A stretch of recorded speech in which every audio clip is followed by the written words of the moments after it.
Good morning, esteemed professionals. Happy Yuri Day, everyone. We've already got a ton of people in chat, which is very exciting. Hello, Vivi. Hello, Moth. Hello, Sober Dwarf. Hello, Dice. Hello, Artisan. Hello, Fantrix. Belated hello and also goodbye to Blair, because they had to dip out. Is that everyone? Did I catch everyone?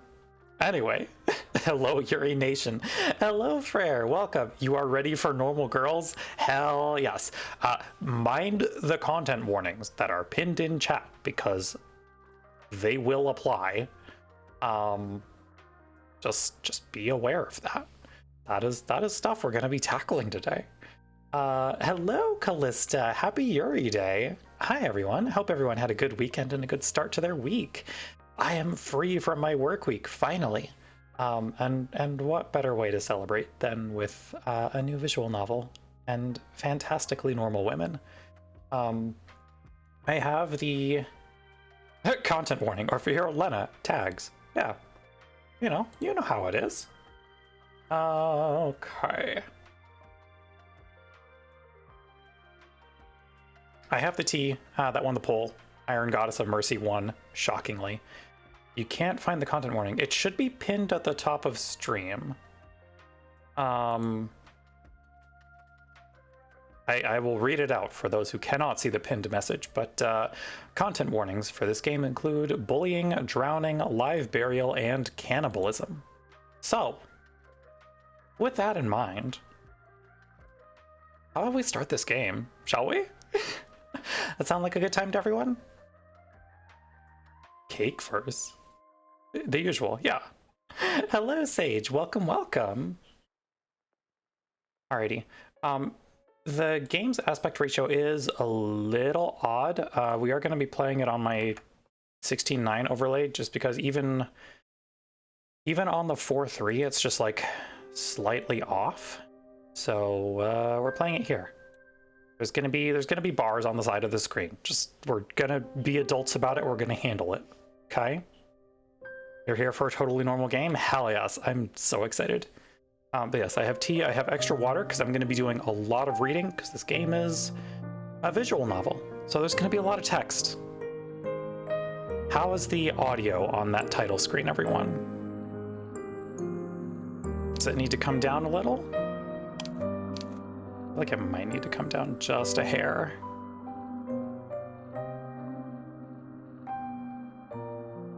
Okay. That feels a little better to me.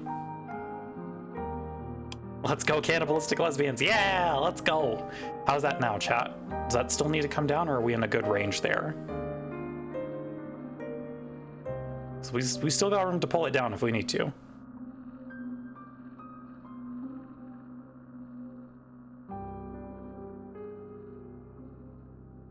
I know Lena played this entire game last night, you know, in preparation. Just to make sure. Yeah, thoroughly playtested for mod purposes. Uh-huh. Sounds good. Okay, thank you, Dice. Let's get started, shall we?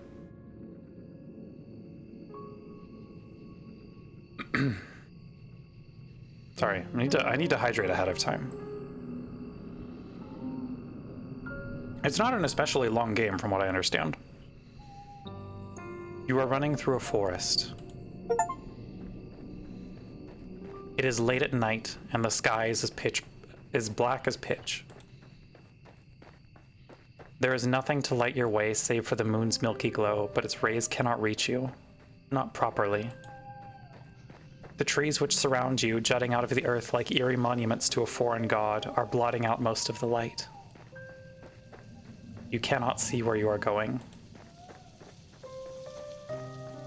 Even if you had commenced your flight at a more sensible hour, however, with the light of the sun to aid you, it would be of little use. You are running through a forest. You just got an achievement. Look, visual novels be like that sometimes. You do not know where you are going. You have no map, no route, no plan. You are running like a frightened animal, anxious and nervy, with no destination in mind. You have no desire as you run, save to escape. You cannot let yourself be caught. If that were to happen, you are certain that you would be ruined. You have no choice, therefore, but to keep going, on and on and on, though your feet are screaming at you for mercy. You have no idea how long you have been running. Time has begun to blend together. It has lost all meaning. Something sharp snags at the hem of your skirt, but you do not have the luxury to pause and examine what has happened. Instead, you tug. Your skirt tears, the sound splitting through the forest, and you stumble forwards with a shocked gasp. You are free, but at what cost? Your skirt has been irrevocably damaged. It might be too late to worry about such trivial matters now, though. If you do not start running again, and soon, she will catch you. Then your life will be over. You do not know if she is still following you, but you do not want to risk looking over your shoulder. If you were to see her, silhouetted beneath a tree, looking at you with that sickly, sweet smile which once ensnared you, you would lose what little nerve you possess. Your legs would lock up and your blood would freeze in your veins. Then you would crumple. You would fall, but you would not hit the ground. She would be there to catch you. Did she not promise, when you made that contract, that you would never be alone? You would like to take back that silly wish of yours, but it is too late for that. It is too late for a lot of things. All you can do is run. You run and run and run while icy fog swirls about your feet. Off to a good start, uh-huh. It is cold enough to sap the heat from your body, and you shudder from it. It feels as though you are drowning. It feels as though you are being buried alive. Your knees and your shins, meanwhile, are bleeding. You cannot endure much more of this. But if you value your own life, you must. You run and you run and you run until at long last you reach a fork in the road.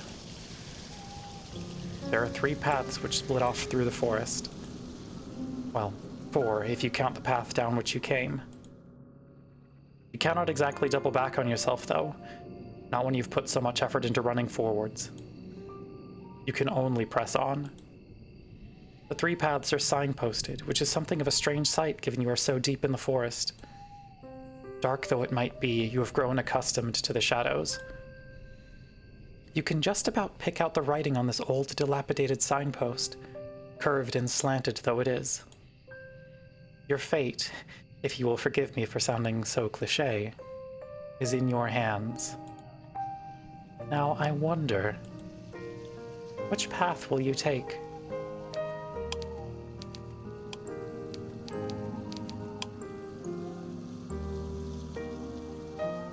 Alright, chat. What are we feeling? The wonderful thing about a game with multiple choices is I get to gauge the room. What are we feeling, everyone? Which path? Shore, village, or castle for our very first path? Gonna make that a quick 1-minute poll. Oh, vote now on your phones, everyone.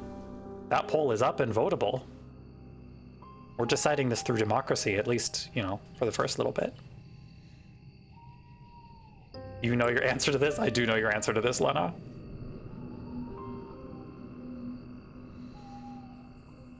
Village seems like you'll find some. Oh, I think we'll find someone no matter where we go. The question is, what kind of someone do we want to find out first? That's the real question.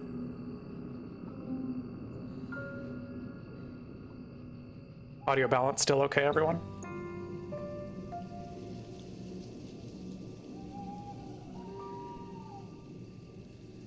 So we sit here and listen to the mournful cries of the forest. Which path? Okay, seems good. Wonderful. Lumen's doing some crimes in the background, but not enough to warrant my attention. And we are going to the castle. Okay. Interesting first choice, everyone. Let's see how many lesbians we find. Oh, a good number. So, You want to go to the castle? Good idea. All decent fairy tales tend to conclude in castles once their beleaguered, put-upon heroines are finally able to wed the handsome princes they once dreamed of. Why bother trying your luck with the shore, which may very well be deserted, or the village, which will be full of dirty, barefoot peasants? It is far better to skip the suffering and go straight to the grand finale. That is very astute of you. I did not realize you had it in you to be so mercenary. I can only wonder what you will uncover during your moonlight meanderings. The night is far from over, and your adventures are only just beginning. This writing, yeah, it's been very solid so far. I hope only that you have brushed up on your curtsies. They might come in handy when one is interacting with a sovereign. Royals can be temperamental, after all. If you fail to treat them with the prerequisite amount of respect, you might come to regret it.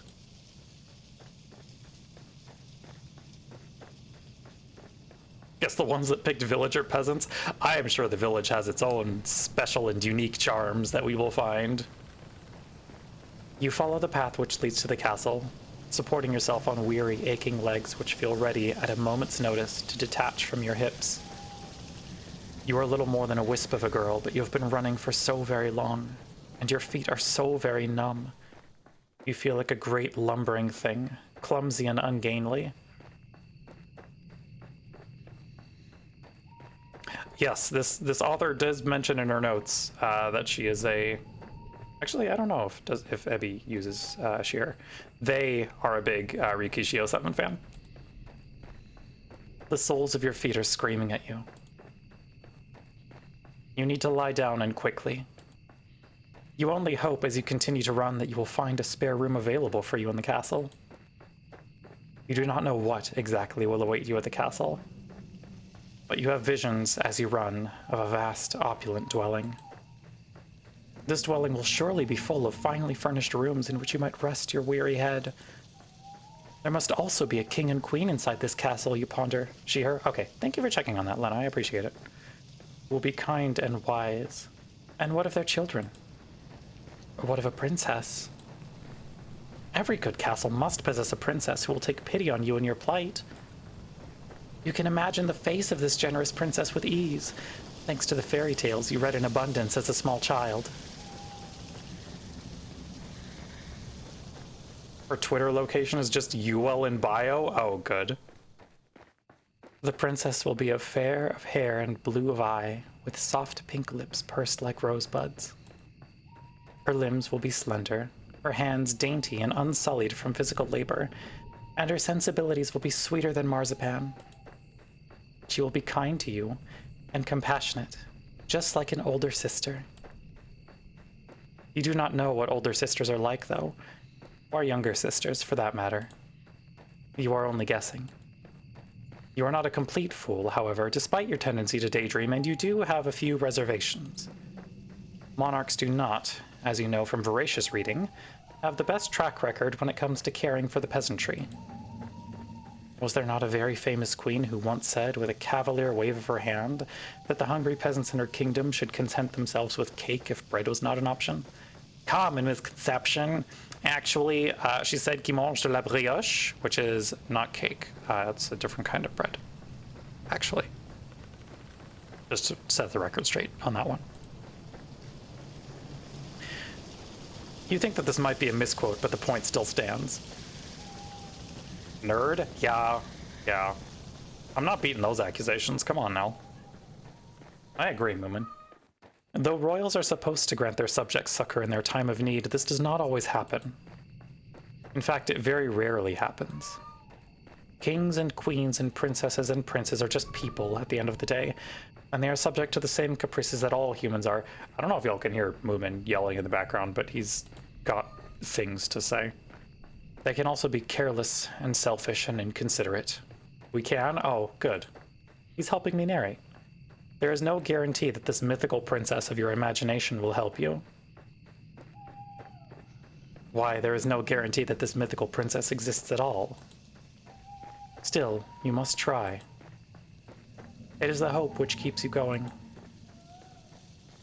You continue to run to the castle. It takes some time before you finally emerge from the woods, but finally you do it.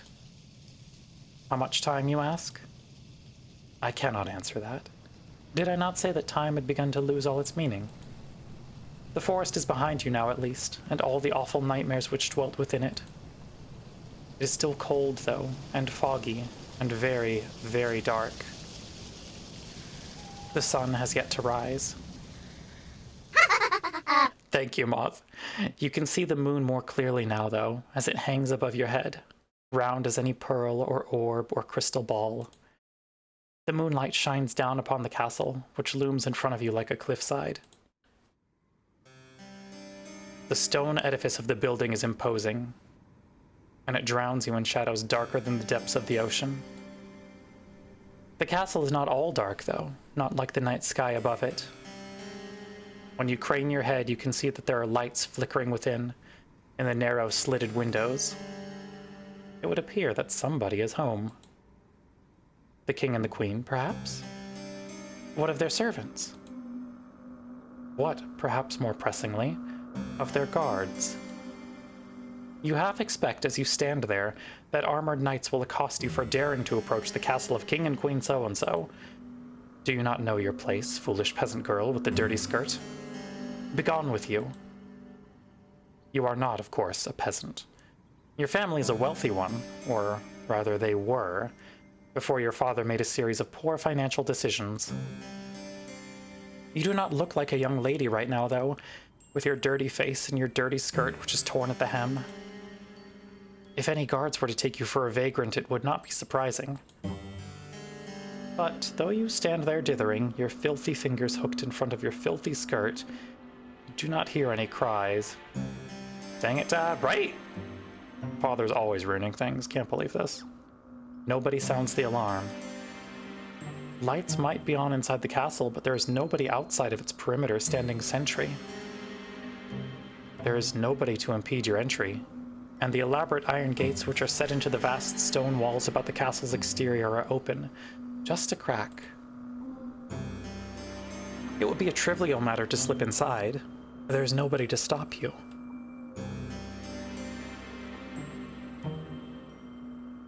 And why are you trembling now, you silly thing? You have come so very far, it would be an act of foolishness to turn around now. Go on. Go. You inhale, perhaps in an attempt to screw up your courage, which has, at long last, begun to fail you.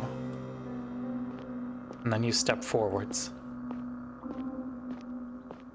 You slide between the wrought iron gates, as stealthy and as secretive as a thief, then cross the path which leads up to the tall, imposing structure. We love narrative encouragement, we really do. The domed doorway which leads into the castle itself, hewn from stone, is closed, but at a push of your palm it swings inwards. The door creaks alarmingly as it opens, the sound loud enough to split the silence like a thunderclap. You inhale at this and glance around, your eyes darting hither and thither. If there are any guards posted about the castle's grounds, they should all have been alerted by that sound. Will they come for you at long last? What will happen should they catch you? Will they throw you in the dungeons? That does not sound like a pleasant way to spend a night. At least you would have a roof over your head, though, and you would not have to keep walking. Your feet really do ache. You stand there for an indeterminable amount of time, your heart pounding a panicked, irregular rhythm in the base of your throat. But no matter how much time elapses, no guards come. You are thankful for your good luck, though it does make you wonder, where is everybody? It is almost as if all the people in the world have disappeared. Could you be the very last human left alive? You frown and then press your palm back against the door. You push less cautiously this time, heedless of the loud sound which splits the silence. There is no point in worrying about the guards, not when they might as well be non-existent. Your entry to the castle secured, you then take a step forwards. The door swings shut behind you, and the resultant slam makes you jump. You did not expect it. Your heart knocks against your ribs, and with wild eyes you glance about. You are standing in a vast entrance hall made of stone, which splits off into any number of passages. At the very end of the hall, meanwhile, there is a large, elaborate staircase, one which seems to extend to the heavens themselves. It is dark inside the hall, but there are numerous torches set in sconces in the stone wall which are aflame. They offer some relief from the shadows. You can hear the faint sound of the wind outdoors as it moans against the castle's impervious walls, but you cannot hear any footsteps. You cannot hear any voices. You cannot, more importantly, hear any people. Maybe the castle is empty. If that is the case, though, then who lit these torches? You're surprised, as good as this writing is, that it's also not like overly or needlessly verbose. Yeah, it's, again, very solid writing. It is a curious conundrum. You muster up what remains of your courage, then cry out, addressing the empty hall in timorous voice which fails to properly fill up the space. "Hello?" you say, your eyes wide. "Is anybody there?" Your voice echoes through the vast, empty hall, but it is met, yet again, with silence. You cannot say you are too surprised, but it is somewhat disappointing. Not one to be deterred, you try again and again, your voice growing louder with each subsequent attempt. No matter how loud your voice, however, it fails to reach any ears. If anybody is here, they do not seem to be particularly sociable. Thank you, Callista. That, or perhaps they simply cannot hear you. Could they be in another room? Yes, that must be it. You will never find that pretty fairy tale princess of your imagination if you stand idle, you know? It is time to get to work. Put those legs of yours to good use. Not knowing what else to do, is there anything else you can do? You begin to explore. Yes, narrator. You examine the rooms first on the ground floor of the castle, which are of a similar scale to the impressive entrance hall. Large and richly furnished, but utterly unoccupied. After some time of aimless meandering, encountering nobody save the ghosts of eons past memorialized on portraits upon the walls, you muster the courage to ascend to the second floor. This floor, too, you examine, wandering through a seemingly endless series of hallways until, at long last, you find a door which is ajar. From between the crack in the door and the jamb, you can see flickering light. Irregular, yes, but it is light nonetheless. Could it be from a fireplace? That would suggest, then, that this room is occupied, unlike all the others. Perhaps the kindly princess you dreamed of will be awaiting you in this room. It is with a trembling hand that you press your palm against the door. You push it. Narrator's the best encouragement, it's good. Then you step inside the bedchamber, which unveils itself to you. Shyly, you stand in the threshold of the chamber, much of your courage extinguished, and gasp. The bedroom itself is gorgeous. It's a chamber so luxuriant not even the shadows can obscure the fine craft of the furniture within it, nor the rich patterns on the walls. It is the girl inhabiting the chamber, however, who truly takes your breath away.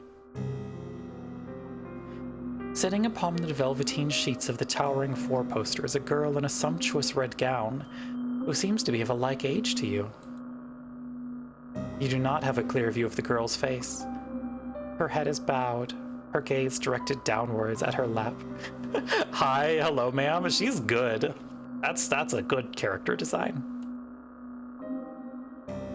You can tell from her hair, however, and from her slender calves, which protrude from beneath the hem of her dress, that she is very pretty. Sure are a lot of teeth imagery going on there? I'm sure it's fine, actually. Let's go, lesbians! Yeah! The girl's hair is golden, just like freshly cut wheat, but it is the red of her dress which truly captures your attention. Hilariously good character design, yeah. She's so striking, you cannot look away from her.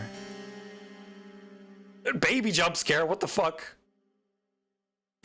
The girl is not alone in her chamber either. She has a companion. You? Vivi, no. Jesus Christ.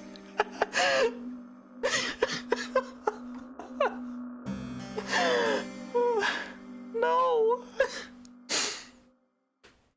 She has a companion, though this companion is not half so endearing as she. In her lap, perched upon her velvet skirt, is a doll. The way you actively recoiled.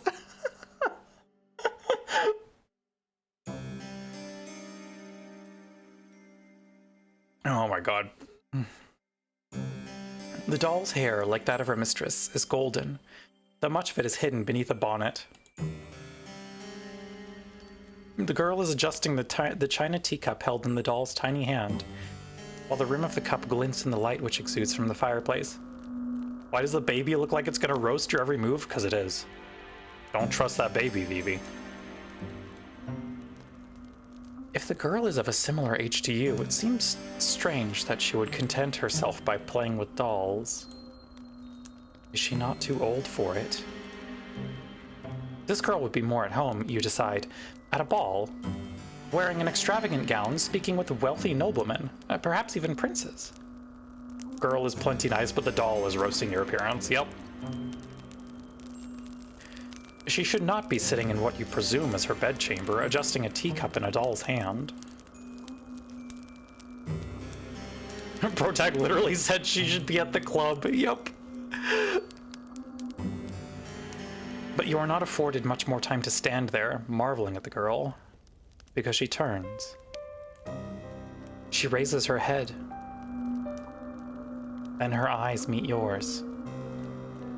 That doll has a person's soul that died of consumption. Yep. Hi, princess. Yeah. You thought the girl pretty when first you observed her, sitting on the edge of her plush velveteen bed, examining her doll. Now she is looking at you, however, her face illuminated by the flames in their grate. You can see that you were mistaken. She is not just pretty. She's beautiful. So much so it is breathtaking. She looks as though she has stepped out of the pages of a picture book. She's simply too perfect to belong to this world. Perhaps she is some kind of vision, a waking dream, a hallucination. But no, she is none of those things. The doll on her lap is a cold, hard thing made of porcelain and is unflinchingly, reassuringly real. If she were a mirage, surely she would not be able to handle physical objects such as this. Girly is gay. Happy Yuri Day, everyone. Happy Pride. It is strange, though. The doll, though immaculately made, looks oddly imperfect when compared to the girl who's holding it. She's so startlingly beautiful, she even puts man-made representations of feminine charms to shame. The sight of her makes you feel rather weak. You always have had a fondness for fair maidens, haven't you? You are rather hopeless when it comes to them. Even worse than a knight errant from a courtly legend. Real. Narrator is coming for us. Your aesthetic appreciation is not particularly ladylike, but... well... it is not every day a girl encounters an elegant beauty like this, attired in red, illuminated by the firelight. I suppose I can forgive you for this rudeness, as too can the girl. Teefs! She got teefs! Let's go! Hell yeah! She does not seem to be the type to hold a grudge. Oh, the girl says in a voice that's surprisingly enough far less refined than her appearance. Feel like even if you insult her doll, she'll have things to say? Oh, good. It is good to see you. I've been waiting. Has she? That is news to you. You blink, perplexed. A response on the tip of your tongue, but you are unable to expel it into the ether. The girl is setting her doll aside. Then she stands, the hem of her dress swishing about her legs. Nimbly, like a ballerina, she canvases the space between you. Her room is so very large, there is quite a lot of space. Then takes your hands in her own. So pretty, totally normal girl. Yeah, I don't know. Yeah, she seems normal. You must, the girl says, her eyes aglow with excitement, be my new lady's maid. It's been a while, but it's such a relief that you finally arrived. I knew that you would. You'd never leave me alone. Not when you knew how long I was waiting. I'm so happy. The girl's good mood is contagious. So much so you find yourself being swept away in it. You are tempted to accept any identity she might press upon you. You have never been a maid before, but you might not mind being this girl's maid. She does not seem like a poor mistress to serve, not if she is always this kind. You cannot mask the confusion, however, which flickers across your face. Protag-chan is so real. Yeah, fair. You are not a good enough actress. And in any case, this is all happening too quickly. Love how Protag's like, okay, yeah, I could make a life out of this in 4 seconds. Uh-huh. Why, you barely know this girl. Why is she being so very familiar? It is with blank, bovine eyes that you examine the girl. Red flags, but the MC's like, here I come! Listen, the whole text box is red. It's difficult to pick apart the colors. Red is my favorite color, yep. Your befuddlement is pronounced enough that even the girl, despite her good mood, notices it. She frowns. Then she says, her fingers sliding away from your own. Or am I mistaken? Are you not my new lady's maid after all? The disappointment in the girl's face is abundant. So much so your heart clenches. You do not know her, she's still a stranger. But you are struck, all of a sudden, with the intense desire to appease her. You do not want to let her down. The thought is devastating. You were not aware, you tell her, that you had applied to be her maid, but if that is what she wills, you would not be opposed to it. You pray that she forgives you, though, for your discombobulation. You come from a distant country and you've traveled for many miles. You know not where you are, and you do not know who she is. What? You don't know who I am? It is regrettable, you tell her, but no, you do not know her, though that is no fault of her own. Why, you've spent such a long time running, you hardly even know yourself. Ah, so you're a fugitive then, from another country. I see. I won't pry into your past then if you'd rather forget about it. I don't mind sharing my past with you, though. Everybody in this country knows who I am, after all. Or at least they should. Now this is quite the impressive boast. If it were to come from the lips of another, you would find it unpleasantly arrogant. You do not think, however, that this girl is trying to show off. You get the feeling, instead, that she is merely telling the truth. If you don't have the pleasure of knowing me, then allow me to do the honors. My father and my mother were the king and queen of this realm, and I am its princess. I've lived in this castle all my life, so I don't know much about the outside world, but I know that other countries do exist out there. I presume it is from one of these foreign countries that you come from. It is very good to meet you. I've always wanted to talk to somebody from overseas. It feels like quite the opportunity. The girl giggles at this, and you smile in response. You tell her unthinkingly that it is your pleasure, really, to meet her, or at least you mean to. You only get halfway through this remark when the full gravity of what the girl has told you sinks in. You come to a stop, and you stare. Did she just say she was a princess? Yes, that's right. I'm a princess, and one day I'll be a queen after I've done a little bit of growing up. My ministers don't think I'm ready to run the country just yet, but I've been doing my best in my lessons. One day, I'm sure I'll be the best queen there ever was. So she really is a princess. That makes sense, you suppose, given she lives in a castle, but it comes as a surprise regardless. Hands on the hips pose, wow, perfect, Also, ad break in about a minute. We will not advance text while ads are running, and I will be rehydrating and doing those sorts of things, so don't worry, you will not miss anything. You hadn't known before you entered this chamber that you were trespassing on a lady of such great renown. Why, if she willed it, she could have you executed for your carelessness. An ugly red flush creeps up your face. A flush which is far more lurid than the princess's dress as you look to your feet. Bashfully, you stammer out a new address, that you are very sorry for intruding upon her and you hope that she can forgive you. Oh, it's all right. Think nothing of it. I don't mind, really. We all make mistakes, and anyway, you weren't to know. You said you weren't from around here. You nod your head in silent affirmation. It isn't a complete lie. You really are not from this country. You are not from this world at all.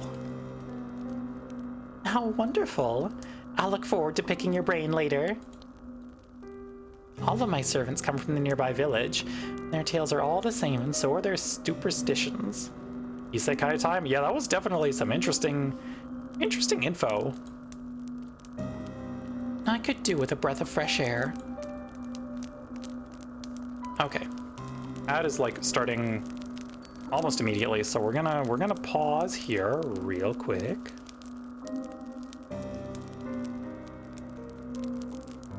I'm gonna rehydrate a bit. It is time for a little sippy. I want to make sure that I'm keeping hydrated. How far into this route are we, Lena? Because I know we've got 3, 4 question marks routes to get through.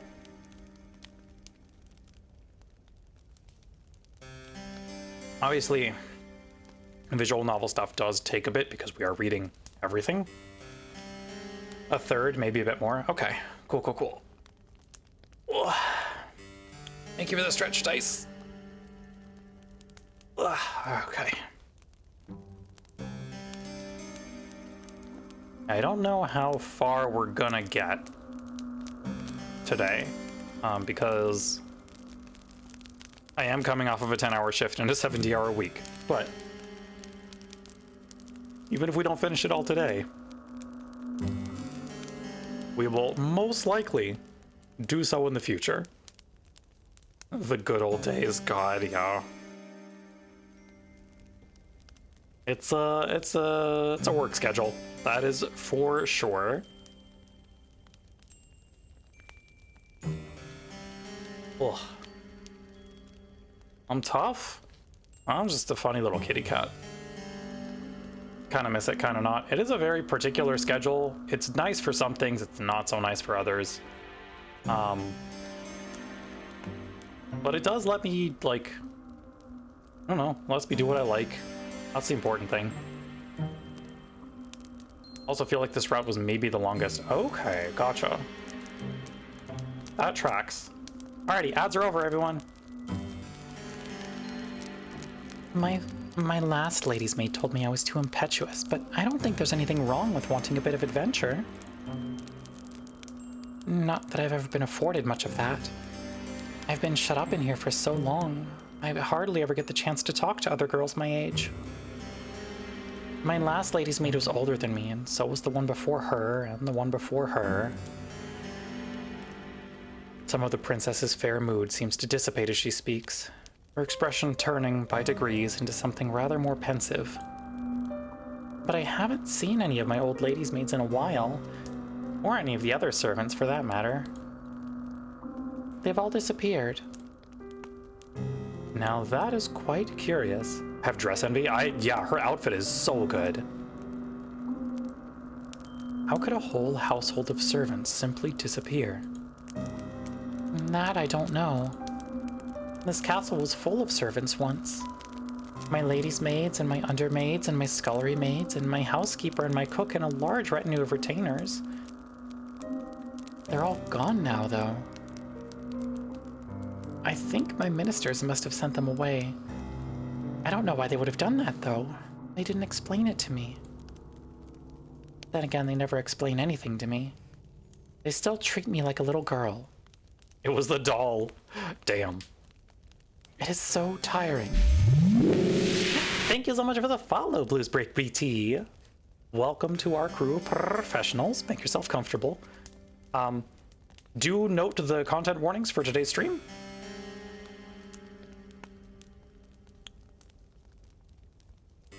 One sec.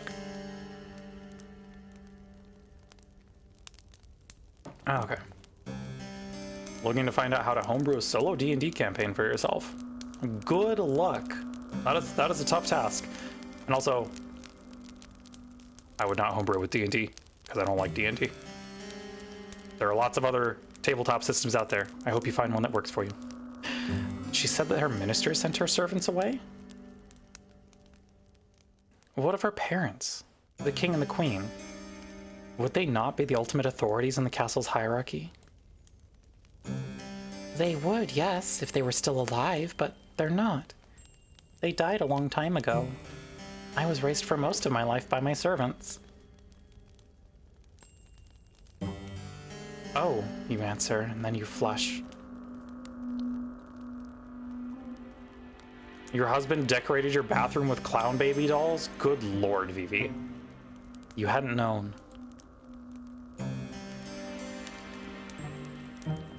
It's all right. You don't need to apologize. I'm just happy that I have you now.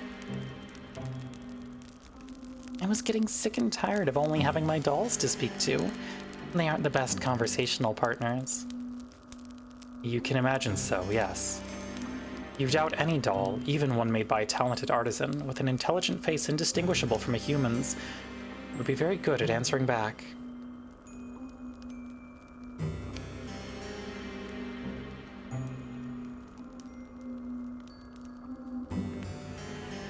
There's more dolls, apparently. Maybe you'll ask your DM for alternatives. There are a whole lot of systems out there, and again, I hope you find one that you like. Oh, no, they aren't. They're hopeless at it, really. They're so stony-lipped. You've no idea how much of a relief it is to see you. This castle is so big, and without my servants, it feels so very empty. It gets so lonely here. Now that is an interesting turn of phrase. It catches inside your head like a burr. Have you heard it before? You do not have much time to ponder this, however, because the princess is speaking anew in that curiously conversational manner of hers, which does not seem particularly princessy. Maybe she learned how to speak from her servants. That would explain why her consonants are so unrefined. Oh, but listen to me yammering on again. Chat? Chat? How do we feel about Southern accent for the princess?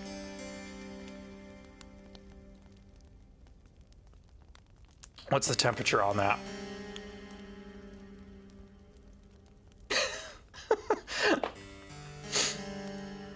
Okay. So, you could, but... this is true. Lena has insider knowledge. There may be another character it may fit. Okay. Okay. Taking this into consideration. I'm guessing it's one of the other routes. Oh, but listen to me yammering on again. It's a bad habit. I really must put a stop to it. Texas versus Carolina accent? Damn. Utah accent. I don't know how to do that. You're probably tired, dear one, from your travels. Would you like me to show you to your room? Yes, the princess announces before you can say anything in reply. I think I'll do just that. I might show you a bit around the castle first, though. Don't pronounce the T's. Okay. Interesting. It's like a maze in here, and I wouldn't want you getting lost. You'll be staying here for quite some time, after all. The princess then hastens to take you on a tour of her home. There's a difference between a Texan accent and a deep South accent? Oh, that's true.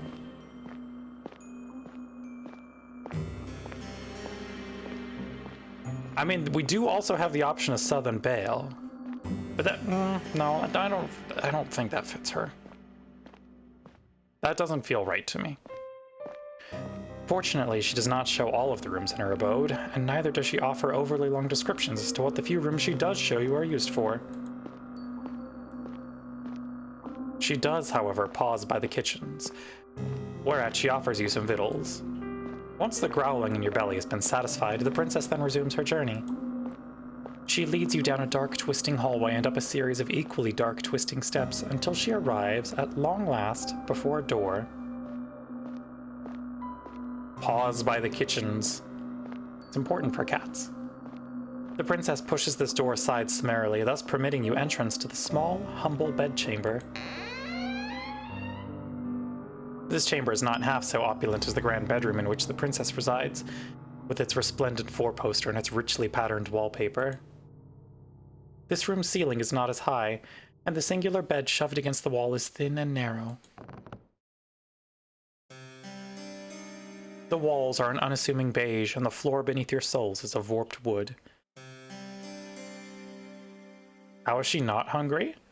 I mean, I'm sure she's had stuff to eat. There's a malodorous scent, too, which hangs in the air, one of disuse and general decay. You get the feeling that nobody has slept in this room for quite some time. That might explain why it feels so very cold in here. Though if the princess's tour of her castle has taught you anything, it is that it is cold in every room in her abode. Now here we are, the final stop of our tour. This will be your room, dear one. I hope it's to your liking. The princess, despite her exalted status, looks somewhat uneasy as she observes you, her eyes upturned like those of a loyal dog's. Is she concerned about your reaction to this room? Perhaps she is afraid that you will turn your nose up at her kindness. For a princess, she is awfully eager to please. This unexpected contrast between the princess's lofty title and her ingratiating attitude makes you smile. The room is rather scanty, yes, when it comes to its contents, but it is more than passable. It has a roof and four walls, and though it is cold, you fancy you will feel warmer once you have slipped beneath the bed sheets. The room is not quite so fancy as your dormitory at the conservatoire, and neither is it so large, but it does have one glaring improvement over your previous lodgings. You will not be expected to share it with anybody else. There is only one bed in this room, and this bed is to belong to you. There was only one bed, chat. You think that the peace and the quiet will do you a world of good. You tell the princess as much, and she smiles. That's good. Fuck, you were just gonna say that? Good. I was worried you wouldn't like it. I know it isn't much to look at, but it's one of the nicest servants' rooms we have in the castle. Most of the maids sleep beneath the roof in this teeny tiny room, which is all cramped. There's 10 beds up there, and they're so close together, there's hardly any room to pass between them. I thought it was perfectly ghastly when I saw it the last time I went up there. Not that I was supposed to be up there. It was a rainy day, and I couldn't go outdoors, so I was doing a bit of exploring. Beneath the roof? Yeah, it's probably fine. Don't worry about it. If the housekeeper had known I'd been skulking around, I don't think she would have been best pleased. Well, in any case, nobody sleeps up there anymore. The scullery maids are all gone now. I couldn't put you up there, though, in the attic with all those empty beds. I don't think it'd be very cheery. You're not just a scullery maid, you're my lady's maid. That means you deserve good lodgings. It'd be an insult to offer you any less than this. Now it's getting late. You'll have to forgive me for rabbiting on. I've heard it's something I tend to do. It's a bad habit. One that's unbecoming for a lady. The housekeepers warned me enough times. You reassure the princess to the contrary, smiling as you do so. You do not mind if she talks too much. That is better than not talking at all. Her affable nature makes it easier to spend time with her, manners be damned. You were always scolded too back in the conservatoire for your behavior. You know full well how aggravating it can be to be upbraided, not for any particular misdemeanor, but for being yourself. Well, I'm glad you understand, the princess answers with a giggle. I really should be off, though. It's bad manners to keep you, especially when you look so sleepy. Get some rest. We can talk more tomorrow if you don't mind my ceaseless prattle. I'm glad you seem to appreciate it, at least. Though I'm sure you'll get tired of it eventually. All of my old maids did. Permanent Ojo-sama face and pose is such a decision. It is the correct decision. The princess departs, and in her absence, you take a seat upon the bed. Your new bed. You cannot help but think this is all happening very quickly. It does not seem like very long ago that you were still in the forest, running for your life amongst the tall, imposing trees with their gnarled, grasping branches. The forest might as well be a distant memory now, though. You are indoors, inside a castle no less, and you've been given a room in which to sleep and clothes that you might wear. It seems premature still to declare that you are out of the woods, in a metaphorical sense I mean, but things could certainly be worse. You force yourself to stand, on legs which feel too weary to support you, and change into night clothes hanging in the wardrobe. The night clothes do not fit you perfectly, but you are too tired to care about that. You are too tired to care about much of anything. You retreat to the bed and slide beneath its sheets. Then you let your eyelids fall shut. See, she's perfectly safe. The princess is so nice. Yeah! You exhale. And lulled by the breeze which blows outdoors, you fall asleep. Not safe from the doll. Damn, true.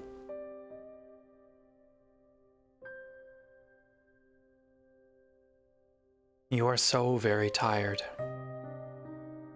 Your sleep is a deep, dark one. Darker even than the furthest abysses of the nighttime.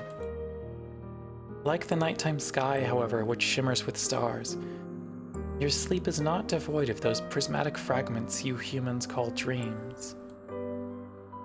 Though in this case, I rather think your nocturnal imaginings are worth rather more than that. They are not dreams, are they? To which your slumbering mind is subjected. You know that they are not. Otherwise, your body would not be so very cold, not so clammy. The images that flicker beneath your closed eyelids. Narrator not human, got it. That's probably fine. Like the ghostly images in a phenakistoscope. Were not conjured from within your mind.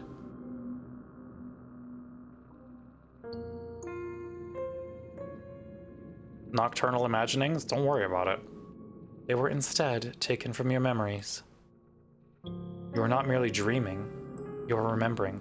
Very Slay the Princess, I see. I still need to play that VV. I have it wishlisted. I need to play it eventually. You remember the girls who slept in your dormitory,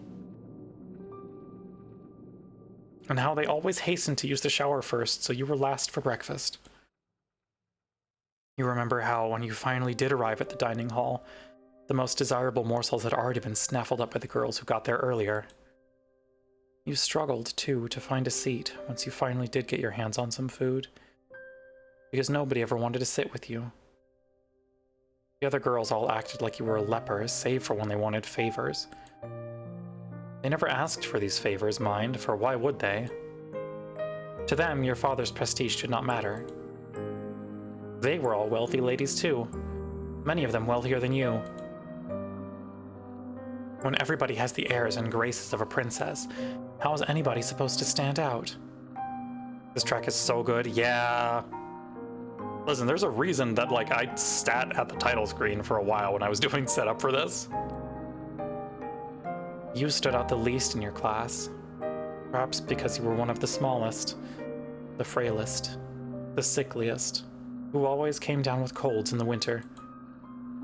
Your poor health did not stop the other girls from treating you as a servant, though, when they remembered that you existed, of course.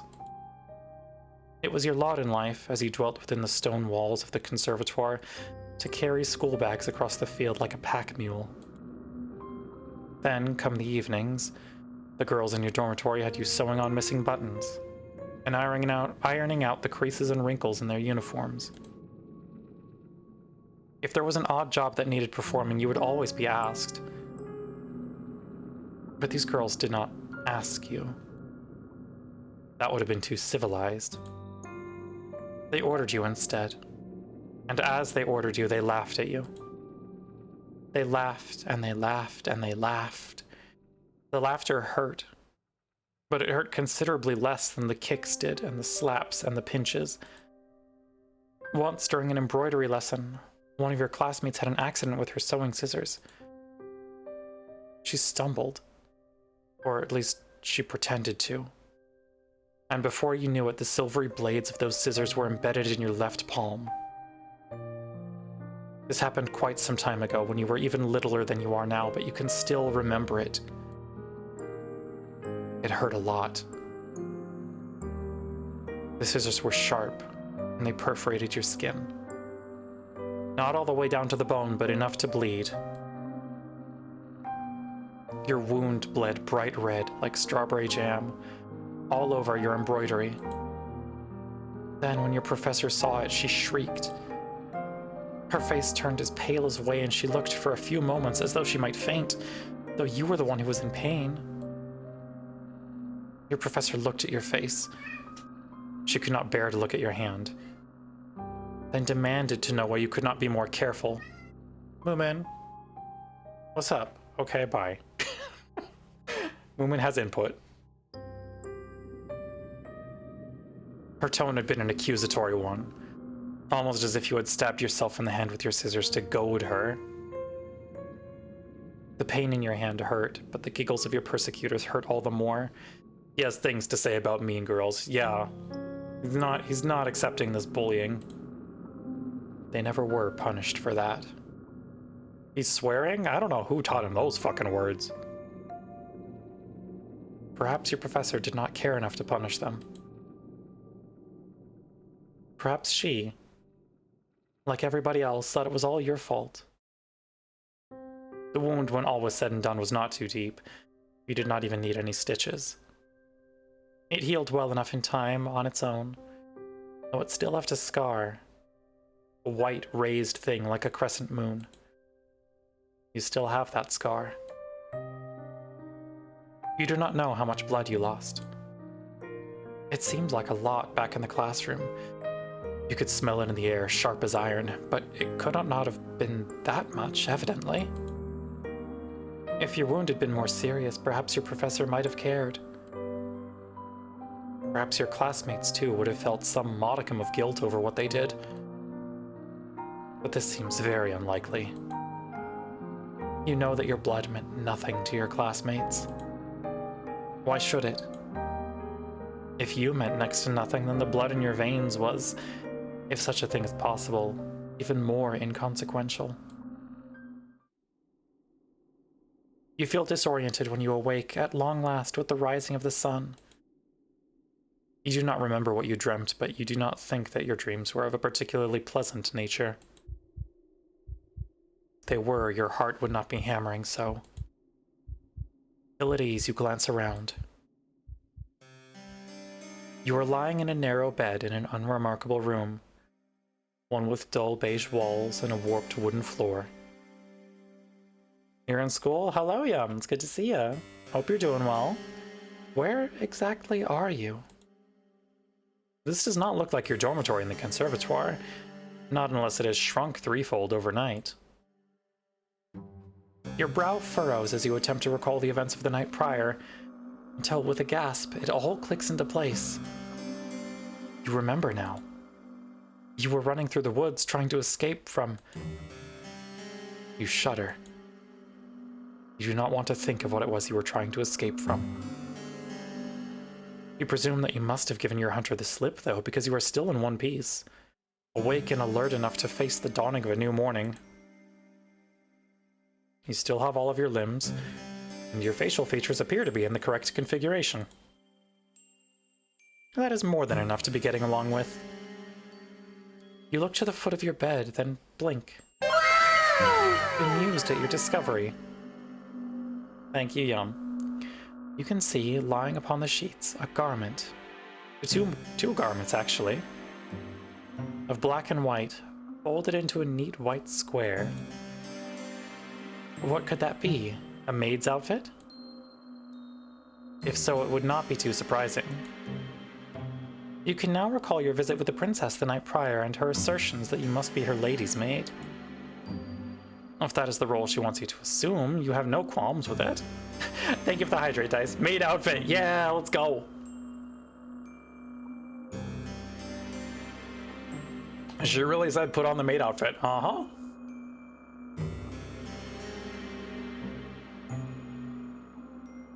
It is far preferable to the other role you played last night, that of a startled quarry running from its pursuer.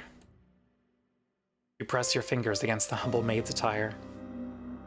It feels surprisingly soft to the touch, not coarse like you expected. These clothes are rather fine. Did the princess put them there? If so, that is all the more reason to wear them. You are not churlish enough to deny her hospitality. You rise from your new bed, then undress yourself, unbuttoning the front of your plain white nightgown and setting it aside. This task accomplished, you then clad yourself in your new attire. Black, white, and eminently sensible. You feel very far away from the girl that you once were. Also, like, the ominous undertones of all of these music tracks, very good. Huge fan. Your face might be the same as always, but something within you seems to have changed. You are no longer a student. Not as long as you mean to reside within the princess's castle. You would far rather be her servant.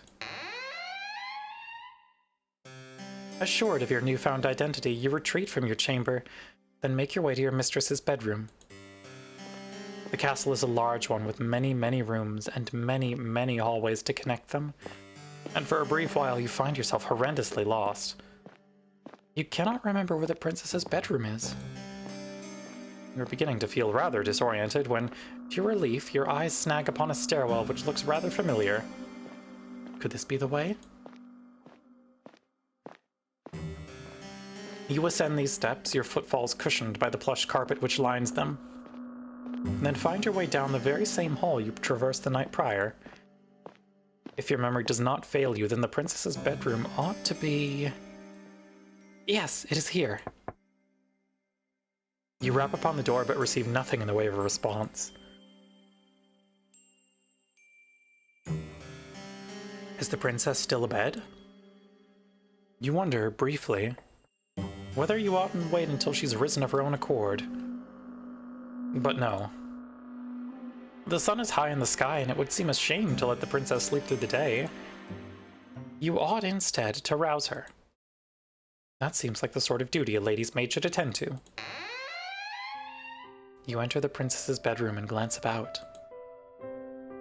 Her room looks much the same as you remember it from the night prior, though the ceiling seems even higher when viewed in the wan morning's light. You can see now that there are fewer shadows to impede your view, how very opulent your young mistress's abode is. Her armoire is large and imposing. Wan. Good. As is the grate in which you will be expected to keep a fire lit during the nights. The princess herself, meanwhile, is curled on her side beneath the sheets, looking rather less grandiose than her title would suggest. She's attired in a nightgown adorned with frills, and her hair is spilt across her pillow like spilled gold. In her slender arms, meanwhile, held to her chest, is a doll, the very same one she was cosseting last night. We love a princess who goes full honk shoe. It's true. Girls be eepy. You suppose this doll must be her favorite. Idly, you wonder what the doll's name is, though you do not suppose it matters all that much. It is time to wake your mistress. You call out to the princess, but she is largely unresponsive. Her eyelashes are still sewn tightly shut and her lips pursed in slumber. You purse your lips too and sigh. Well, nobody ever said your job would be easy. Once again, you call to the princess, and this time she replies. Her response is not a favorable one, however. She sighs, then turns away from you, her doll clutched to her chest. Just give me a little longer. Ad break in about a minute, chat, just so y'all are aware. The princess sounds so enfeebled, but you do not take pity on her. If you have learned anything from the conservatoire, save for knowledge pertaining to the respiratory tracts of fish, it is that one must be cruel to be kind. You do not think this adage was practiced with any great success in the conservatoire, but perhaps it will have more of an impact upon the princess. You tell her once again to wake up, more sternly this time. Yeah, we will be stopping during the ad break, so do not worry about missing anything. You will not let her sleep, for she has slept long enough already. It is very slovenly, really, to still be abed at such an hour. Oh, defeated, the princess sighs. All right, I can see that I can't twist you around my little finger. I'm up. You don't need to nag me. Once you have roused the princess from her bed and have put her doll to the side, you set upon her toilette. That's a cute nightgown. You aid the princess in the brushing of her hair, a chore to which she submits willingly, like a cat might allow its fur to be brushed. You allow yourself to ponder, Gumpy, yup, as you run the bristles of the princess's brush through her hair. How wonderfully soft it feels against your skin. Thank you for the head pats, Moth, much appreciated. It's so poofy. But a curious query from the princess. Are you all right, dear one? Brings you back to your senses. You were rather lost in thought there. Alrighty, ads are happening, so we are gonna pause for here. I'm gonna rehydrate.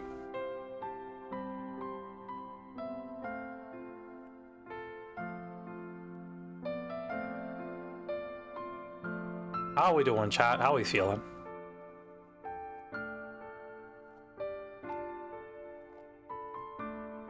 Lost in your beauty.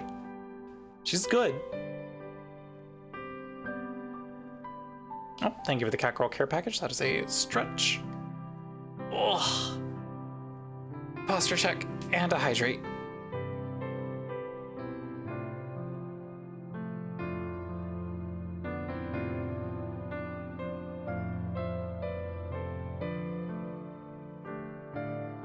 Time to de-shrimp, everyone. Yes. Everyone take care of yourselves. Get some water. Stretch. Get some food if you haven't eaten in a while. Take your meds if you have not remembered to do so recently. Practice self-care on this stream.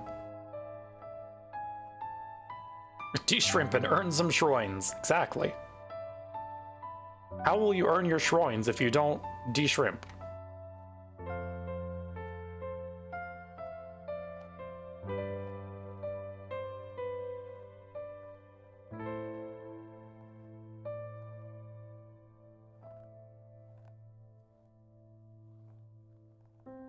It is a weird old TikTok thing. Fair. Okay. Alrighty, welcome back from ads, everyone. You did not miss anything. Look lively now. You wouldn't want the princess to catch wind of your salacious thoughts, would you? I thought that you had learned your lesson about that already.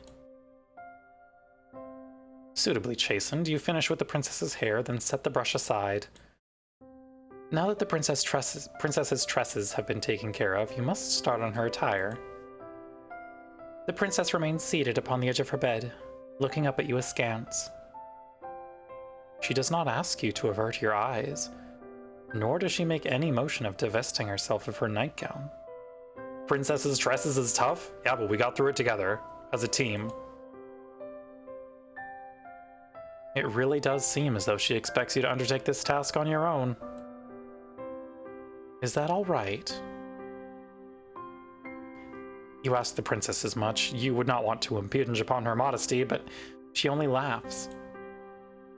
Yes, that's all right. It's what you're supposed to do if you're my lady's maid. I'm used to being dressed and undressed. I'm not a bit squeamish about it. Let's pronounce tongue twisters together. Red leather, yellow leather, red leather, yellow leather, red leather, yellow leather. Unique New York, New York's unique.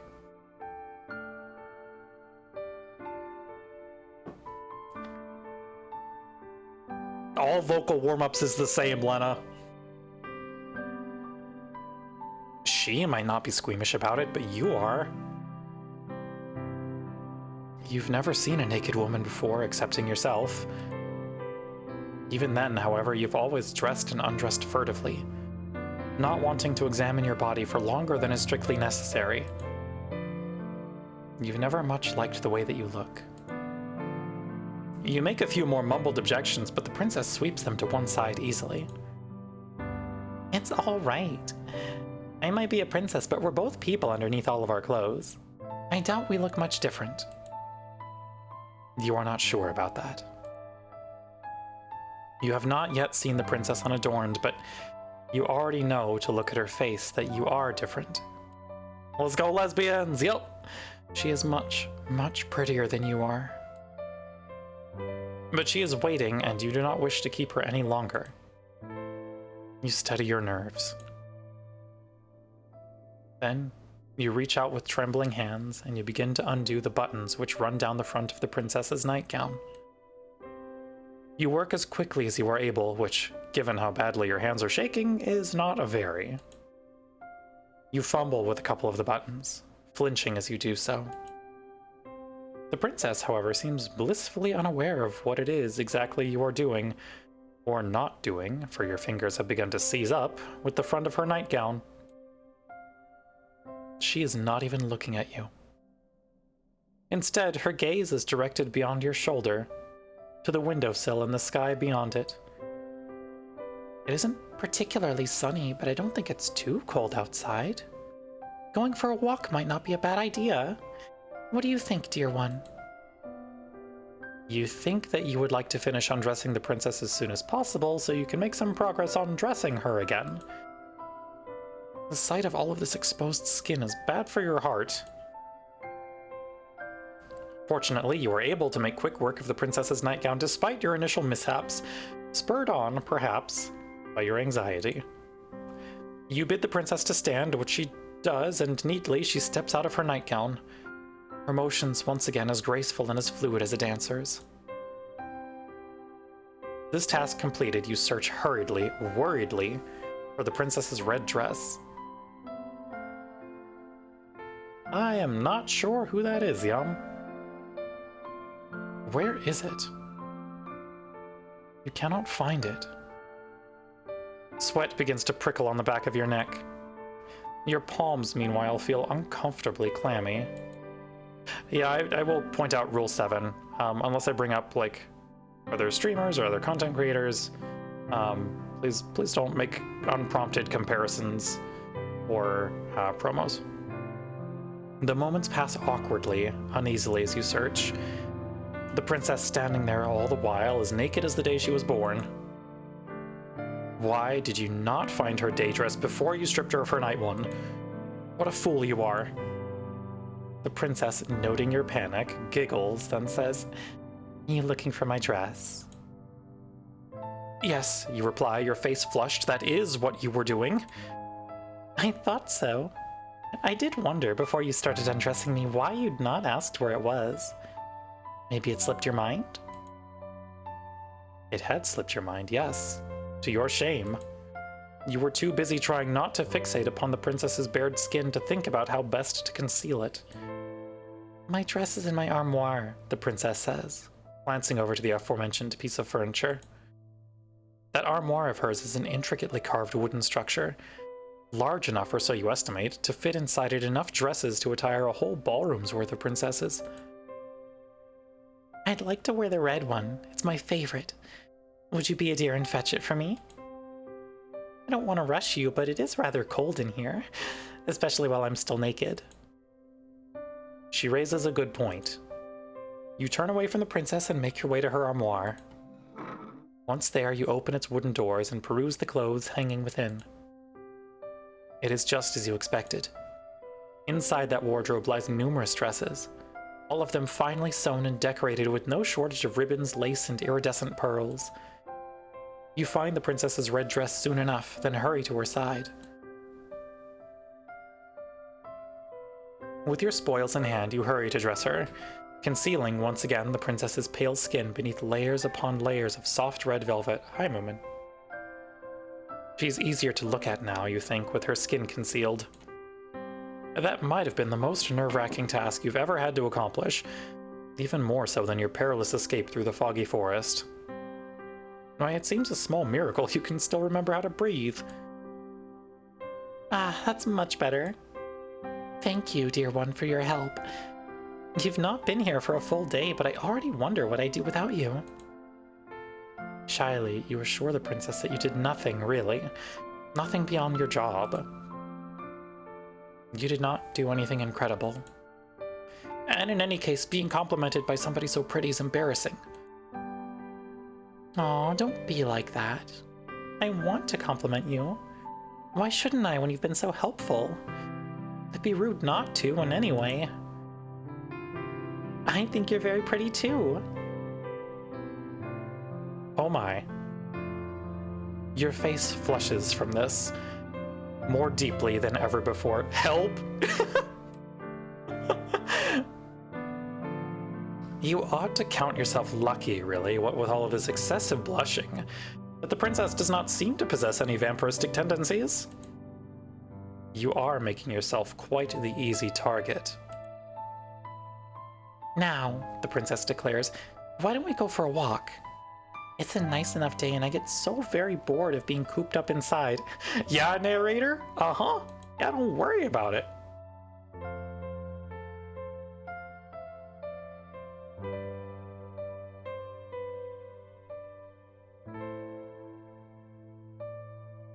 You can't think of any particular objections to raise to this remark, and you think that the princess might have a point. The castle, though expansive, is somewhat stifling. The walls are so very thick they put you in mind of a crypt. With your acquiescence assured, the princess quits her chamber, her posture elegant and her gait unhurried. She seems not to walk as she navigates her way through the seemingly endless hallways of her home, but to float like a cloud. The hem of her dress swishes around her legs and her hair shifts like a shroud. The castle's courtyard, meanwhile, is sadly lacking in comparison to the princess's beauty. The courtyard is fenced in by the castle's walls, which look, in the stark midday light, tall and imposing. Faceless soldiers standing sentinel. Though the sun is out, it is not particularly bright, and neither is it particularly warm. The courtyard itself, meanwhile, is in a state of disarray. The flower beds are in shambles, all overgrown with weeds.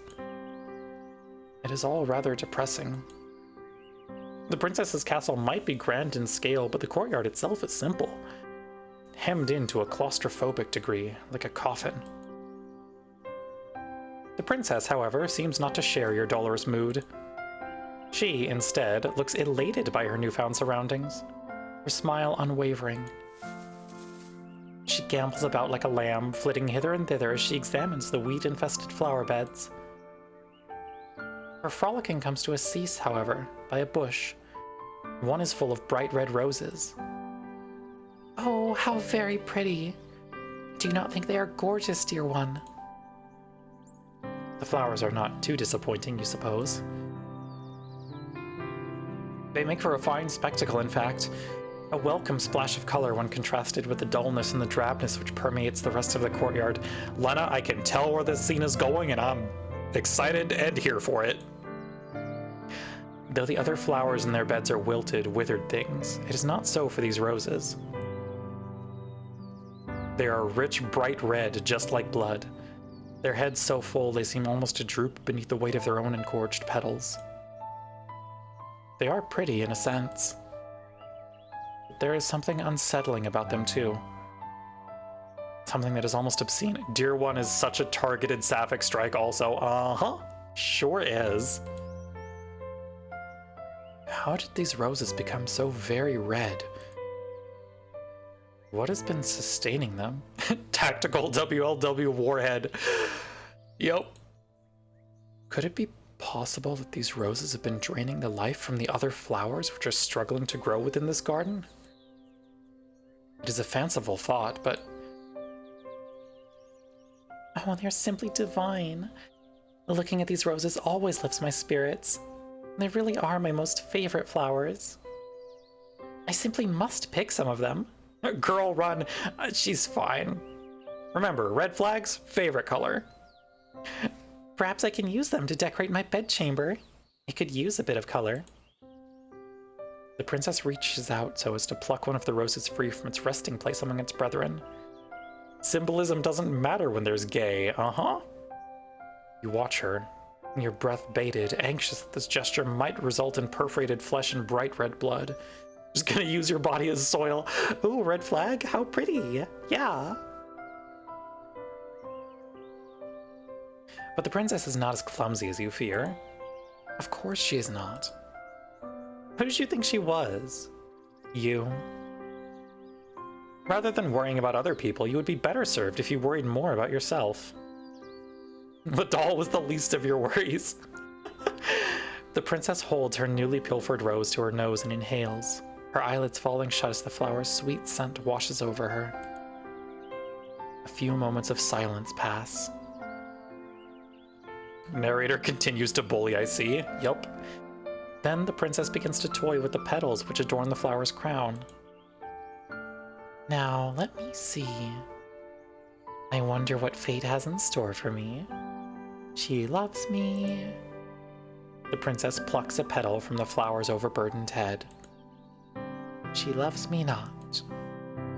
The princess continues with this childish incantation, all the while stripping her rose slowly and methodically of its petals. This is some very good imagery. These petals flutter about the princess like bloody snow. Run? But just when it's getting good? The princess's voice, meanwhile, echoes throughout the courtyard, even more melodic than the strains of a pianola. She loves me not. She loves me not. The princess's fingers hover over the final petal which crowns her nearly denuded flower. Run to kiss her, you mean? Yeah. Then, with a triumphant smile, she declares, "She loves me. I knew it." You watch the princess, amused by her girlish good cheer. The little mantra she's been reciting is one that you are familiar with. The girls at the conservatoire also used to engage in this little game. The younger ones, at least, who believed that a fairy tale prince would whisk them away. You might have participated in this game yourself when you were a child yourself, but you never pinned your hopes and dreams on a handsome prince. Your interest in princes has always been minimal. When it comes to fair princesses, though, well, that is a different matter altogether, isn't it? Pleasantly, you ask the princess whose love it is she wishes to court, a query which makes the princess giggle. Oh, dear one. Who else would I be thinking of? Naturally, I was thinking of you. Naturally? She says it so easily, as though you ought to have suspected as much. And indeed, part of you did. You wanted to believe, yet part of you was afraid to. You did not want to be arrogant enough to assume that the princess might care for your affections. Loud sip noise. Dice, you think the protagonist of the Yandere Yuri visual novel we are reading might be gay. Keep those sleuthing instincts sharp, they'll serve you well. You begin to blush, your cheeks almost as red as the roses, while the princess laughs. She laughs and she laughs and she laughs, her voice clear and sweet like a nightingale's song, as though you were of the funniest thing she's ever seen. You never liked being laughed at when you dwelt within the walls of the conservatoire, but it is different with her. You have not known her for all that long, but you are already entranced by her, ensnared. She has you wrapped around her little finger. Oh my. The princess's laughter tapers off into a series of giggles as, smiling, she wipes her eyes with the back of her hand. That was quite the amusing diversion, but I just had an idea. Recalling what she said in that line is choice? Uh-huh, yeah. It's a good little callback. You look at the princess curiously. What idea? You can't tell? You cannot even begin to guess. I just thought that all this watching must be boring you, the princess says, tossing the rose's stripped stem carelessly to the ground. You should give it a try. Please do, it'll be fun. Here we go, let's go. The princess retrieves a second rose from the bushes, deftly snapping it between her fingers, and offers it to you. I want to see what fate has in store for you, too. You smile at the princess, touched by her enthusiasm. Indulging in childish games like this might not be the best use of your time, but the princess looks so very determined you would not wish to hurt her. What could be the harm, really, in consenting? The only real casualty of this game will be one singular rose. The rose that the princess is holding towards you. You reach out, meaning to accept the princess's offering, but...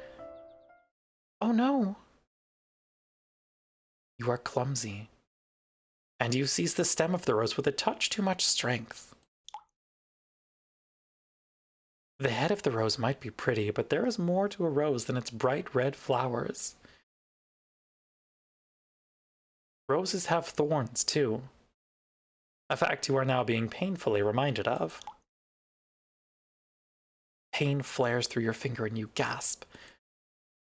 You take a step back, the hem of your skirt swishing around your ankles. Your finger is stinging and so are your eyes. You ought to have been more careful. Why were you so stupid? You poor dear, you're bleeding, the princess exclaims, alarmed. Then she frowns. This is all my fault. What does fate have in store for you? Don't worry about it. If I'd not suggested this silly game, this never would have happened. Please, let me take care of you. And how is she going to do that? Perhaps she means to take a handkerchief from her pocket with which she might staunch your wound. Well, this is not that kind of game, girly. Princesses tend to carry handkerchiefs around with them, don't they? Silken ones? How else would they give brave knights tokens of their gratitude once those aforementioned knights have successfully slain dragons? Princesses can hardly dispense kisses as favors. It simply is not done. That is what you always thought. But please hold still. This might sting a little bit. This princess is anything but ordinary.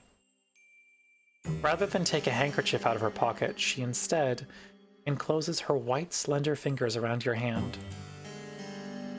Carefully, as though she's handling a precious object, she raises your hand, her eyes affixed all the while on the beads of startlingly crimson blood which are oozing luridly from your wound. She licks her lower lip. And she dips her head. Yeah, let's go! Thank you, women! Happy Pride Month!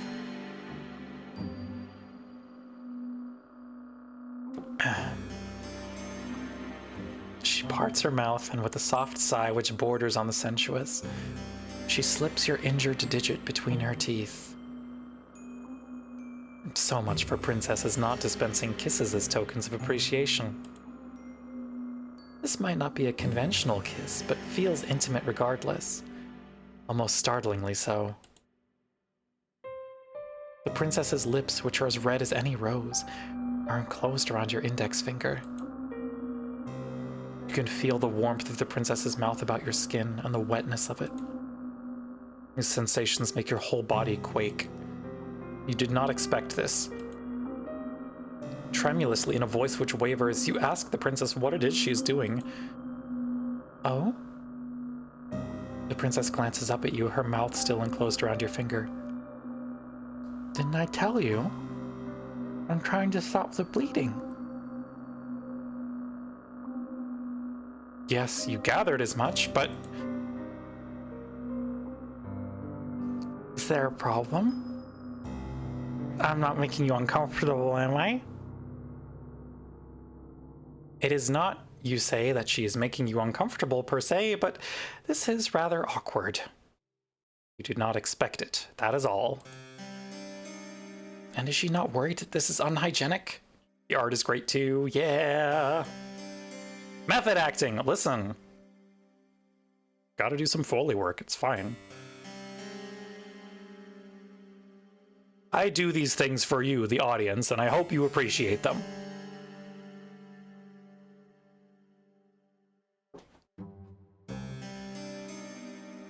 Unhygienic?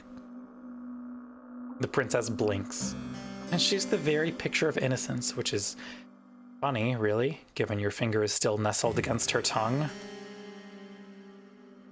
I don't know what you mean by that exactly. But I've heard this is the best way to take care of cuts. My nursemaid used to do this for me when I was a child. It's what you're supposed to do.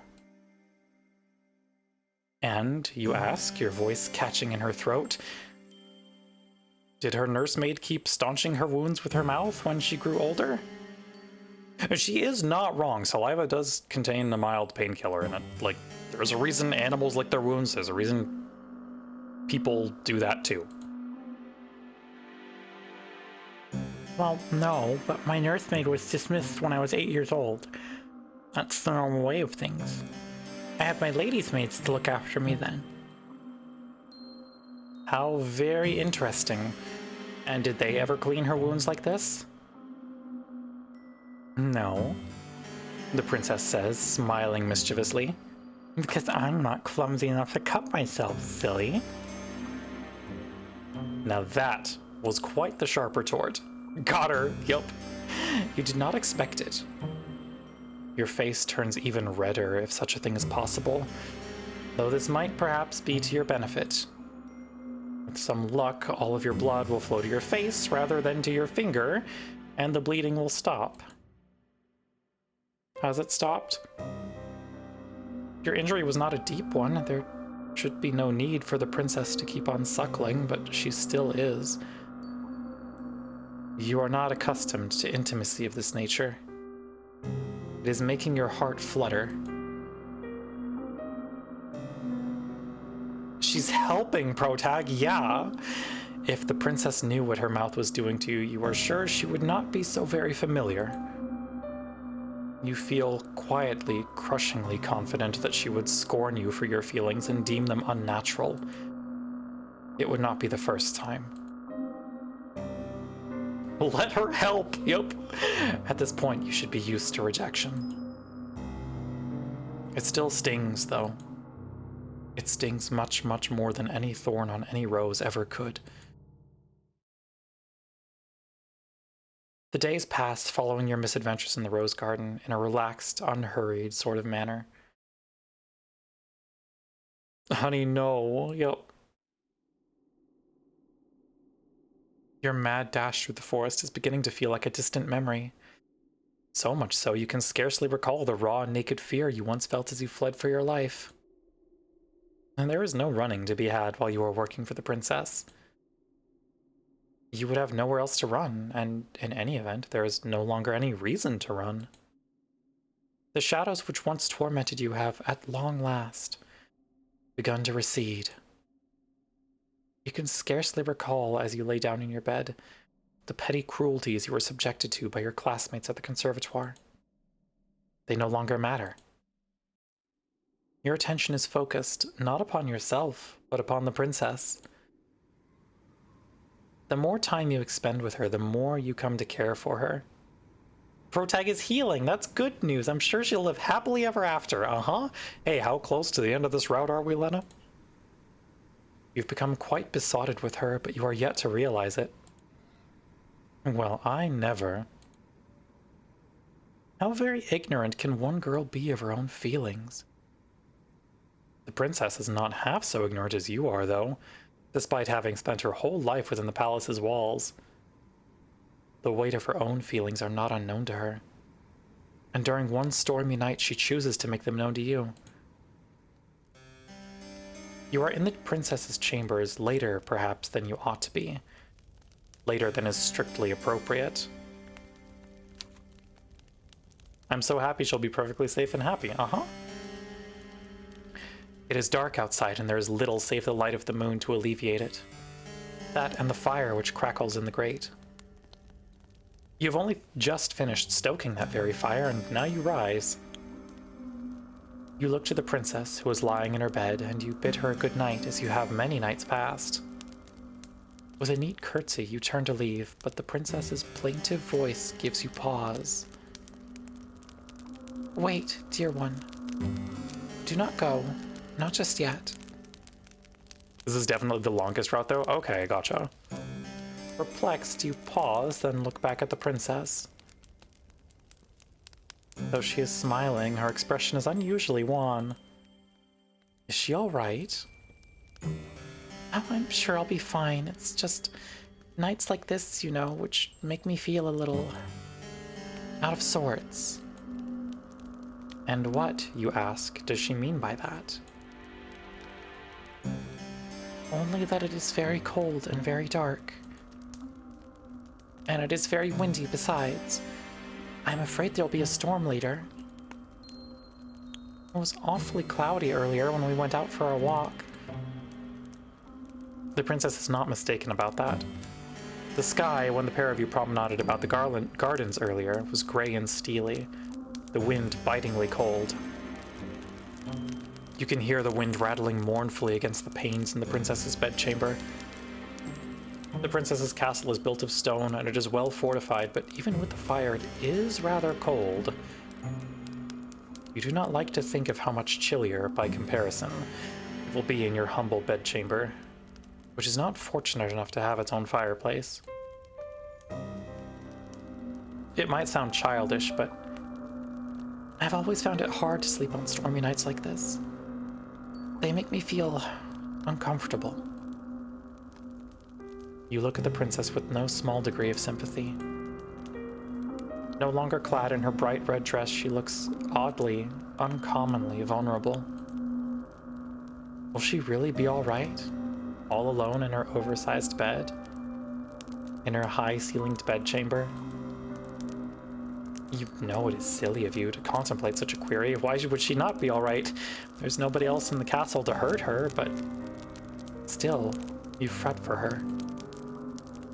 As her lady's maid, it is your job to fret for her. You would never want your mistress to feel unhappy. You ask the princess what it is she would have you do, and the princess perks up at this, pleased perhaps that you are taking the initiative.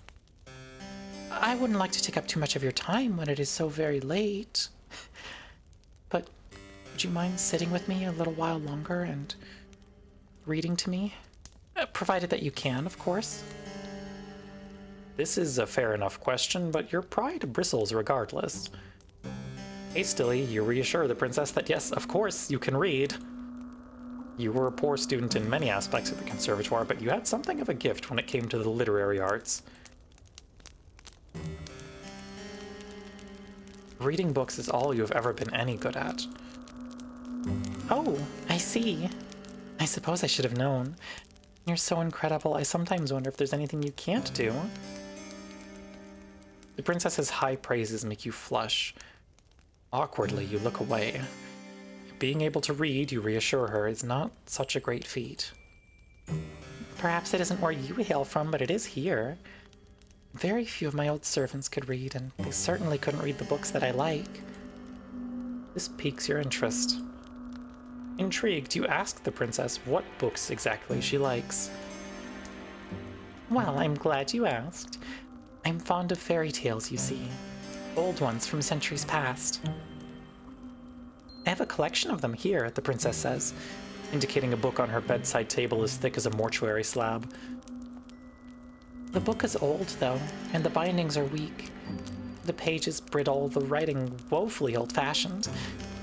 I didn't trust any of my past servants with that book, but I think you would do a good job breathing life into those old stories. Would you mind reading to me for just a brief while? Please, dear one, oh please. The princess's request seems a simple one, expressed sweetly. So much so, you see no reason to refuse her. Love how much simile she uses to vaguely morbid things. Yeah, it's good.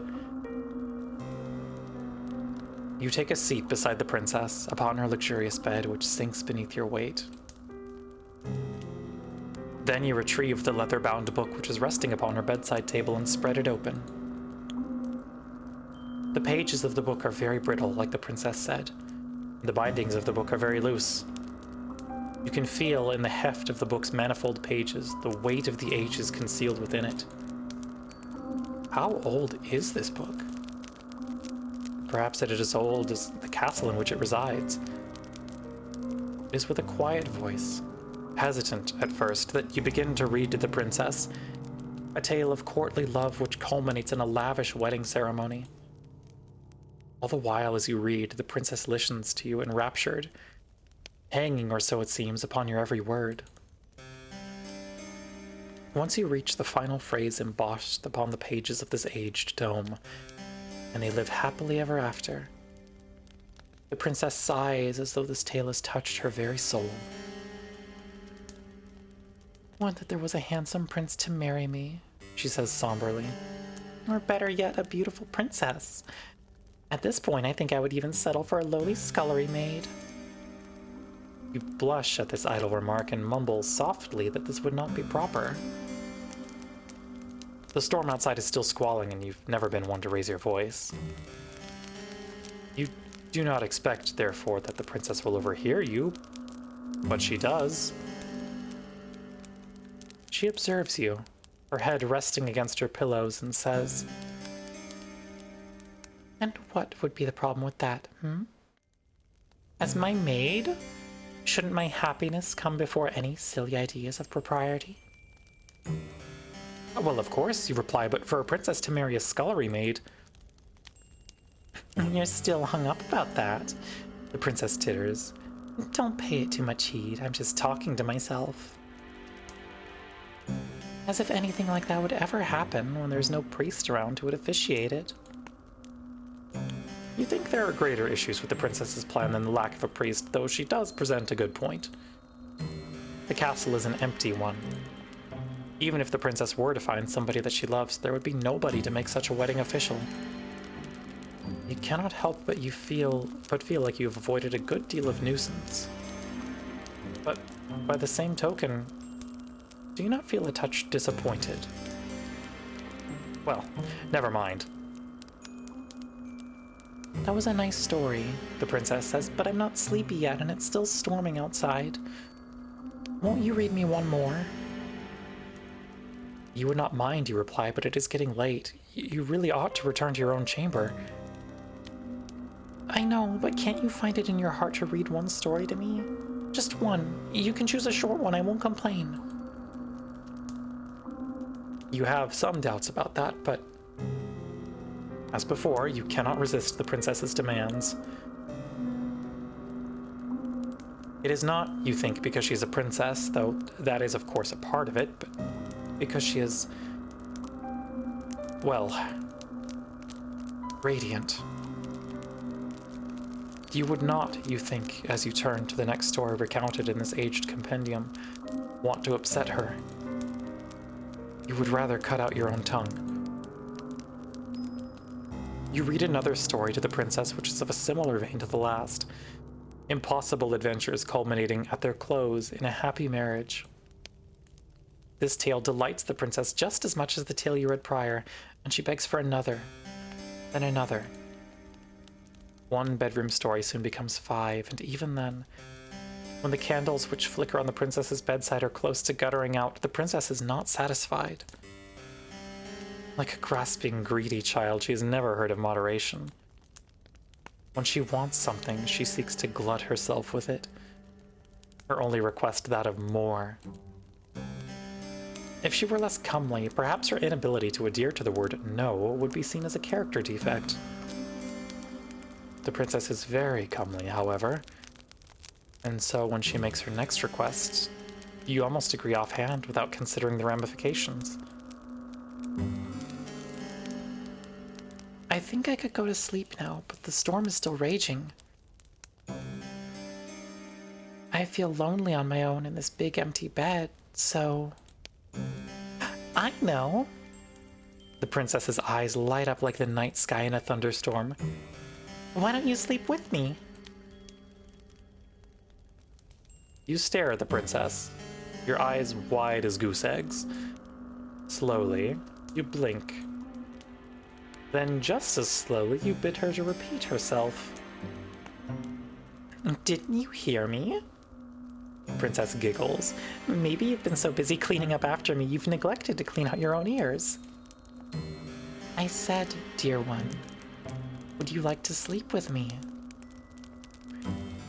If that is the question she truly means to ask, then it is easy enough to answer. Of course you would like to sleep with her, it would be an honor.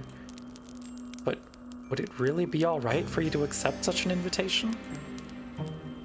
It must be a gross breach of protocol, surely, for a lowly domestic such as yourself to share a bed with a princess. You sit upon the princess's bedside, fretting while she observes with wide, beseeching eyes. She's waiting. Well, what's the matter, dear one? Why do you tarry so? Could it be... The princess's lower lip begins to tremble. Don't you want to lie with me after all? The sorrow present in the princess's voice and in her face makes you feel awfully guilty. Hurriedly, you console her. You tell her in no uncertain terms that if she truly wishes to partake in your company, then you have no qualms with it. Why would you? Well then, don't just stand there dilly-dallying, silly. Come and join me. And that is what you do, after returning briefly to your own chamber to change into your nightgown. Once dressed, you waste no time in returning to your impetuous princess's side. She's already lying in her glorious four-poster bed. Hi, Frere! Awaiting your return as though you were a knight-errant gone away to slay some wicked dragon. The princess giggles when she sees you. In your haste to change, you have made a hash of the buttons, and she bids you to come closer. Let me fix that for you, silly. Oh no, you say, I couldn't possibly let you do that. I am but a servant, after all. Should it not be your job to dress her? Maybe so, the princess says, but I don't mind a bit of role reversal. It makes things more fun. You try a few more refutations, but in vain. The princess summarily discards all of them. Quite at the princess's mercy, she might be even more stubborn than you are. Girly, excuse the hell out of me! You capitulate to her demands. You let the princess unbutton the front of your nightdress, then rebutton them, so the fabric of your plain gown is drawn shut. Satisfied with her handiwork, she has very elegant hands. The princess draws back and pats the mattress beside her. Now come in. It must be horribly cold out there, but these sheets are warm. Coyly, the princess smiles. And so am I. You feel warm yourself as you slide into bed beside the princess. Your face is as red as the gown the princess so often wears, as red as the roses in the castle's grounds. All the while your heart is fluttering. Does the princess know what an effect she's having on you? Surely she must. Love you women. Yep, how could any woman be so blind?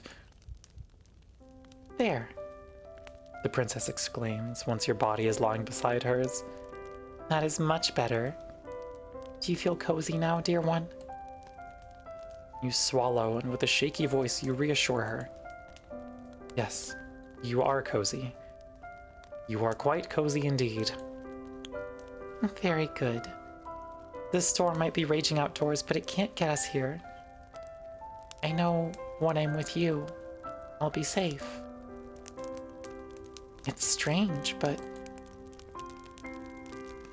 They can't stop our love!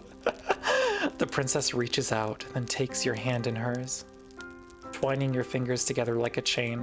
I'm out of ad snoozes. We have an ad break coming in a minute. I'm so sorry, chat. When I'm with you, I feel so very light. It's as though nothing in the world can hurt me. You make me feel safe, so I want to make you feel safe too. I'll take very, very good care of you. I promise. Good spot for it, you think? Yeah, we'll be stopping for ads regardless. Don't worry. You return her smile with one of your own. Touched by her thoughtfulness, though something about her promise does make you wonder. Should it not be your job to look after her as a domestic? No way, the princess replies after a pause. Be sure to read the pinned content warnings, yup. But you've been taking good care of me already. Now I need to return the favor. As a princess, I'm supposed to look after my vassals. It's all part of the job description. You were unaware that being a princess came with a job description. You thought the profession came with far fewer written responsibilities and far fewer forms to sign than, say, becoming a doctor, or an astrophysicist, or a mathematics professor. Hello, Joey. I'm so sorry. We're about to have ads, like, almost instantly, but we'll be pausing. You tell the princess this sleepily, and she laughs. You do say some funny things, dear one. I think you must be tired. Rest your head. You've been working so hard. I think you deserve it. Yes, you think. Only half conscious. You think you deserve it too. You have been working hard for a long time. Have been running for even longer. But now, at long last, you feel like you can let your fears go. Okay, that is the ad break started. We are pausing. This is gonna go so bad.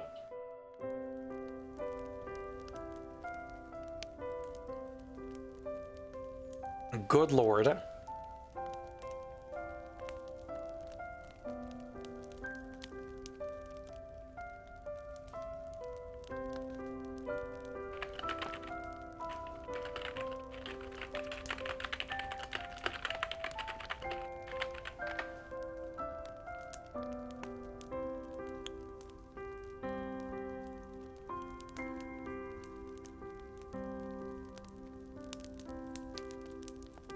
Now they're gonna have a good EP time and wake up and pick more flowers? Sure. Sure. Uh-huh. Okay, yay. Or become the flowers. That's fine, probably.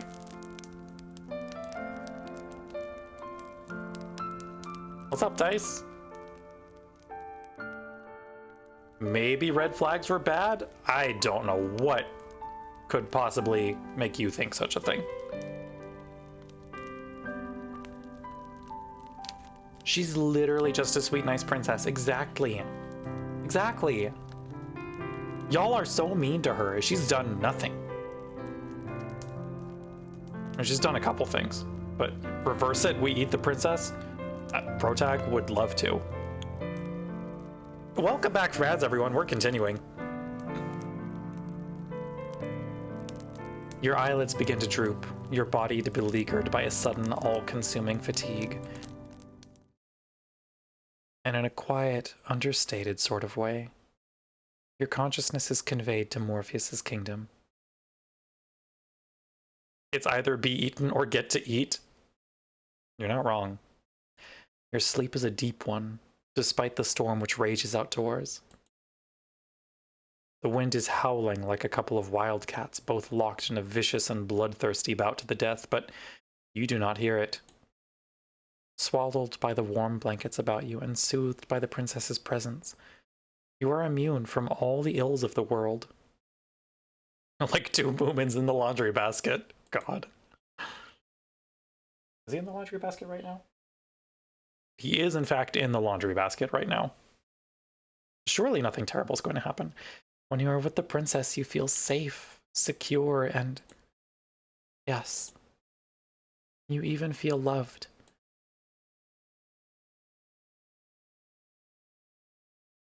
It is a pity, then, that these feelings do not last for very long. You know that something is wrong. Catastrophically so, the moment you open your eyes. Your thoughts are hopelessly jumbled, but you are certain that when you fell asleep, it was in a bed. A nice, warm bed, no less, beneath soft, comfortable sheets. You are not lying in a bed right now, though. You are not, in fact, lying at all. You are standing, instead, against a cold, hard wall made of stone. The curve of your back is pressed against the wall so intimately you can feel its icy chills seeping through the fabric of your nightgown. I knew it. Listen, something was gonna happen at some point. Your feet, which are bare, are similarly pressed against cold, unfeeling stone. They feel so frigid you cannot help but tremble. This game is great, is the thing. You're trembling so much you can feel your teeth chattering together. They sound like castanets. The sound is almost jaunty as it echoes through your cell, for that is indeed where you are. The princess's bedchamber, wherein you fell asleep, is a thing now of the past. You will note that I can right-click to save. Oh, do I have a choice coming up? You are standing, instead, you realize, with a sharp start, in the cell of some great underground dungeon. You swallow, and when you do, you can taste something bitter on your tongue. Your stomach is beginning to churn with anxiety. Holy shit, the breathing noises! Cool. Very effective Foley, You feel like you are going to be sick, a feeling which wells up inside you to a staggering degree when you catch notice of the stench. You are not, you realize, the only one in the dungeon. There are others here.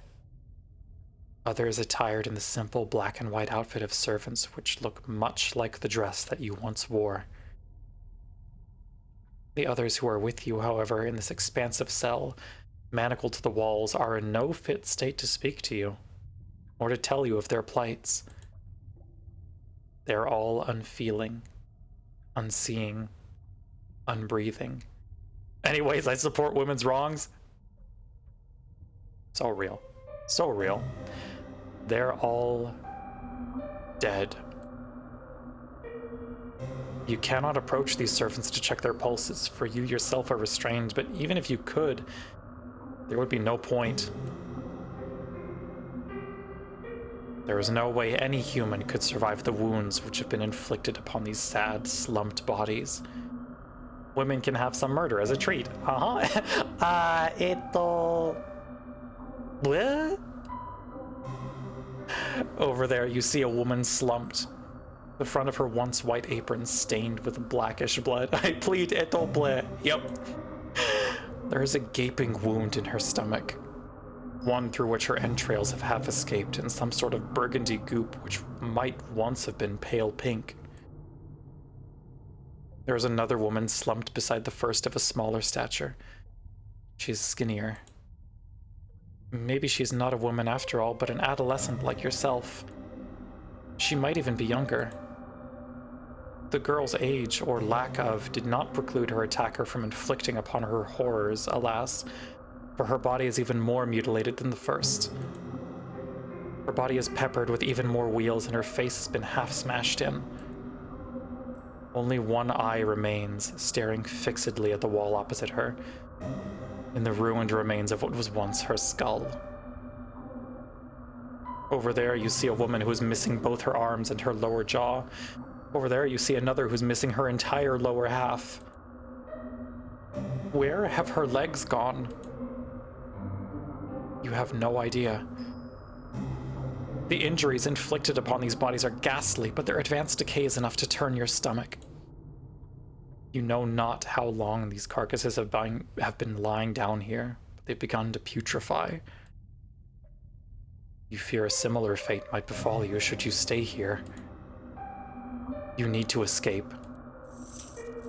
Fitfully, you struggle against the manacles which bind you, but alas, it is no use. You cannot free yourself from the walls.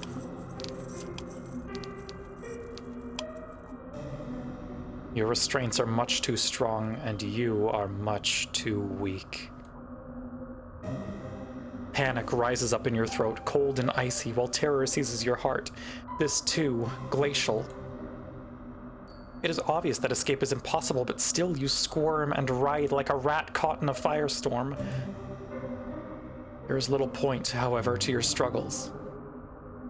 You succeed in nothing as you attempt to free yourself, save marking the steel manacles that dig into your abused wrists more sharply than ever. You gasp. That hurts. Well, you ought to have known that would not work. The very definition of insanity is, you know, performing a set action over and over, hoping for a different response.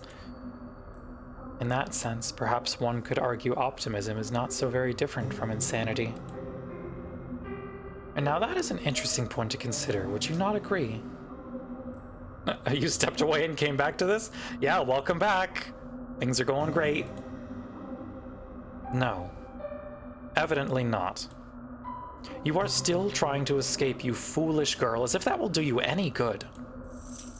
The clangorous rattling of your steely restraints is rather starting to get on my nerves. You are making enough noise to raise the dead down there in your dark, dingy cell, and all your screaming is hardly helping matters. I wish that you would cease this infernal racket, but I know you will not. Nothing I say could ever get through to you. Hey, narrator, chill. Excited to learn more about this narrator. Not that you have ever listened to me in the first place. Perhaps you would listen to her, though. Is she not your kind, considerate mistress? Look now. She's come all this way into the dark depths of the castle's cold, inhospitable dungeon to see you. Is that not kind of her? Oh, dear one, the princess trills, entering the dungeon with a series of light, lilting steps. It would seem like you have finally awoken. How are you? Based on all that infernal racket you've been making, it would seem like you have no shortage of energy. Balefully, you turn your head so as to meet the eyes of the princess. She is standing but a few paces away, beneath the roughly hewn stone arch which bids one entry, but rarely ever an exit, to the dungeons. The dungeons are dull and drab, but the princess is wearing her favorite red dress. It is so bright and brilliant that for a few moments it hurts you to look at her. Once, the red of the princess's outfit made you think of romance. Now it makes you think of violence. You must forgive me for leaving you down here for so long. That was unfair of me. I did think of waiting here with you, by your side, until you awoke, but... Once again, the princess giggles. A light, airy giggle which does not at all suit the situation in which you have found yourself. A dungeon is not a fit place, after all, for a princess. It is horribly cold here, and so very drab, and there's nowhere nice and soft to lay my head. I could have brought my pillows down from my bed, I suppose, and my blankets. I simply think she's great. She is fantastic. But then they would have gotten dirty, and that would be a disaster. Thank you for the headpats, Mood. Welcome on in, Mood. You've come at an interesting time. Please be sure to read the content warnings in the pinned post. I need to be more careful. I won't have anybody left to clean up my messes soon. Not when I've dispatched of you. Once again, the princess laughs. Her laughter is light and lilting, like the chiming of a silvery bell, but it does little to alleviate your concern. If anything, it makes you feel even more alarmed. Such a well-written character. She's such a well-written game, honestly. Did she say she meant to dispatch of you? Yes, that's right. Could you not tell?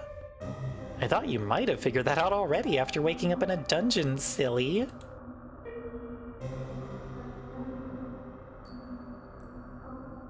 Still smiling, the princess takes another step towards you. Would that you could, you would cringe away from her, but you cannot. You are completely powerless. The princess reaches out and places a hand upon your cheek. Her skin is very white, and though her touch is cool, it is less so than the frigid air in the dungeon. Though your body is aching, the princess's touch is gentle, and you find yourself leaning into it subconsciously. You wish she would keep holding you. You wish she would keep touching you. You luxuriate in her kindness as best you can. I think with the brevity the characters get in terms of progression, they're not bad at all. Wouldn't work if it was like a 20-hour one-path kinetic or something, but this hits. Yeah, it's not trying to be like long fiction, and I appreciate that. They are very much written to work with the circumstances. But though the princess's caresses are tender, your circumstances rather undermine them. How can you relax like this? Oh, you're such a good girl, the princess says, in a cajoling sort of voice as one might address a cat. You've been so lovely to me while we've been together. I really couldn't ask for a better servant. I feel as though I've been spoiled. Yeah, how you feeling about that one, chat? That was a gift from me to you. Why then, you ask her, is she doing this? Improbable though it sounds, she must be the one who chained you up. There's nobody else in the castle who have committed such a feat. Everybody else is dead. Why, yes. How very astute of you. I was the one who orchestrated all of this naturally. Naturally, she says, as though her betrayal is a matter of course. Naturally. Why, you ask, is this so natural to her? What does she mean to do with you? Oh, only what I've done to all of my other servants. I have experience with this sort of thing, so please don't worry. I'll take good care of you. And by take good care of, she means... Naturally, I'll kill you. There it is again. That word, which seems grossly inappropriate given all which has transpired. Naturally. There's nothing natural about this. Do you not think so? The princess examines you, her expression ponderous. It's natural to me, even if it isn't natural to other people. This just feels right. Imprisoning her servants in the dungeon and letting them die? Yes, exactly. There's a bit more to it than that, though. Oh. Of course there is. I like you, dear one, the princess says in a voice which sounds uncommonly serious. You've been good to me, like I said, and kind. For that I will be eternally appreciative. You have been so good to me, in fact, that simply being with you is not enough. Not anymore. Your company can no longer content me. I'm a greedy, selfish girl, you see. The princess's smile widens into something sinister, her eyes flashing with a fiendish fervor you have never before witnessed. And I don't want to feel you beside me. I want to feel you inside me. Well, of all the things your charming captive could have said, you did not expect that. How's that content warning list going? Yeah, we sure are at bullet point number 3 on that. The princess, perhaps noticing your confusion, begins to giggle. A giggle even lighter than meringue and just as airy. It is just as inoffensive. I can see that you don't understand, dear one. But you aren't the only one. My last lady's maid said that too.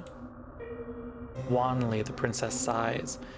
A beleaguered woe-is-me sigh, which makes her look even younger than the scant handful of years she truly possesses. And the one before that, and the one before that, and the one before that. I thought that you, at least, might be able to appreciate my point of view, but perhaps not. I don't think it should be too complicated to grasp, really. But maybe my way of looking at the world is a little bit unique? That's what my nurse always used to say, at least. When she still had the breath to speak, of course. You look at the princess. Where else is there for you to look, really? Your eyes affixed to her face. You volunteer as... Yeah, no, the sniper's active. Keep your head on a swivel there.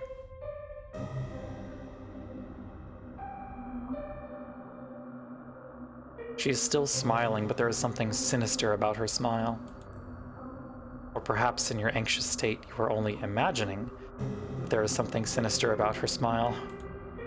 It is easy to see things which do not really exist when your surroundings are festooned in shadows. In actuality, however, the princess does not look any different to how she usually does. Neither is she acting any differently to the way she usually acts. She has not changed. It is only your perspective of her that has changed.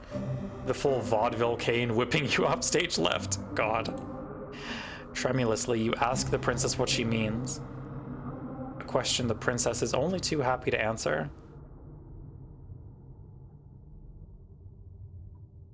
Hi, Roxas. Hope you're doing well.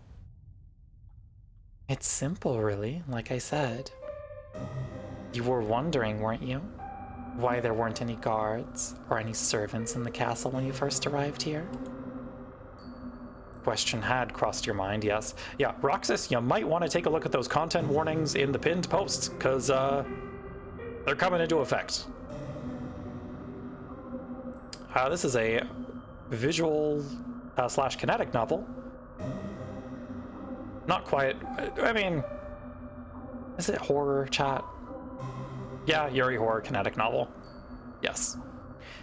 You are sure that the princess said her ministers sent them away, though? Was that a lie? I wasn't being wholly truthful, no. I thought you would be afraid of me if you knew what had actually happened, and I didn't want that. I wanted you to stay with me. My ministers didn't send anybody away because I don't have any ministers. I dispatched of them, too.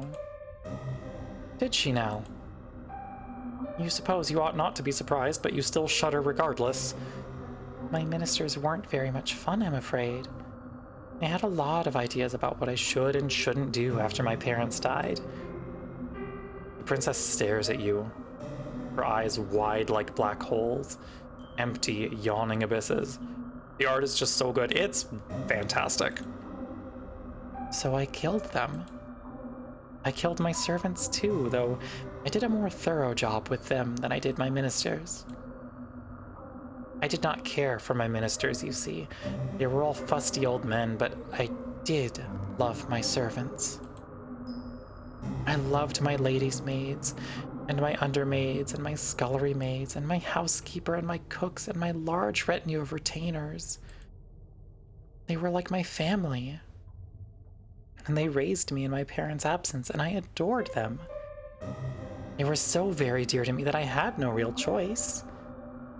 I had to eat them. Does that follow?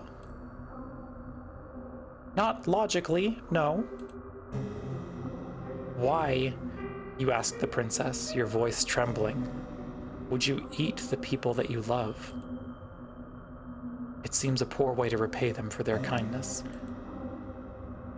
Well, why wouldn't you eat the people that you love? I don't think there could be any greater way of showcasing one's gratitude. Unless you have any better ideas. This is Protag's first day at Fucked Up Yuri Academy. Yeah, she hasn't read the popular tag list yet. Hey, Admiral, welcome on in. I'll bash you up proper next time, I swear. Be sure to read the content warnings in the pinned post. Oh my goodness. Well, thank you so much for the raid, Admiral. Welcome on, everyone. Hi all, I'm Percilandal, a variety PNG tuber who streams a number of things. Yeah, raiders, please check the pinned post because we are playing a horror game today. Community members, if you are not following the wonderful Admiral, please go give him a follow. Thank you so much for the follow, Koko-san. Yes, today we are playing a visual novel called It Gets So Lonely Here, which is a Yandere Yuri visual novel. So, happy Yuri Day, everyone. We're celebrating with some real normal girls. Admiral, if you need to do any post-stream care, please do so. Please grab some water. Please take care of yourself. If you've got to raid and run, raid and lurk. Absolutely understandable. Thank you so much for the raid. Thank you for sharing your community with me. And we're almost to the end of this route, so strap in, everyone. You weren't expecting the princess to turn the tables on you quite like this, and dumbfounded, you stare at her. You know precious little about love yourself, so it is hard for you to form a convincing rebuttal, but you muster up a few token arguments. Okay, just need some food. Food is important. Food is good.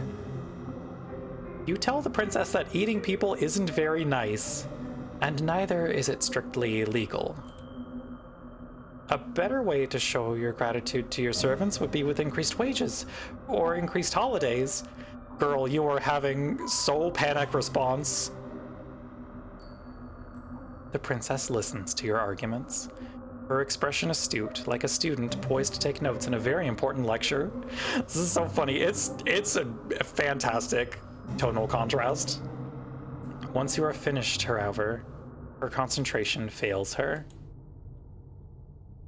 Love the let us form a union response. Yep. Maybe discuss Crudy disease. That's an important thing to think about, yeah. Her shoulders begin to shake, but it is not with remorse for what she has done. Hello, Zebra, welcome. I'm having a wonderful day. Be sure to check the pinned chat because those content warnings are very real. Instead, she is laughing. Oh, dear one, that's very funny, but why should I care about the law? I'm a princess. One day I'll be the queen. I am the law. That is a good point, but would eating people not turn her subjects against her? What subjects? I'm no fool, you know, no matter how I might act, and I know what happens beyond the castle's walls. I know all about the plague. Once I might have had a populace to govern, but they're all gone now. I'm a princess in nothing but name only. A monarch without any subjects. She makes a convincing argument. Does she? Don't you think that's sad? I know I do. It's so woefully lonely. If she feels lonely, then why has she been systematically slaughtering all of her domestics? It doesn't make a lick of sense. Perhaps not to you. Gently, the princess caresses your cheek.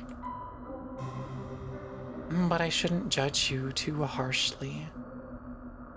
As much as I like you, dear one, you are a commoner. Perhaps you can't understand the intricacies of my thoughts. Privately, you doubt that anybody would be able to understand the intricacies of the princess's thought process, largely because it is unreasonable. You do not say that, though. Instead, you ask her the only question you can think to ask, with your weary throat, which is sore from shouting. Why? Why, you ask? The princess blinks. It's because I don't want you to leave me, of course. Everybody leaves sooner or later. Whether they have pledged their allegiance to me or not, that is simply the way of the world. People are fickle and inconsistent. Even to me, a monarch. That is why I decided to eat my servants. I had no choice, you see. It was the only way to ensure that they would never leave me. When you think about it, they should be grateful that I would demean myself so, to consume their flesh and blood. I am a magnanimous ruler, you see, and I treat all of my subjects equally. I love every single one of you. Also, ad break in about a minute, chat. You will not miss anything, because we will pause during ads and just, like, rehydrate and decompress a little. But, yeah, be aware of that. And naturally, I love you too. You've been awfully nice to me. And you are very pretty alongside it. Confession scene, let's go, yeah! If you were a plain ugly girl, perhaps I would not shower you with affection quite as intense as this, but you've captured my heart. I think you're lovely. So I'll bestow upon you the highest honor I can conceive of. I want your body to mix with mine. Then we can stay together forever and ever. The princess leans in. You can feel her soft silken hair brushing against your cheeks. Oh, that's ad time, everyone. Time to sit back and chill for a little bit.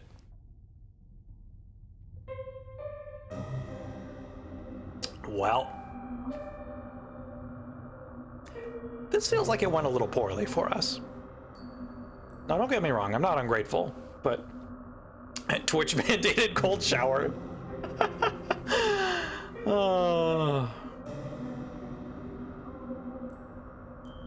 No, this is fine. Yeah, exactly. I don't know what everyone's worried about. There's nothing concerning here. That was Sage's joke. You can't take credit. You can take credit. You can take a little bit of credit. Comedy is a group effort.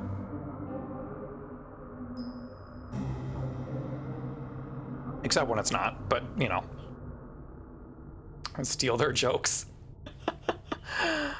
We got like 30 seconds left on ads.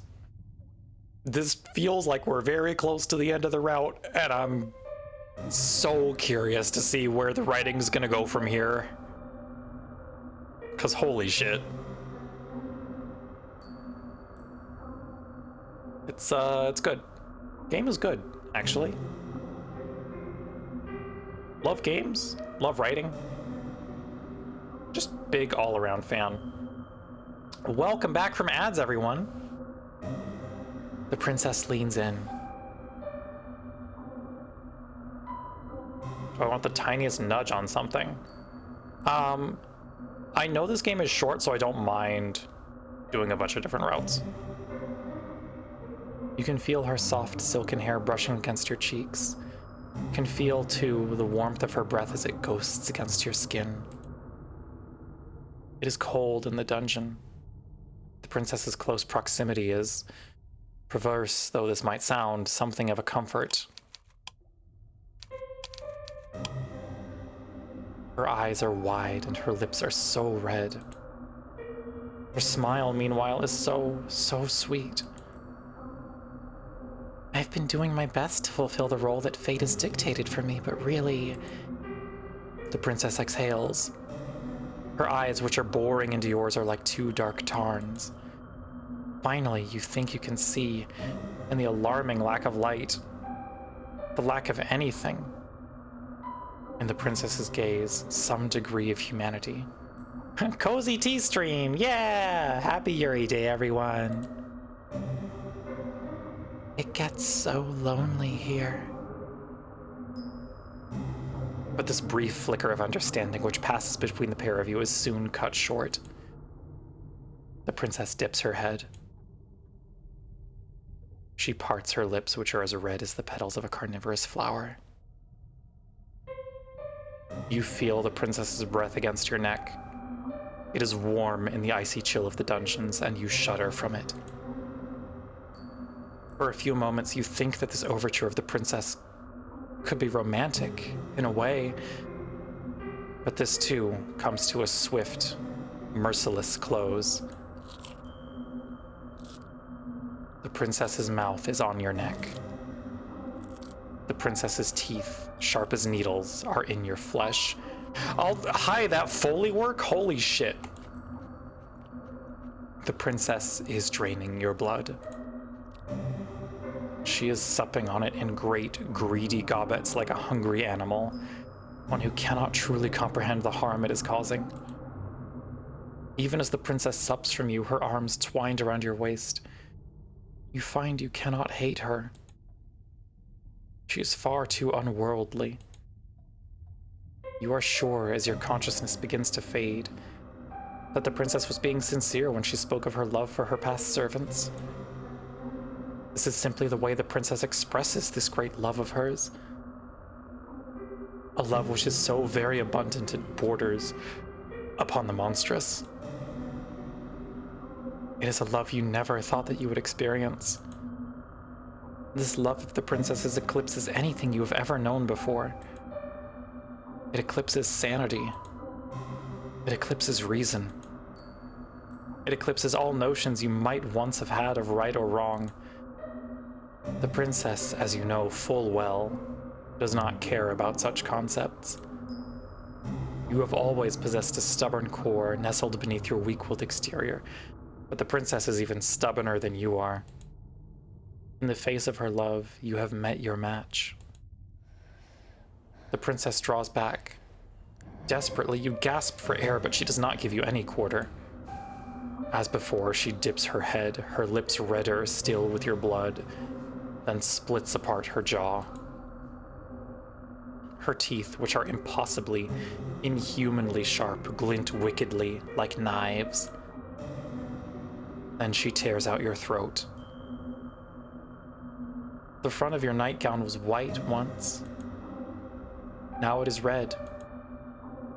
There is so much blood, you can smell it when you inhale, sharper than metal. It is so potent you can taste it on your tongue. You try to inhale, but this task proves to be beyond you, what with the twin perforations that have ruptured your skin. Your attempted breaths, when they escape your lips, sound like sad, sorry wheezes. Your whole body, meanwhile, feels as though it is on fire. You make for quite the sorry sight indeed. But you'll forgive me if my sympathy is limited. You did bring this upon yourself, you know. Happy Pride Month! You reap what you sow. And in your case, you made a series of bad decisions which led to your untimely demise. Now, what do you want to do? Will you accept this fate of yours and rest in peace? Or will you try to fight against it? Fur's like, I want to save, please. Yeah, you're correct. What? Really? You're fine with being eaten alive in a dark, dingy dungeon than being left to rot?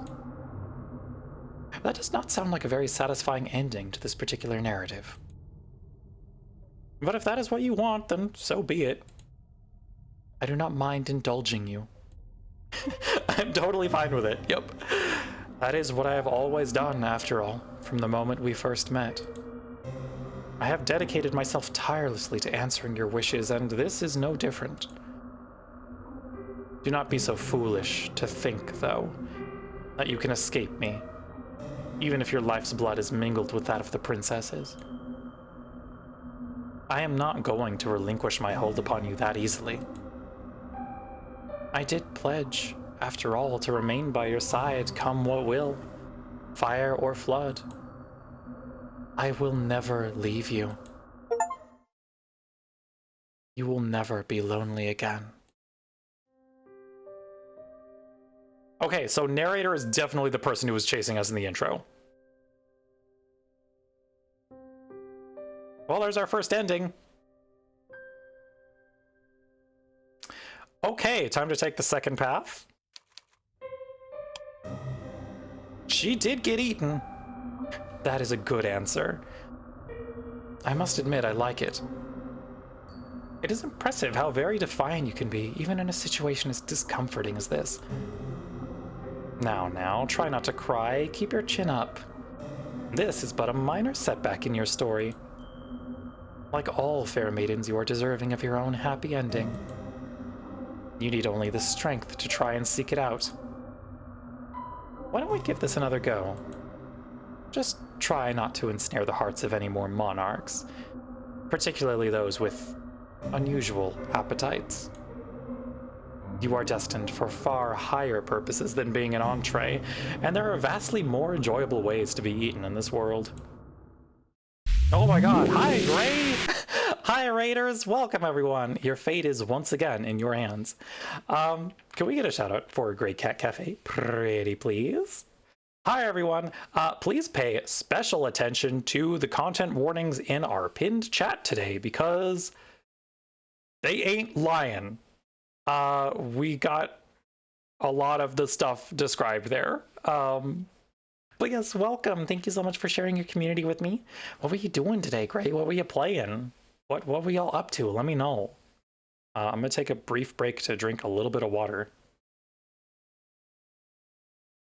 Because we've been doing a lot of reading today. In honor of Yuri Day, we've been reading our way through a Yandere Yuri visual novel called It Gets So Lonely Here. We played a silly management game about succubi. Hell yeah! But it's in order to bring your wife back to life. Listen, I'm not going to question your motivation. Gray, we just got eaten. Like, physically, literally. I will not be questioning anybody's motivations here. It's called My Lovely Wife. Oh, good. Anyway, if you got to do post-stream care, if you need to raid and run, if you need to get some water, if you need to get some food, please take care of yourself. Thank you for sharing your community with me. And yeah, sit back and enjoy. Now I wonder, which path will you take? Oh, okay, interesting. Well, it's time for another poll, chat. What are we doing? Where are we going? It is an interestingly... That's an interesting flow. Okay, I get what it's doing. So, shore or village? Vote now on your phones! We got two choices. It just restarts. Thought we were going to see the MC fight the princess. Not necessarily an expected flow. Okay, yeah. Now I get what it's doing, so I still will be making save files before decision points, but that is cool and that's good to know. I'm so curious about the other routes now. Actually, here's what we're gonna do. Once our route is chosen, I'm gonna take a quick bio break real quick. I'm gonna refill my water because I've been reading for a bit and we've been reading for like 2.5 hours straight. And then we will start on our second path. We're gonna find out what that path is in just a couple seconds. So sit tight. We are going to the village. Let's go. Okay. I am going to grab some more water. I'm going to put us over at our BRB screen. I'm going to run ads so we get a little more leeway on that when I come back. And I'll be back shortly. So if you also need to get up and stretch, get some water, use the bathroom, please do that. Alrighty. Do I remember how to run my stream? Probably. That's the thing that I should know how to do now that I've been streaming for like a year and a half. Bye. Be right back.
Ladies, gentlemen, and everything that lies outside and in between that dichotomy, we are back!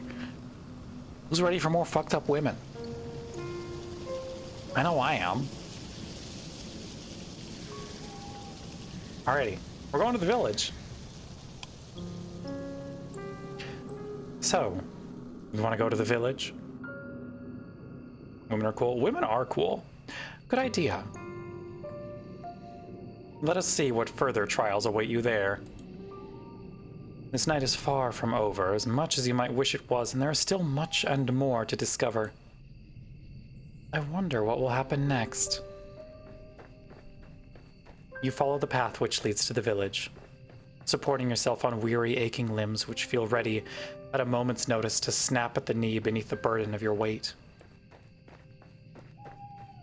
The soles of your feet are screaming at you. Love loop mechanics in games like this? Yeah, it's very, very good. You need to lie down, and quickly. You only hope as you continue to run that you will find a suitable residence in which to rest at the village. Especially when the narrator calls to them like that. Yeah, it's good shit. You do not know what will await you at the village, but you have visions, as you run, of a quaint scenic settlement, all thatched cottages with sloping roofs. Surely there will be a kindly peasant who would be willing to put up a young runaway for a few nights. You can imagine, too, the face of this kindly peasant from the fairy tales you read in abundance as a small child. She will be broad-shouldered and ruddy-faced, with dull brown hair crammed beneath a cap. Her arms will be sturdy from many years of washing clothes and milking cows, but she will be kind to you and compassionate, just like a mother. You do not know what mothers are like. You hardly ever spoke to yours. You are only guessing. You are not a complete fool, however, despite your tendency to daydream, and you do have a few reservations. Peasants do not, as you know from your voracious reading, have much money, nor do they have much food. It might be hard to convince a resident of the village, even the kindly washerwoman of your fantasies, to take in a complete stranger. Still, you must try. That is all you can do, really. So you run to the village.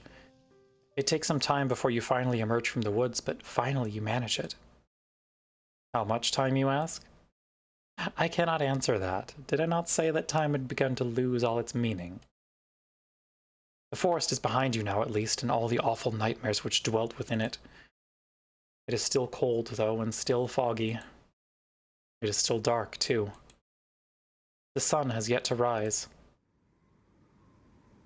You can see the moon more clearly now, though, as it hangs above your head, round as any pearl or orb or crystal ball. The moonlight shines down upon the village, nestled among the hills like a diorama. Hope anew bubbles within you. You finally made it. Surely not but your salvation awaits you. Pondering that orb, Things will be fine. You follow the winding dirt path to the village, looking this way and that. But your hope, such a precious, fragile thing, soon begins to fade. The village up close does not look half as welcome as you imagined. How's stream going? Oh, you know, we got eaten. We're starting on our second route. Welcome back, fan. I hope you had some good sleep. Got back from eating lunch? Welcome, Moth. What did you have? What was lunch? There are cottages, yes, but they're in a state of disrepair. There are holes in the roofs and holes in the windows. Most of the doors are tightly shut, but others are gaping open. The kitchens beyond them even darker than the night sky which shrouds you. Tuna salad sandwich, tasty. There are no lights on in any of the windows, and neither can you see any people, insomniacs like you, at them. You cannot hear anything either, beyond the sound of your own footsteps and the low, mournful sighing of the wind. Gotta go hydrate because headache? Go hydrate. It's important. Hope your head feels better. The village is quite quiet. Eerily so. It is immediately obvious, even to a naive girl such as yourself, that something terrible must have befallen this village. You know before you try your luck at one of the houses that nobody will answer you. Mott sees the last round is like, I should go grab some lunch. You know what? That is so valid. Listen, I was hungry. There will be no kindly red-armed washerwoman to welcome you here, no matter how much you wish for it. That does not stop you from wishing regardless. Your knuckles rap smartly against the wooden door. Your efforts soon prove, however, to be in vain. There is nobody here to hear your entreaties.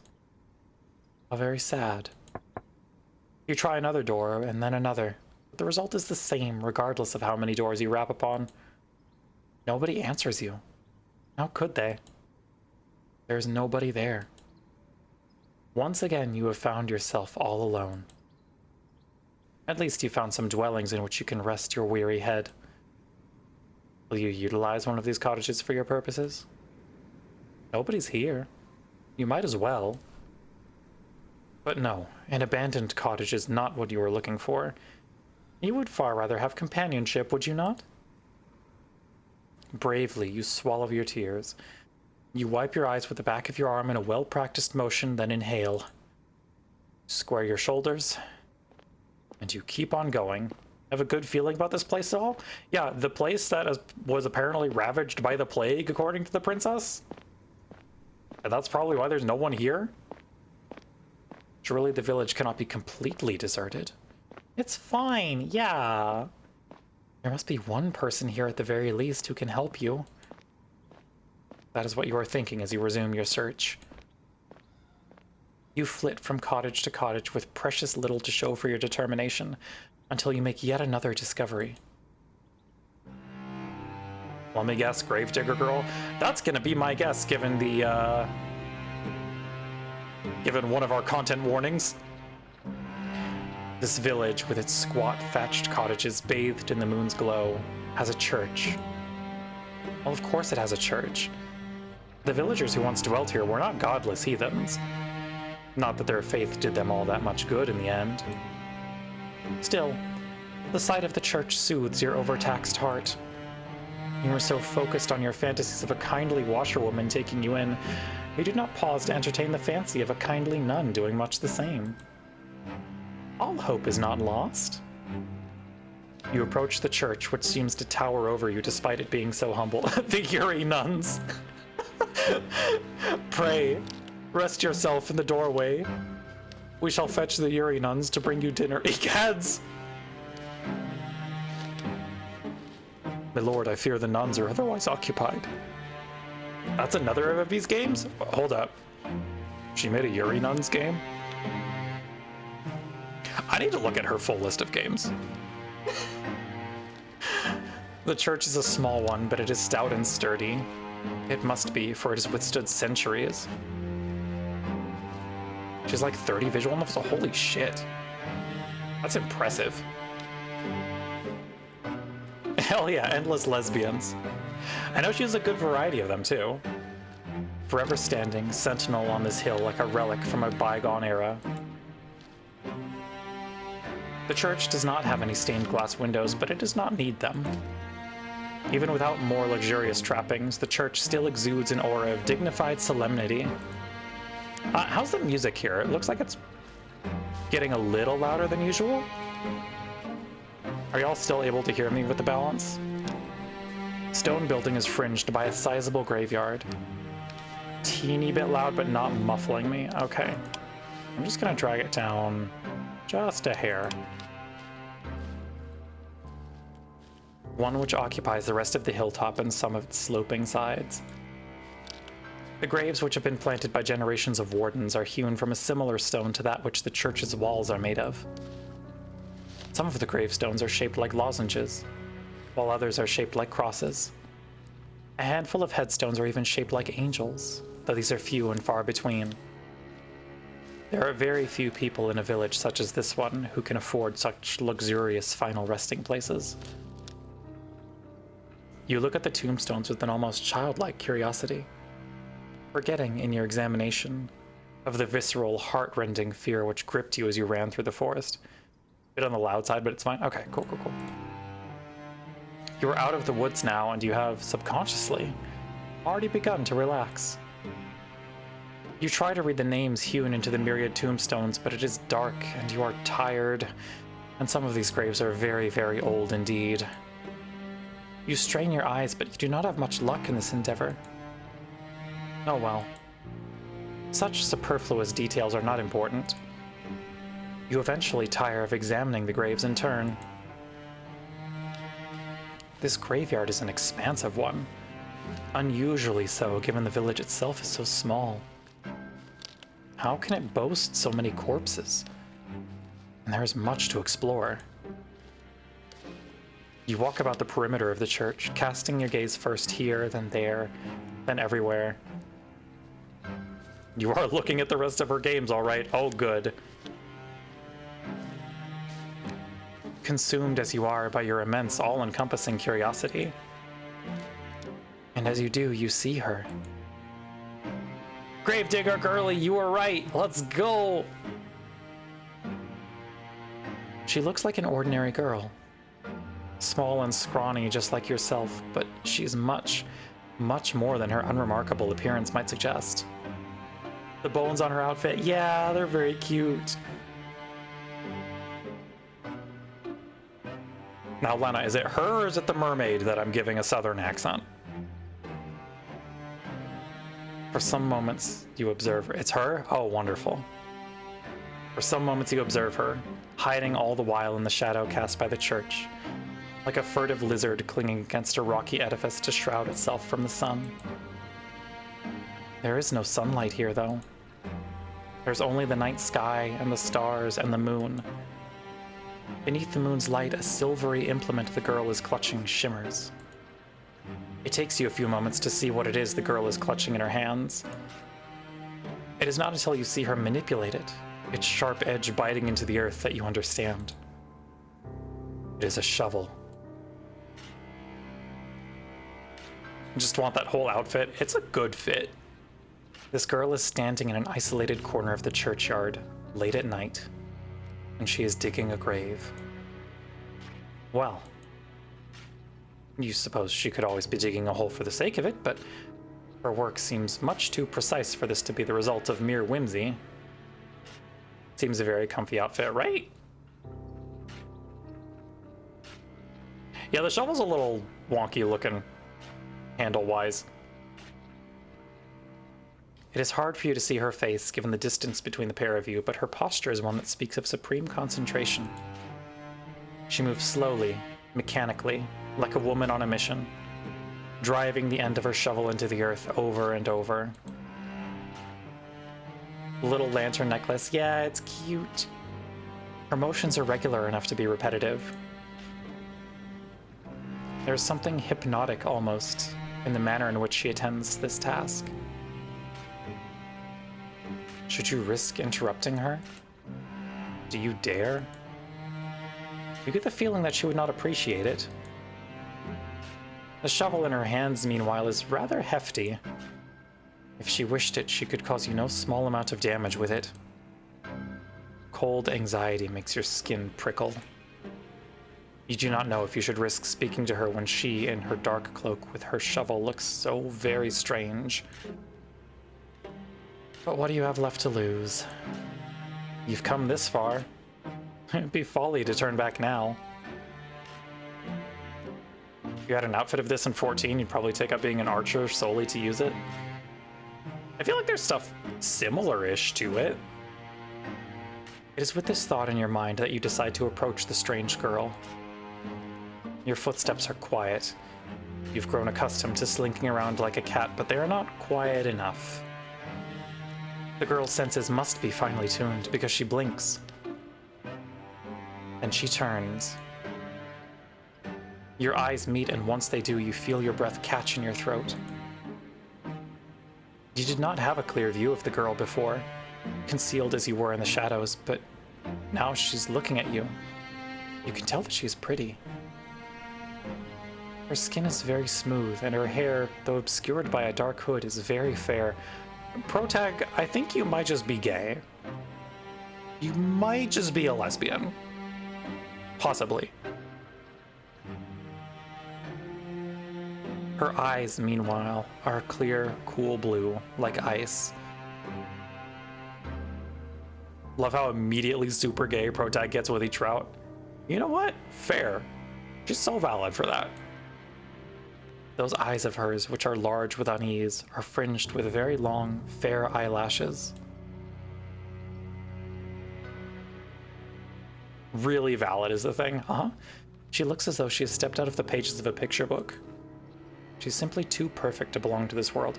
You know, we're getting a whole lot of hints from the text about people jumping out of the pages of books and stuff, which is, I don't know, maybe that's something that's nothing, but that's something that they've been calling a lot of attention to.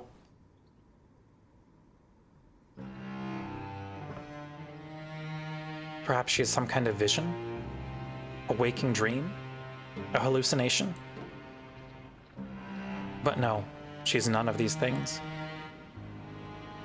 The shovel she is clutching in her hands looks solid enough.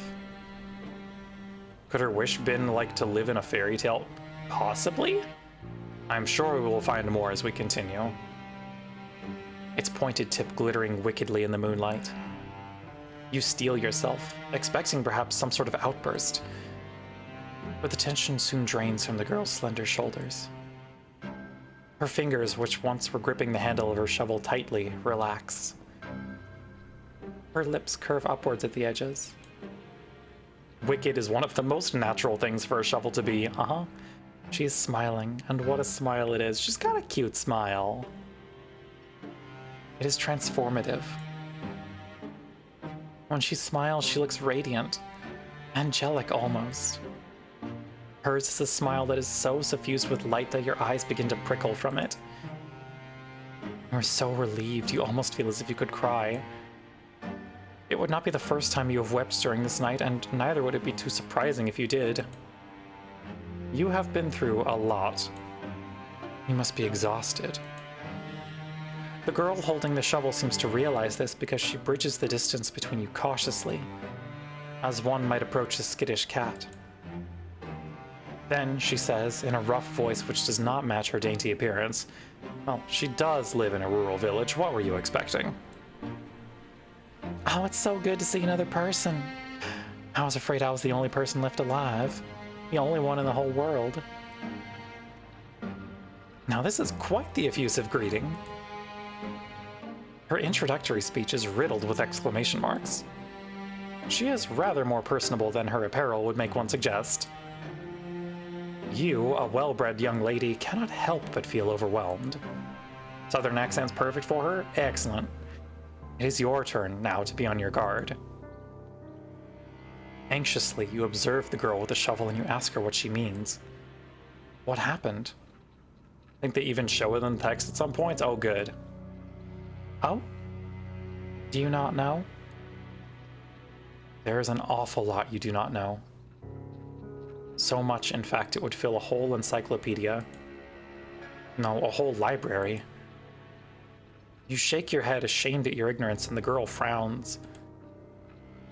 You mustn't be from round these parts. I guess I should have known.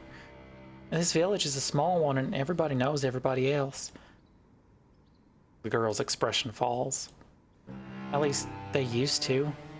Back when there were still people to know. That ain't the case now, though. Not after the plague. There was a plague? That would certainly explain why the village, when you walked through it, was so quiet. Did everybody else succumb to this mysterious illness? That's right. It's just me here now. I've not seen another human being in a long, long time. It gets so lonely here. Now that is an interesting turn of phrase. It catches inside your head like a burr. Have you heard it before? There it is! There we go, there's the watchwords, everyone! You do not have much time to ponder this, however, because the girl takes a step towards you. She did said the thing! Ah, but where are my manners? I must have gone rusty after being on my own for so long. My apologies, miss. You look like you come a long way. You said you were a traveler, yes? And your hands are very cold, just like ice. Would you like to come inside? Maybe have something warm to eat and to drink? My home's small, I'm afraid, and my food ain't nothing fancy, but I'd be more than willing to share. It's not every day another girl stops by, especially not one as pretty as yourself. I'm feeling very blessed. The girl laughs. A carefree, airy sort of laugh which does not match your initial impression of her. You thought when you saw her among the graves that she would be more distant, somehow, and more mysterious. Perhaps you are mixing her up with somebody else. You are still unsure if you can trust this girl, but her invitation is an appealing one. It is much more appealing, certainly, than spending the night outdoors in the cold, camping on the graves. What are you, a romantic poet? Please. You make a show of pondering the girl's invitation, at the very least. You do not want to appear too eager, but your acquiescence is, alas, an inevitability. Why would you ever refuse her? She's the first friendly face you've seen all night. You do not want to appear too eager, real. Girls laughing in a way that is inappropriate for the environment is one of your favorite things for girls to do? So true. Without her, you would be all alone. Your hostess leads you to a small, humble home located but a stone's throw away from the church, built in the shadows of a twisted, towering sycamore. The girl's home is in such a state it seems a folly to even call it a home. Hovel would, to you, be the more appropriate descriptor. But when your hostess leads you inside, her eyes alive, and she says, "Here we are, home sweet home." You don't have the heart to tell her that you don't find her home very homey or very sweet. That would be incredibly rude. As a guest, you ought to be more appreciative. Half-heartedly, you look around your newfound surroundings. The ceiling is supported by wooden joists and is perilously low. Not so much that you are in danger of bumping your head, but just enough to feel claustrophobic. There's a fire in the corner, though it is not consigned to a grate. The fire instead is blazing in the open. A circle of logs set alight like a scene from a witch's kitchen. Above the fire hangs a silvery pot suspended from one of the wooden eaves. Other objects of interest are hung from the eaves. Iron implements you take to be cooking utensils, various herbs, and strips of meat left to cure. The smell of cooking fills the air, mingled with the sharp, sour scent of unwashed bodies. How, you wonder, does your hostess clean herself? You do not see a bathtub anywhere. Perhaps she does not possess one. The girl's home is unremarkable in every regard, but it is, you suppose, better than nothing. At least there is a roof over your head and food to put in your belly. The girl looks to the pot suspended over the fire, which she gives a stir with a ladle. Then she brings the ladle to her lips to taste whatever concoction she has brewing within it. You can only hope that she is not, like the weird sisters from that famous play, brewing a broth with fenny snake fillets. I really out here being like, your host is stinky. Rude to her. Look, you know, sometimes you gotta acknowledge it. Sometimes girls be smelly. They do be having girl smell on occasion. Yes, I think this is just about done, Girl says to nobody in particular. She sets the ladle down back into the pot, then looks to you and smiles. Do you want something? It looks as though you come quite the long way and you must be hungry. Are we all hydrating? Is that what we're doing? I'm gonna hydrate too.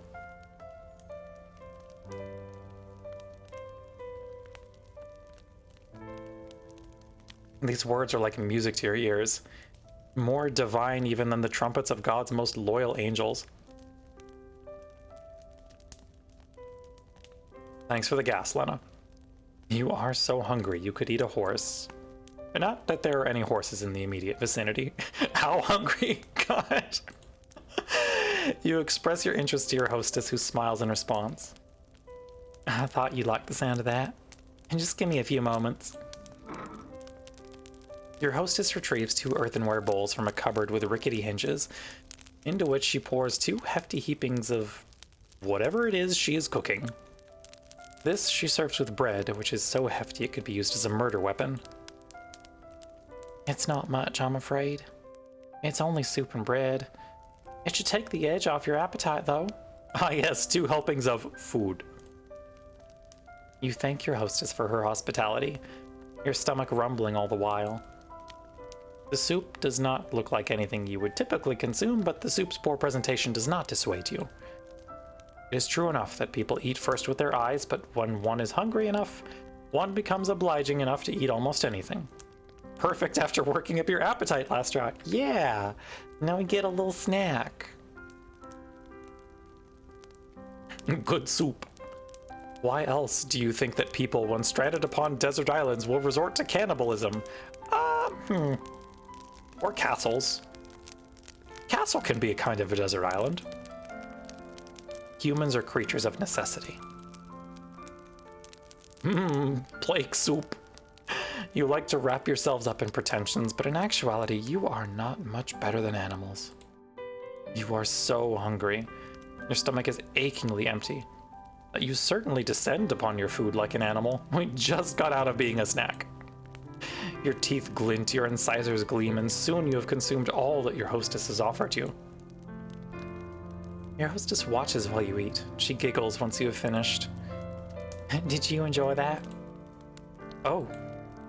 You catch your hostess's gaze, suddenly abashed. You were so hungry, you failed to account for her judgment. Now you have some food in your belly, though, and you've been suitably warmed. Your old self-consciousness is returning. Did you not make a fool out of yourself? You demur shyly, looking at your lap, fearful all the while of what your hostess might think of you. You do not want her to take against you.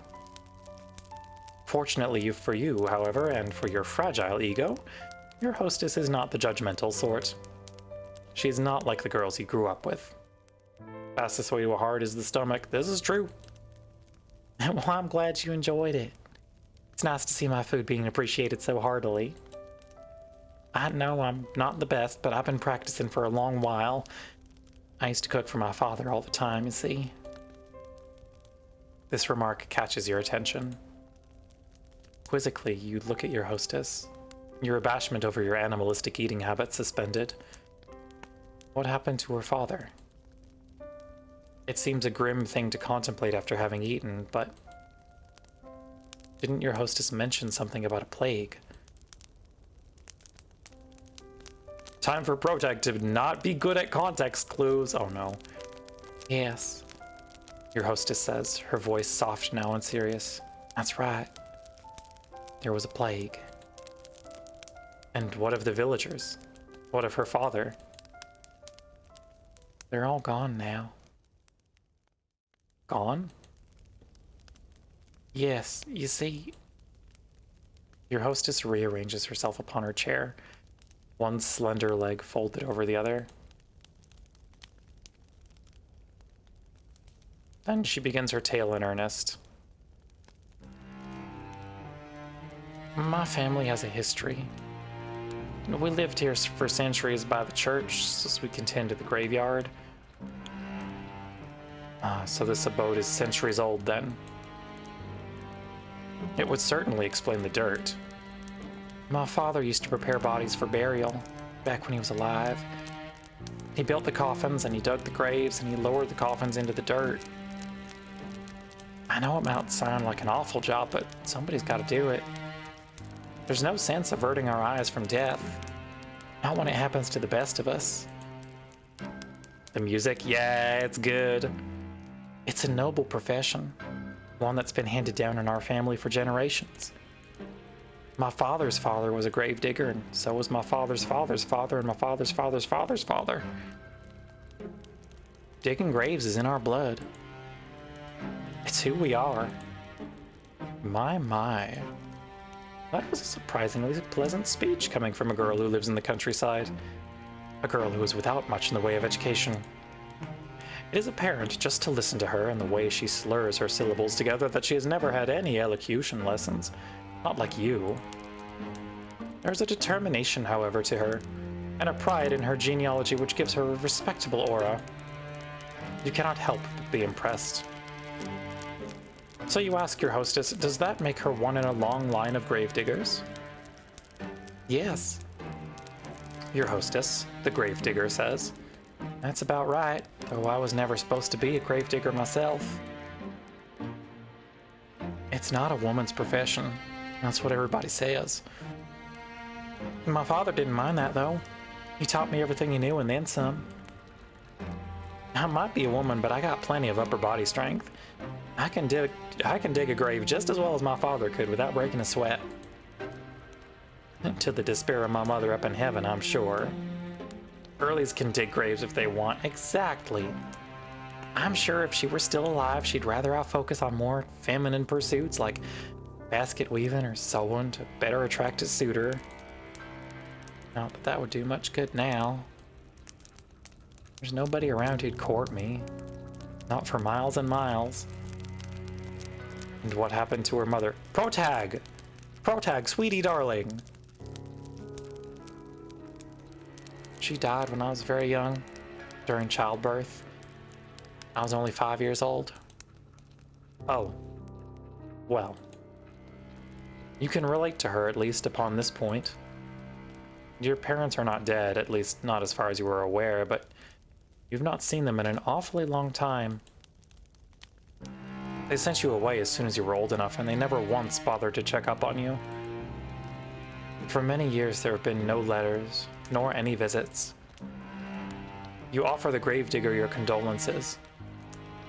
You do not know if they will help, but you feel like you cannot say nothing. That would seem heartless. The gravedigger, however, does not seem too upset by this turn of events because she smiles, albeit somberly. It's all right. It was ages ago. I don't remember her too well, and I've never really had the luxury of sitting around feeling sorry for myself. I had too much work to do. Around the house, you ask? That too. I was the oldest child, so it was my job after my mother died to manage the sweeping and the cooking. Oh, and looking after all my siblings too. You blink, intrigued, then glance about your hostess's humble lodgings. Protag! Do not ask her where her siblings are, I swear to fucking God. You do not see any siblings in the immediate vicinity. Where could they be?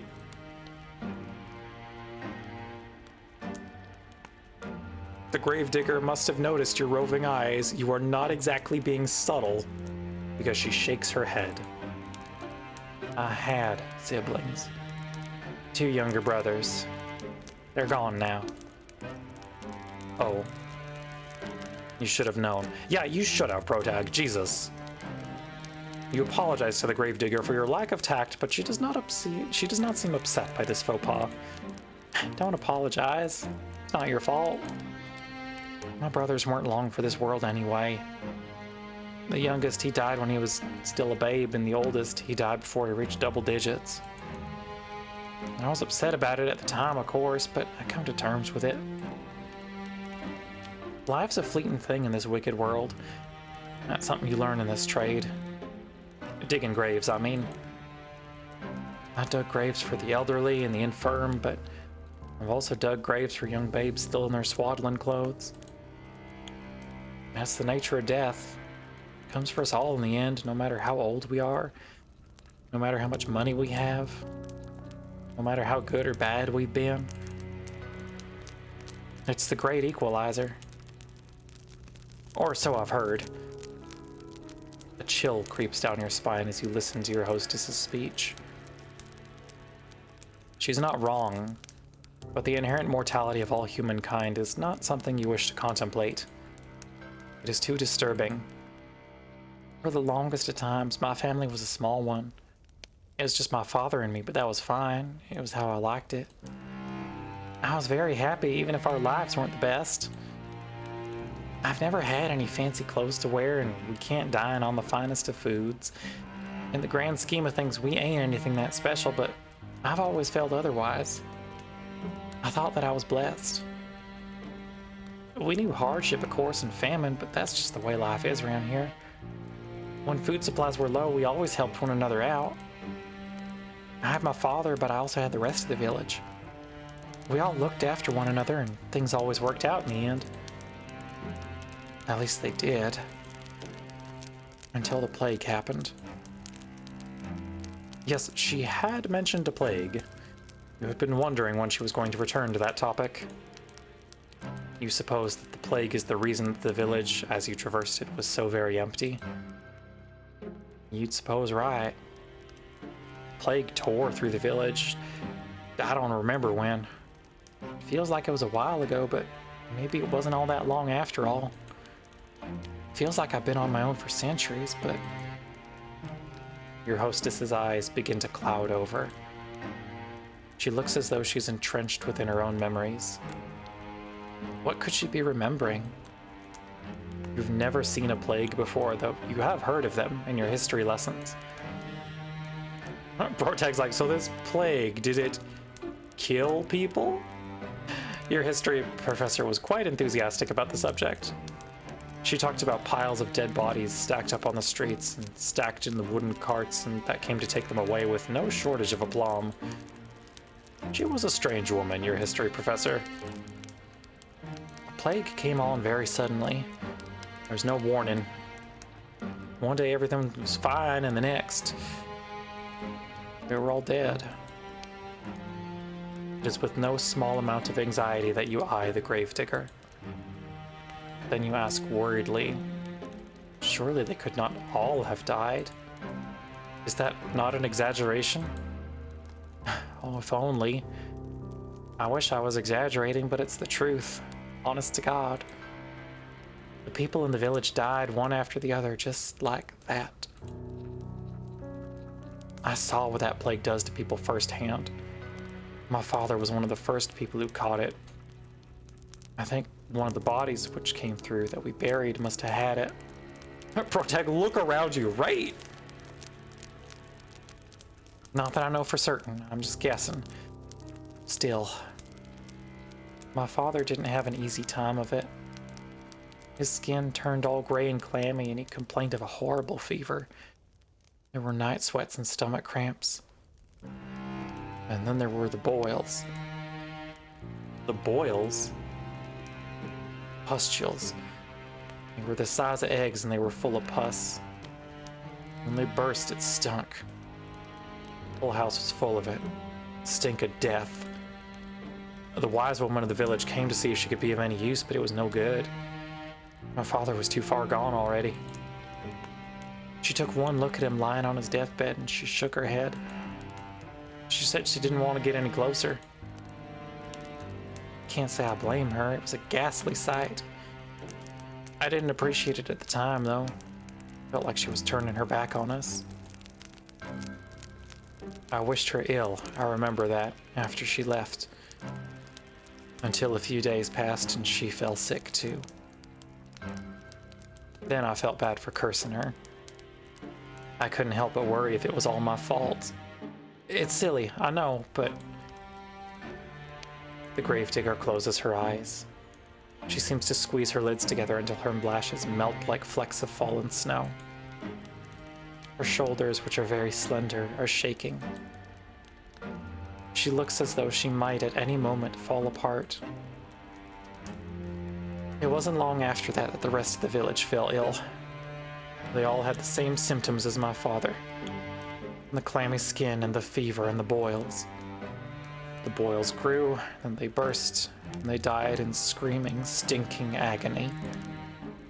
My father died too, only 3 days after he fell ill, but I think even that was 3 days too many. I didn't want my father to die, of course. I did everything I could to help him, but it was all pointless. None of my herbal salves had any impact. I couldn't make a blind bit of difference. All I did was stand about his bedside, telling him it'd be all right until his eyes sank into his skull like 2 black stones and his mouth dried out. During that last day before he died, he might have been a corpse already. He didn't look at me. He didn't speak to me. He just lay in bed with his eyes closed, groaning.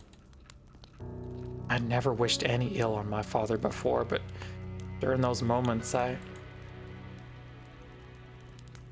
The gravedigger squeezes her hands, which are resting upon her black-clad lap, into fists. She trembles. Then, in a voice throbbing with awful emotion, she says, "I wish he'd just died." Well, based on her anecdote, it does not sound like she had overly long to wait. I wonder if she would consider that a silver lining. No, perhaps not. The gravedigger is still shaking. She will not cry, will she? You hope not. Awkwardly, you look at the gravedigger. You are not sure how to soothe her, but you know you must make some sort of an effort, even if it is a token one.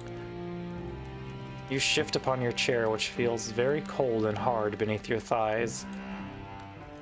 Then you say very softly that you are sorry. It is not much, but it is all you can think of saying. You had thought initially that your situation was comparable to that of the gravedigger, but now you can see that that is not the case. Protect, comfort the girl. Oh my gosh. Carrie, Nick, hello. Welcome, welcome. Thank you so much for the raid. Hi, raiders. Hello, hello, hello. Welcome, welcome. Community members, if you're not following Carrie, Nick, please go give them a follow. What were you up to today? What were you doing? Also, raiders, please pay very special attention to the content warnings in the pinned chat because they are real and prevalent. They are very, very, very prevalent for this game. Thank you for the follow, Marble Wisp. Much appreciated. Yeah, what were you up to? Tell me, tell me, tell me. Also, if you need to do any post-stream care, if you gotta grab some water, if you need to raid and run, raid and lurk, absolutely a-okay. Thank you so much for the raid and for sharing your community with us. Did I introduce myself? I'm all over the place this morning. I am Porcelain Dolly, mostly lucky, Kintsugi Lucky Cat that streams a good number of things. Today, for Yuri Day, we are streaming a Yandere Yuri visual novel called It Gets So Lonely Here. We have completed 1 route, we are working on our 2nd. We have a 3rd and then maybe a 4th coming up after that, so make yourselves comfy. And I'm gonna drink some water because we've been reading a whole lot.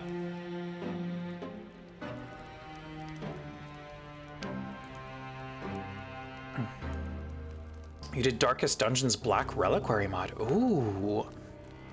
I need to play more Darkest Dungeon. I really, really enjoyed what I've played of it. Oh, thank you for the stretch dice.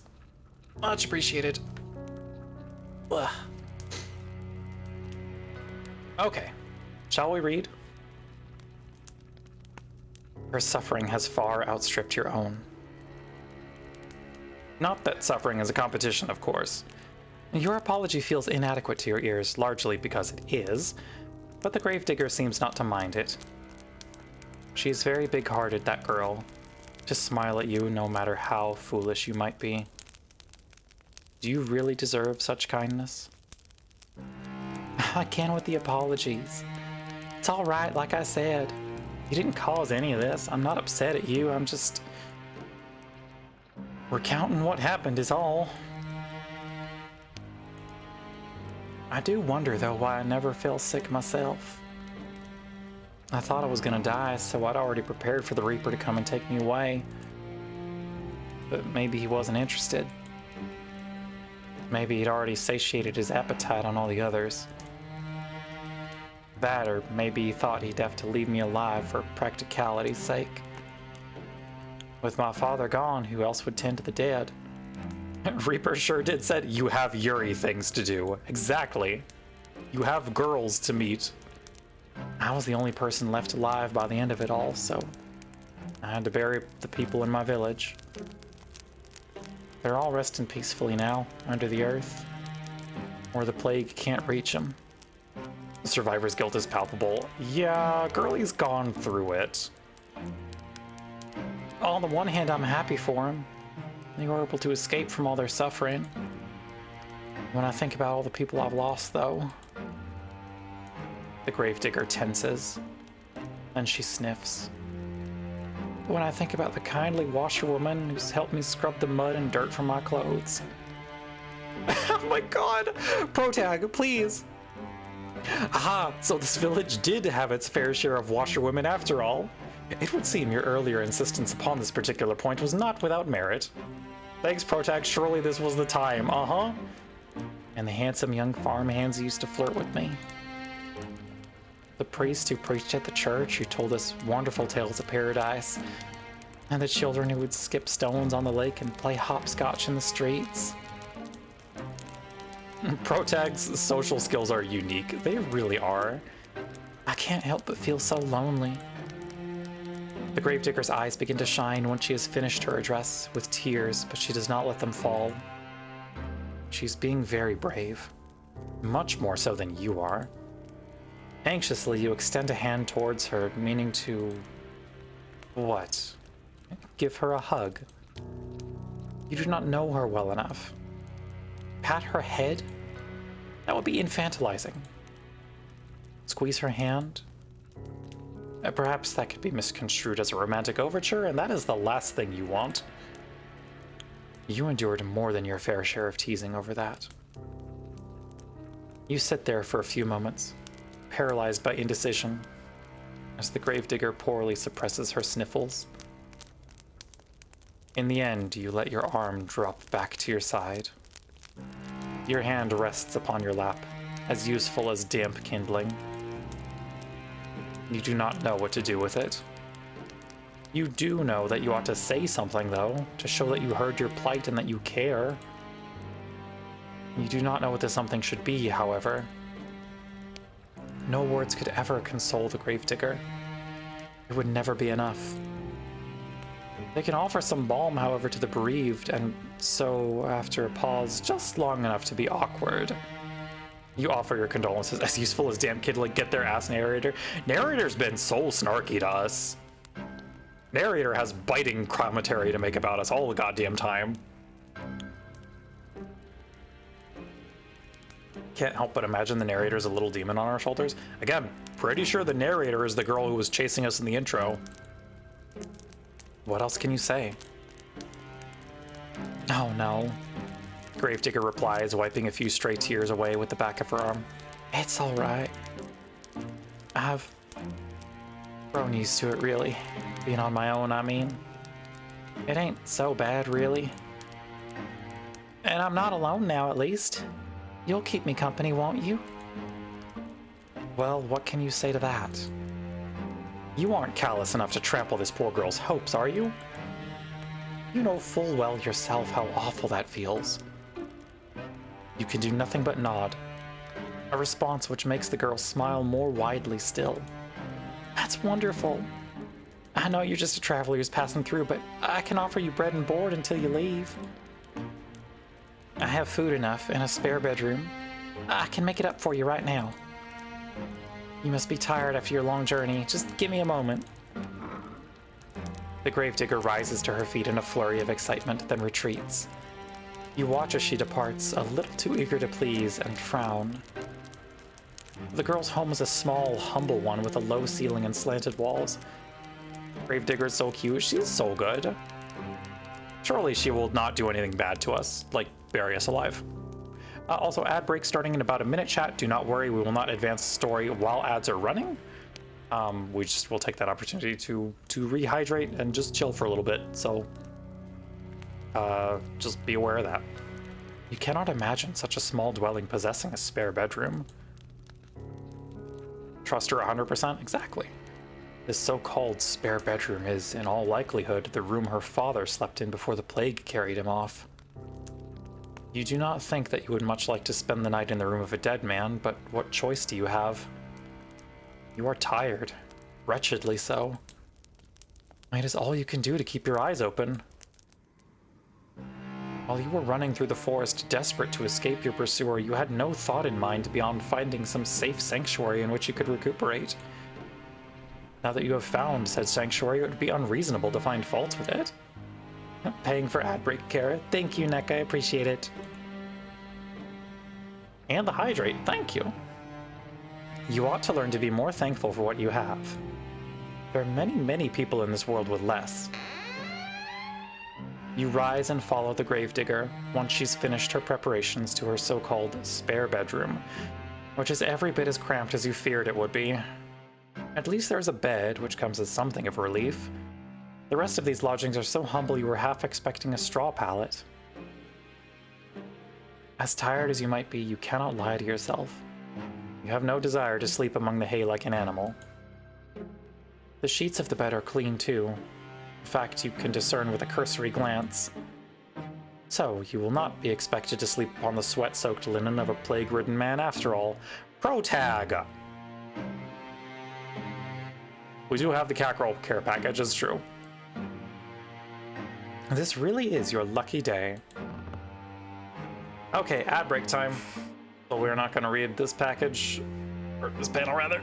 I'm going to stretch and I'm going to hydrate, because that has been paid for in advance. Okay. Big stretch, truly. Protag, have you heard of the thing they say about begging and choosing? God. Protag, to be fair to Protag, Protag's been having some things that have happened to her that are a little more than a smack in the back of the head. Let's be reasonable here.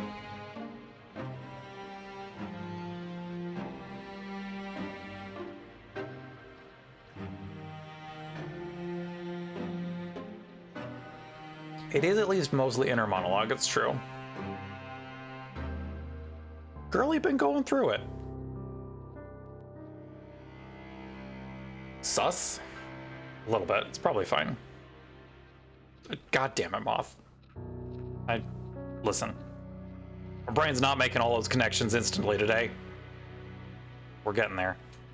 How far into this route would you say we are, Lena? Just as an estimate. Thank you for the head pats, Moth. Much appreciated. Halfway? Okay. Cool. That tracks. Okay, welcome back from ads, everyone. We're continuing. I got you this too, the gravedigger says, somewhat shyly as she hands you a folded gown. To sleep in. I thought it might come in handy. Your own clothes are a little shabby. You're back from your doctor's appointment? Probably missed a lot, but this is something you want to check out fresh, so you'll try to catch the VOD and not spoil yourself. Gotcha. I hope the doctor's appointment went well, Silver Dwarf. Take care. She can say that again. And your skirt is covered in mud and the hem is torn and ragged. This nightgown's one of my old ones, so it's suffered a bit of wear and tear, but I hope it'll fit all right. It's clean, if nothing else. You accept the nightgown from your benefactress with words of thanks. You want to sound appropriately appreciative, but you cannot mask your fatigue. Weariness overcomes you and you yawn, a fact the gravedigger does not fail to notice. Oh, begging your pardon, I don't want to keep you. I'll be making myself scarce. If you need anything, though, don't hesitate to ask. I'd be happy to help. The grave digger bows her head to you like a drudge, then hurries off, closing the door behind her with a thud. Tired though you are, you soon find that you rather miss your hostess's company. In the face of her good-natured smiles, you could almost forget all of the hardships you've hitherto endured. In her absence, however, your lodgings feel almost unbearably cold and inhospitable. You suppress a shudder, then unclothe yourself. You work as quickly as you're able, but your fingers are cold, and they fumble with the buttons of your blouse. Sensing a pattern here, possibly. It takes you more time than you would like to complete this endeavor, but you soon have your shirt and your skirt dispensed with. You are too tired to fold them neatly, so you do not bother to fold them at all. Instead, you cast them carelessly upon the floor, as defiant as a sulky child, and pull on your new nightgown. Your hostess's earlier warnings were apt enough. It is quite worn, but it fits well enough. It is more comfortable at least than your old uniform. You have endured worse. Newly dressed and ready for bed, you loosen your hair from your braids and settle down among the sheets. It is with a sigh you extinguish the weakly flickering candlelight which burns on your bedside, and with another sigh that you lay your head down upon your pillow. Though physically exhausted, you have to wonder whether you will be able to sleep at all. You can recall your previous dash through the forest in such vivid detail your heart is still pounding. That fear has yet to leave you. Perhaps it will never leave you. Your terror was such it almost feels as though it has suffused itself into your bones, into your very being. Holy shit, the heartbeat sounds on this are like actively pulsing in my headphones. That is some fantastic Foley work. But your exhaustion is greater than your worldly anxieties, and soon it claims you. Got headphones and it is good, The sound design in this game is so fantastic. Your eyelids fall shut and your breathing inevitably begins to even out. It is not long until you are spiraling through a dark, deep abyss, lost in Morpheus's kingdom. But your sleep, despite your wearied state, is not as restorative as you had hoped. Oh good, is it nightmare about the conservatoire time? Your imagination has always been overactive. Even at the conservatoire, you were frequently beset by dreams of the most vivid nature. The dreams that you have this night, lying beneath unfamiliar sheets upon an unfamiliar bed, are no less intense than usual. In your dreams, you are back at the conservatoire, the place where this adventure of yours began. You are wearing the crisp white blouse you once discarded and your gray, unremarkable shirt. Your hair is tied in braids and your eyes are downturned, forever focused upon your feet. You tried not to look at your classmates, and you thought yourself fortunate if they did not look at you in return. You did not want anybody to notice you.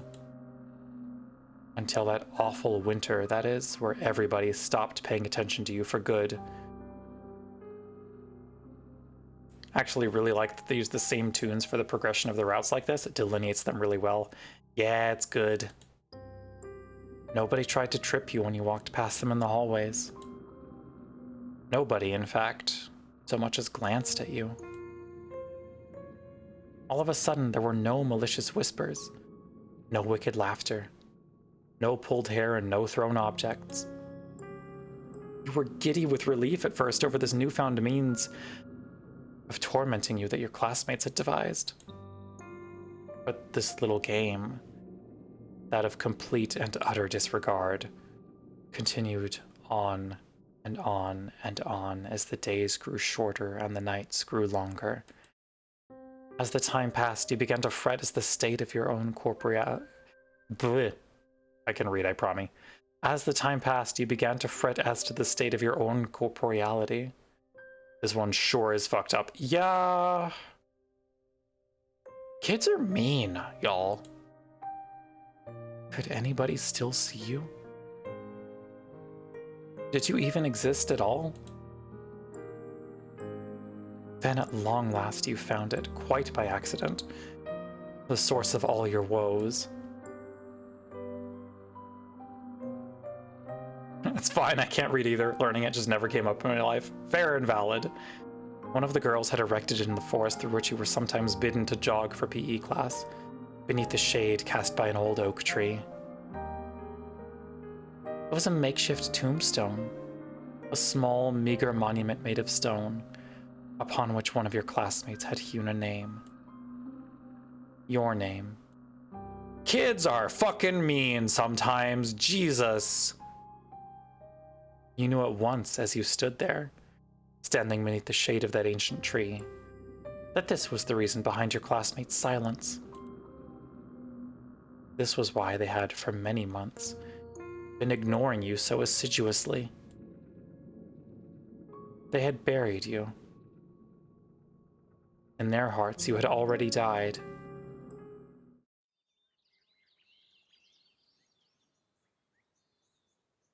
No one's more savage than a kid. Truth. Your eerie dreams notwithstanding, you sleep more comfortably than you had anticipated. When you awake the following morning to the sweet chirping of birdsong, you feel well rested, albeit woozy. A little fucked up. A little fucked up. Surely that will have no implications for the rest of this. This could have developed her mental state to Cotard syndrome from how awful that was. Cotard syndrome is fucked up too. That is genuinely terrifying. Your head is aching. It is nothing, however, that a cup of hot tea cannot fix. You stumble into the kitchen in your nightclothes, your hair loose and your feet bare, and the gravedigger turns to you. She looks at your face, which is pasty, and your under eyes, which are dark, and exclaims, in the manner of one accustomed to solving problems, not complaining about them, "Oh, you look awful.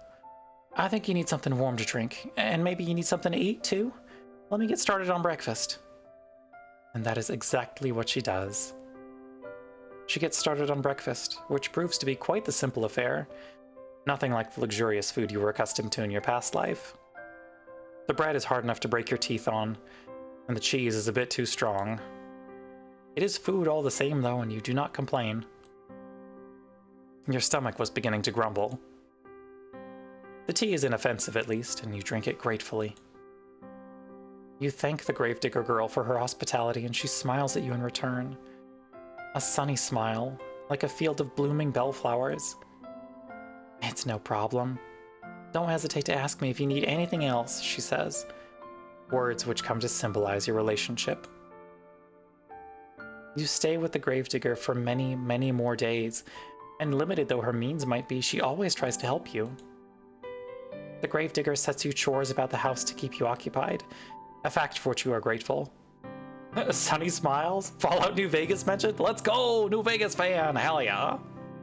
Lana, you still need to play New Vegas. You need to do something to keep your mind off your frantic flight through the forest. You can almost forget about it now during the day. During the night, however, it returns to you. The sound of your feet against the foliage and the swirling fog. When you sleep, you are assailed by nightmares. Lena hasn't played New Vegas. I feel like we've covered this multiple times.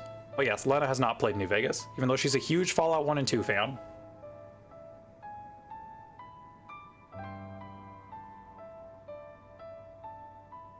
Sometimes you awake after midnight, the sheets twisted around your body and your mouth gaping open in a paroxysm of terror.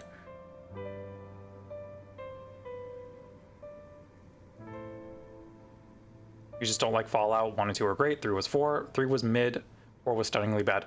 Newer Fallout, again, this is why I'm telling you, you gotta play New Vegas, because it is a great return to form. As Artisan just said. Though you try to tell yourself otherwise, you are still afraid. You're on your bi-yearly Addict arc, just finished a Yes Man run and started in your first Evil Caesar run. Damn. I hope those are fun. I haven't played in a hot second. It's been a while. Being with a gravedigger makes you feel less so, though. Particularly when you are sweeping at the floor or keeping an eye on the bread loaves so they do not burn. You attend to most of the domestic chores while the gravedigger concerns herself with the work she knows best. That is, digging graves. Her dogged persistence when it comes to this pursuit intrigues you. So much so that you cannot help but posit a question to her on one particular morning when the sky is festooned with clouds. Why, you ask her, perhaps a touch insensitively, do you continue to dig graves? There is nobody left, after all, to dig them for. You have always been practical, and you cannot see the point in it. What's the point in it, huh? The gravedigger ponders while holding her precious shovel to her chest. Fortunately, she does not seem upset by your question, despite its bluntness. You should count yourself lucky her temperament is so very placid. I don't suppose there is any point to it, really. The gravedigger eventually says with a smile. I know it doesn't have any practical purpose, but... well... digging graves is what my father did. He showed me how to do it so I could continue his legacy. My father wanted to keep our family tradition going. And I suppose I want to do the same. That's all there is to it, really. And that's all, is it?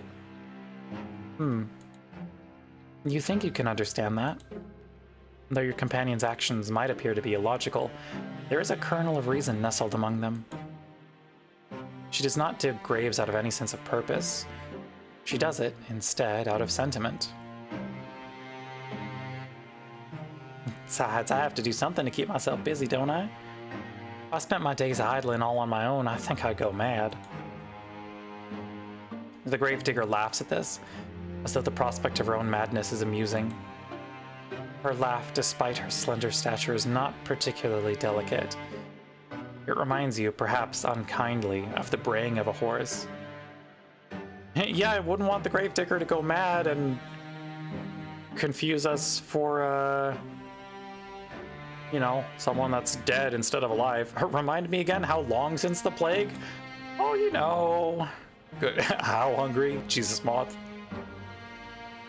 You are ashamed of thinking such a thing, though, and your face flushes with the guilt of it. Long enough, TM. Uh-huh.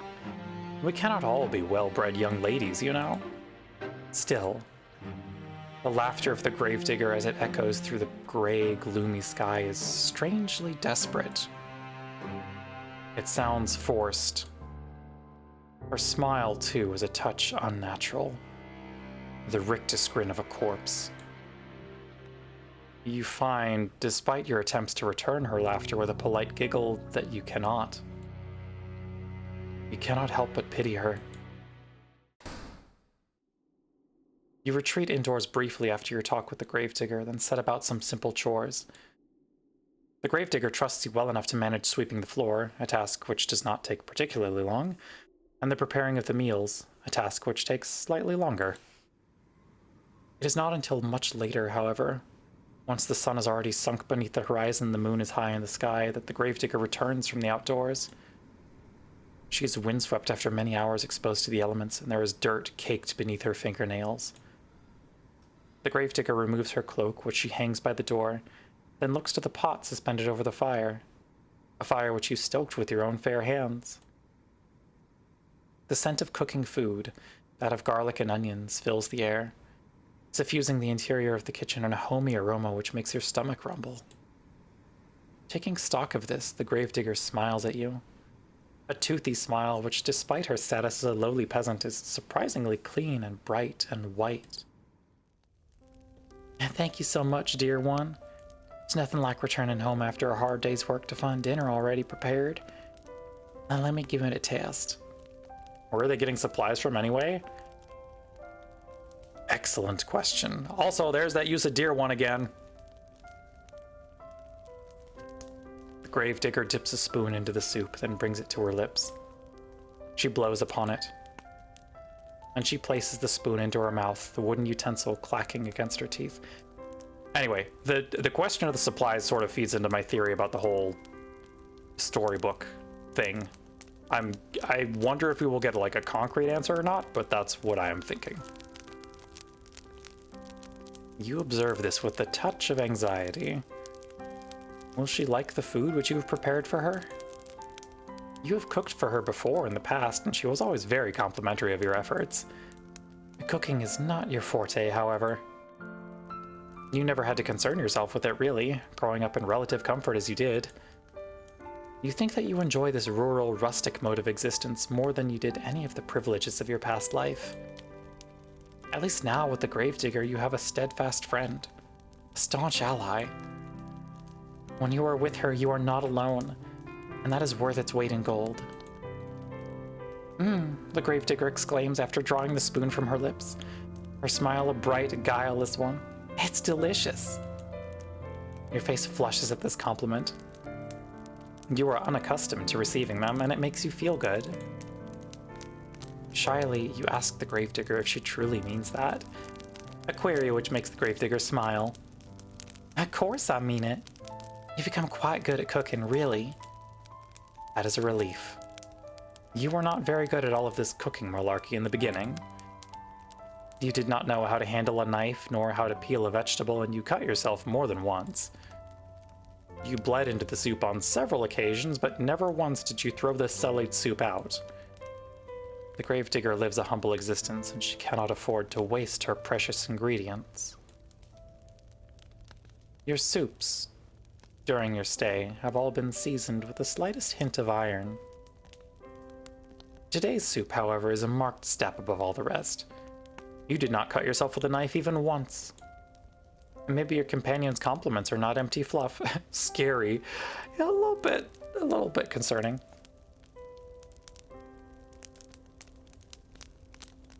Fail girl didn't fail. Gold star. Yeah. Maybe you really are improving. This soup should be ready to serve. I have some bread too that we can eat with it, but... Oh, I should brew some tea too. Let me. Ah, yes, the tea. You knew that you were forgetting something. You were so focused on the soup it must have slipped your mind. Your face flushes yet again at this oversight, and shyly you offer to correct it. The Gravedigger, however, waves your request aside. Is it just me, or is it the minute they taste your blood, the yandere-chan happens? You know, that's an interesting observation. I hadn't made that connection quite yet. I'm very curious if that is the case. No, it's all right. You made the dinner, so I'll brew the tea. It's only fair, and it won't take all that long. Would you mind serving up the soup while I'm busy? Of course you would not mind. You do enjoy making yourself useful. For a lady, you are awfully domestic. You work alongside the Gravedigger to finish your nightly meal, and together you serve it. Soup and bread alongside 2 cups of piping hot tea, prepared by your hostess's own 2 hands. You sit together at the table, then partake in this simple fare after saying grace. The soup really is quite good, despite it being made from only the most commonplace of ingredients. There's a bit of a kick to it, and it warms you from the inside out. The tea, meanwhile, is very soothing. So much so, it makes you feel rather sleepy. You would like to sit with the Gravedigger for a little while longer and tell stories, as you have sometimes in the past. That or play cards. The nights are long and there's no better way to pass them than spending time with her. Her protagonist is garlic is spicy girl, I just know it. Oh no. It's got a bit of a kick to it. What's in this? Onions? Games of old maid, alas, will have to wait. You are too tired for it. You do not know what has happened, but after consuming your victuals, you feel utterly fatigued. You explain your predicament to the Gravedigger between your yawns, and she nods in response. That's all right. You don't need to stay up with me, not if you ain't up to it. You should head off to bed and rest that pretty head of yours. You do not think you are particularly pretty, but you presume that the Gravedigger is just regurgitating a phrase to you. She does not truly mean it. How could she? She's far prettier than you are. You thank the Gravedigger for her understanding, then rise from the table. You retreat to the spare bedroom on trembling legs, then change out of your clothes. You have only just slid into your nightgown when you hear the rapping of knuckles upon your door. Light and unobtrusive. Oh my god. We're on Pumpkin Hill. Does author get sapphic panic so well? I'm sorry.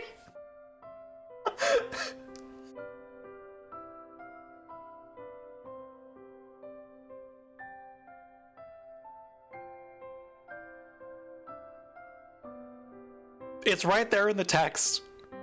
The rapping of knuckles.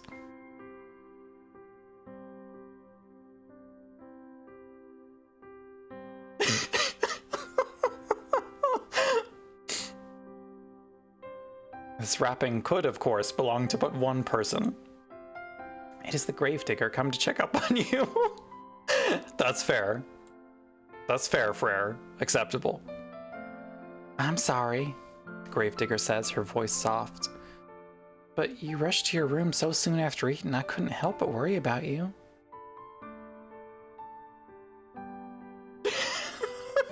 Thank you, Moth. Oh. Would you mind if I took a look at you? I just want to see if you're all right. The gravedigger is trying to keep her voice steady, but you can hear it wavering regardless. She really does sound concerned.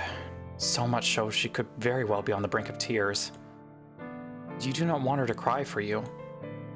You would feel horribly guilty if you upset her, even inadvertently, given all that she has done for you.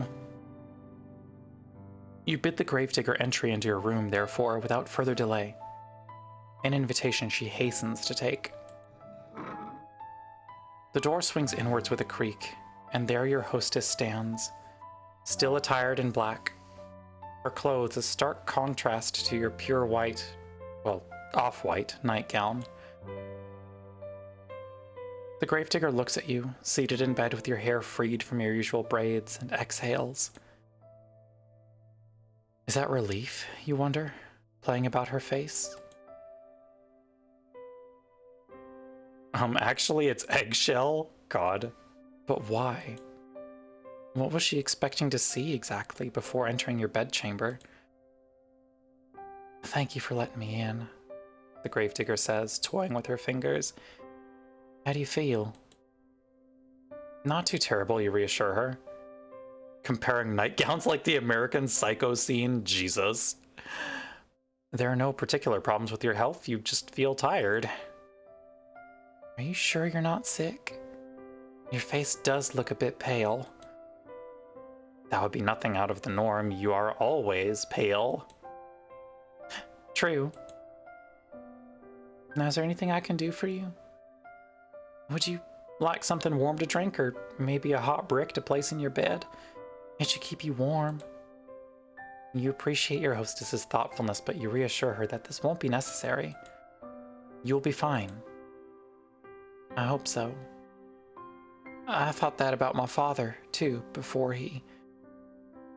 The gravedigger begins, but her voice soon trails off. She does not finish that thought. She does not need to. You know now what she was thinking of before she entered your bedroom. Yes, the ultimate amenity. Hot brick. Cold, clammy skin. A sweating brow. Rank, oozing pustules. You think upon these symptoms, which are eerily similar to those recounted during the Great Plague, which once beset your own country, and you shudder. If you don't want anything, then I'll be on my way, the gravedigger says. But before that... You get a plague, and you get a plague. Before that? This was just a fancy on my part, but I was wondering, would you mind if I brushed your hair for a little while? Your hair?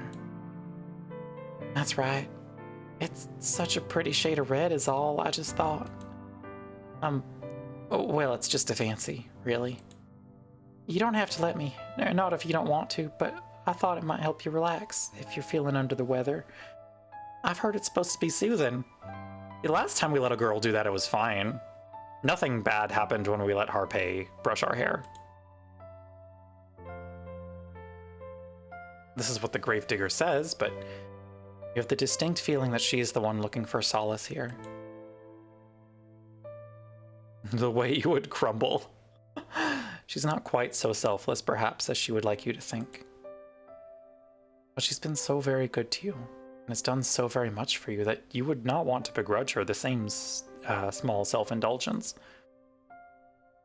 You rather think she deserves it. You agree, therefore, to her request, and upon doing so, you are certain you have made the right choice. Your hostess's face lights up immediately, in a manner which makes you blush. Oh, thank you, it'd be my honor. Now let me fetch my brush. The gravedigger retreats from your room in a hurry, but returns soon thereafter, holding in her right hand the promised brush. This artifact acquired, the gravedigger then settles herself upon your bed by your side. She looks at your hair for a few moments, her expression pensive. Then she announces that she will begin.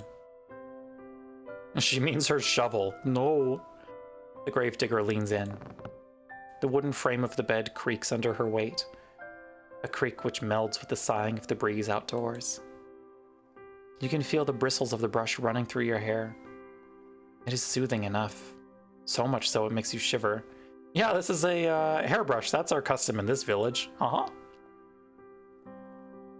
The sensation is a pleasant one and somewhat nostalgic. Did your mother do this for you, you wonder, when you were a little girl? If she did, it must have been when you were a very little girl. You have not seen your mother in quite some time.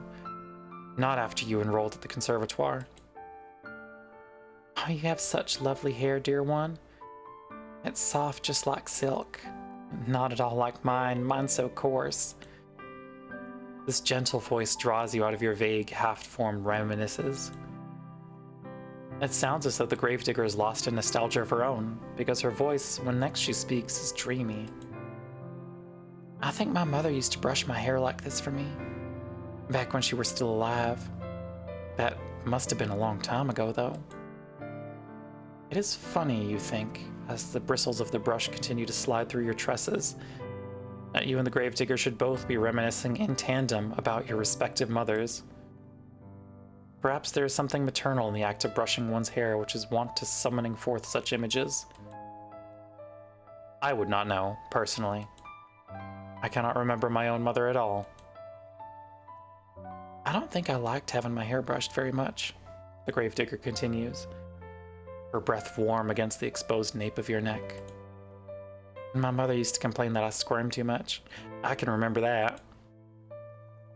She always told me to sit still, though it wasn't my fault I squirmed.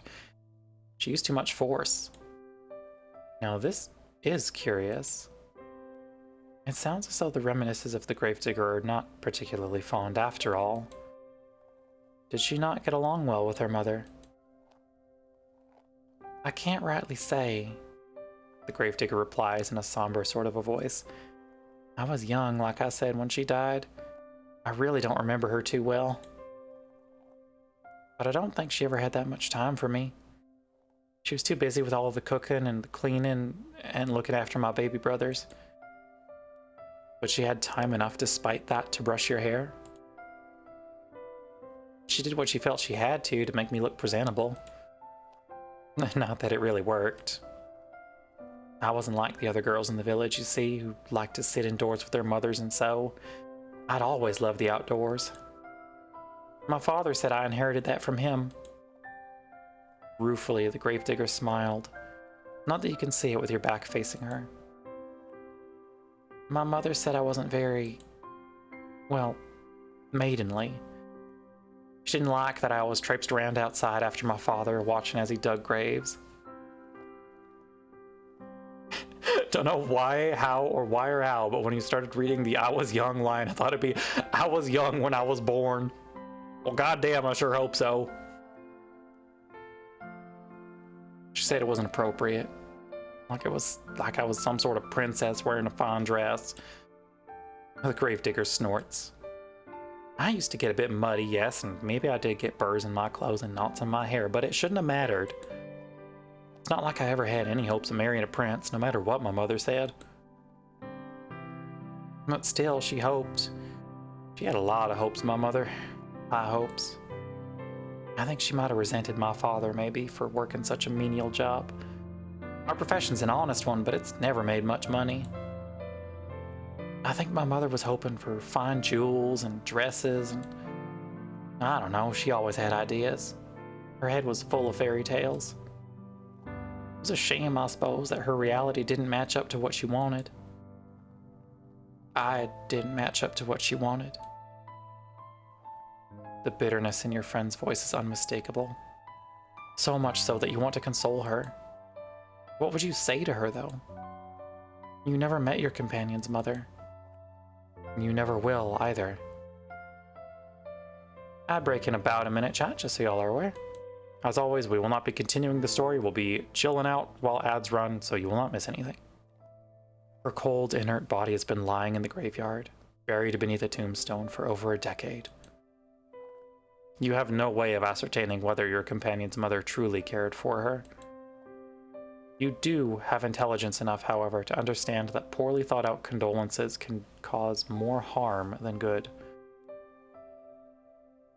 You would not like it if people tried to reassure you that, of course, your father loved you, really. If he loved you, then why did he send you away from home? Why did he never send you any letters? You know he was worried about his finances, but that seems a poor excuse to pretend that his only daughter did not exist. As for your own mother, meanwhile, she was nice, at least she thinks she was, but she was woefully ineffectual. Though she was nominally an adult, she always queefed before your father's judgment. Okay, that is ads time. It's time to chill. I need to drink some water.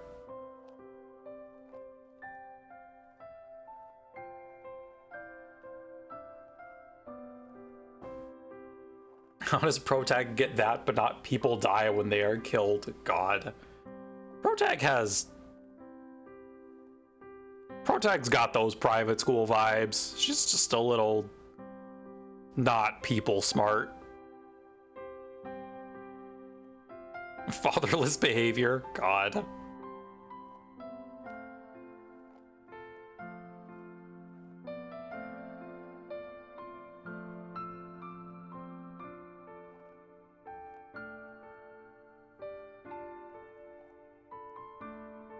Protag, the kind of kid who thought eggs were factory made. No. Oh.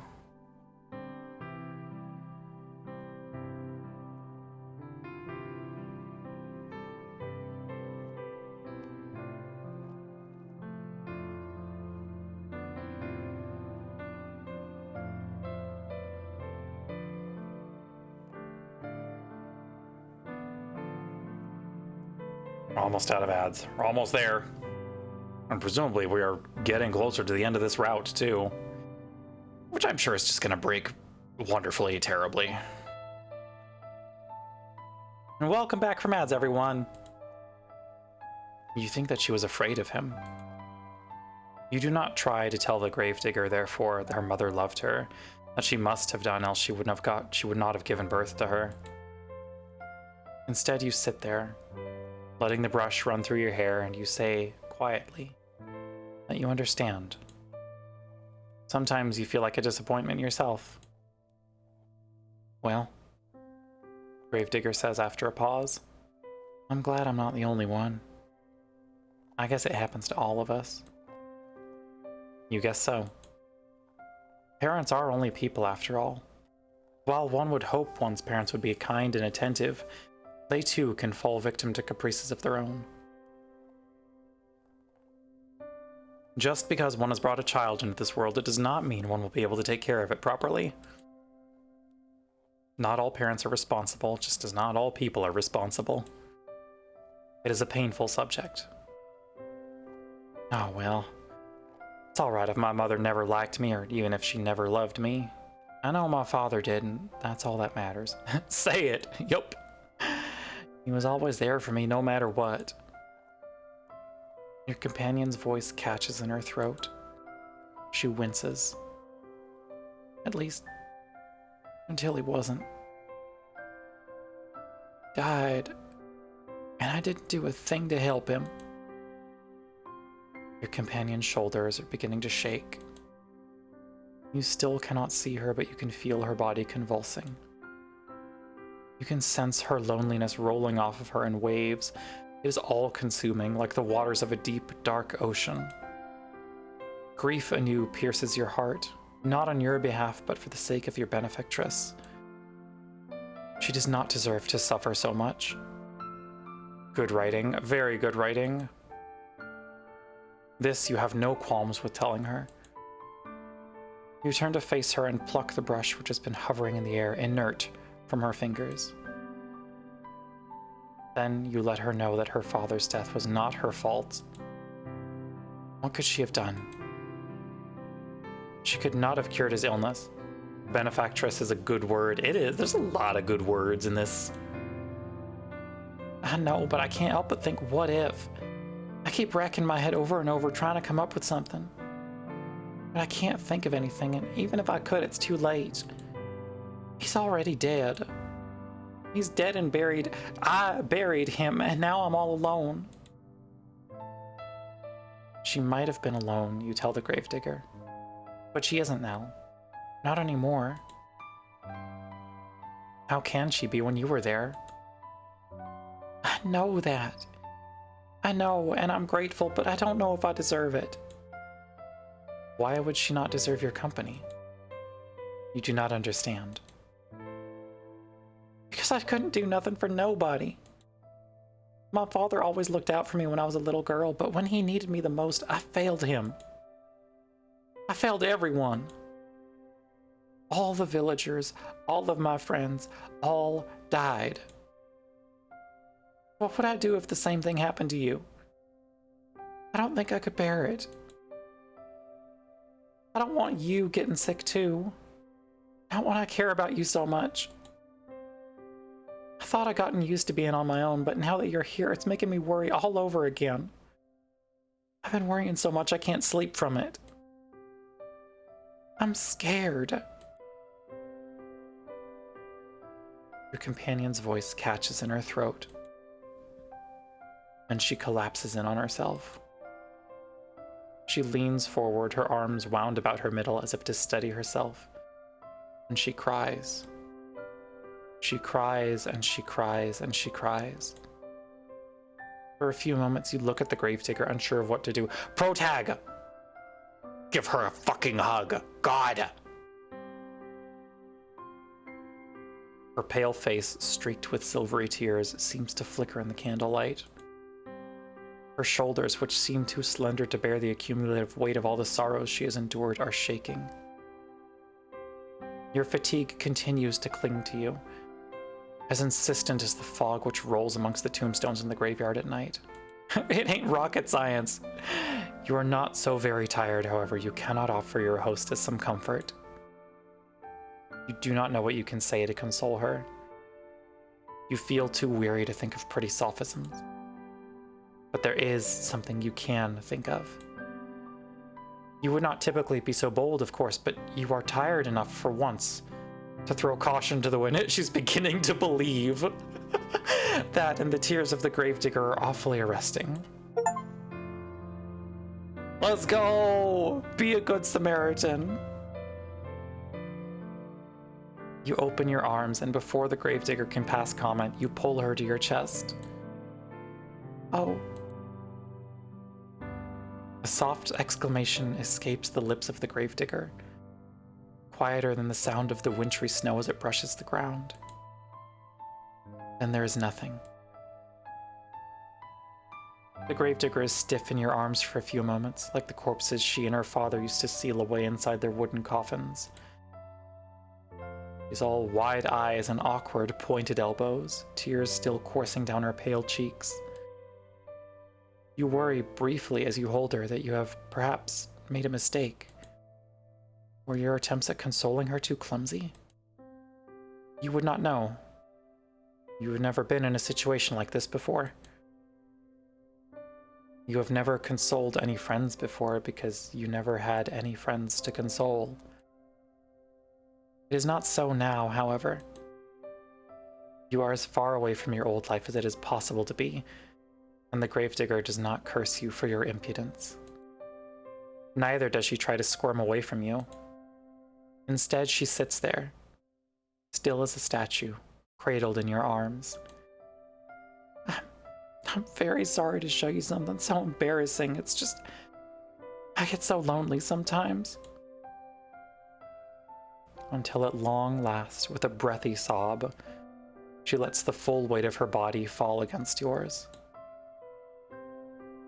You run your hands against your sobbing companion's shoulder blades and her back, and gently you soothe her.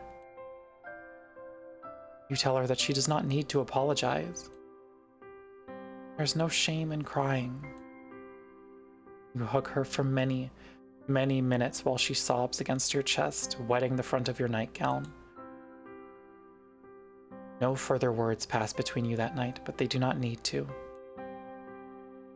Words are irrelevant in a moment as tender as this, shared between two souls who have come to understand one another through mutual loneliness. You slide beneath your sheets. You still feel exhausted, and the gravedigger joins you without asking for permission. It would be an unnecessary piece of politeness, really, given your acceptance is all but assured. You have already accepted the gravedigger after all. Every single inch of her. You have accepted her hospitality. You have accepted her food. Now you're accepting her company. You arrange yourself beneath the sheets, then draw her body to yours. The gravedigger has not yet changed into her nightwear. Her clothes will be horribly rumpled when she awakes come the following morning, her head resting against your chest. But tomorrow has ceased to matter. It no longer exists. There is no concept of time between the two of you. No thought of the day which will dawn once this night inevitably ends. This is so good. This is a real good scene. Instead, there's only the warmth shared between you, and the wetness on the cheeks of the gravedigger. There's the sound, irregular now, and less intense than before, of your companion's muted, muffled sobs. There is this gentle, tender moment, snatched in the midst of a deep, dark night, which can never be replaced.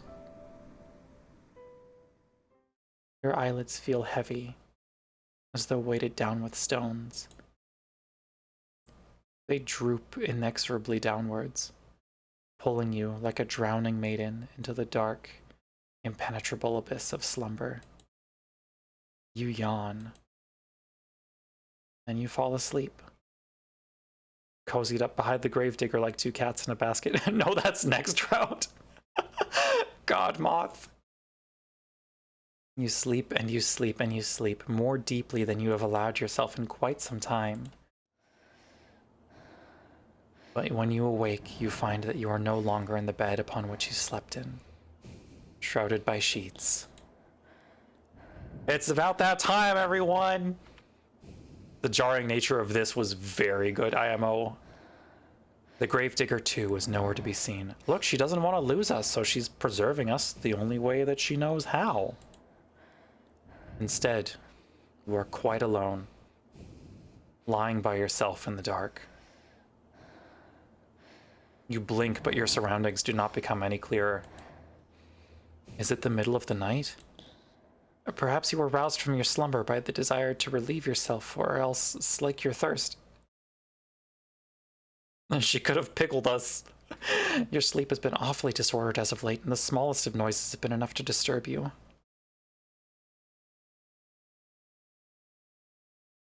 That does not sound quite right, though. You slept well, of that you are certain.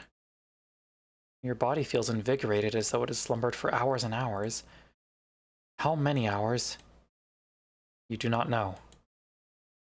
You do not know much of anything.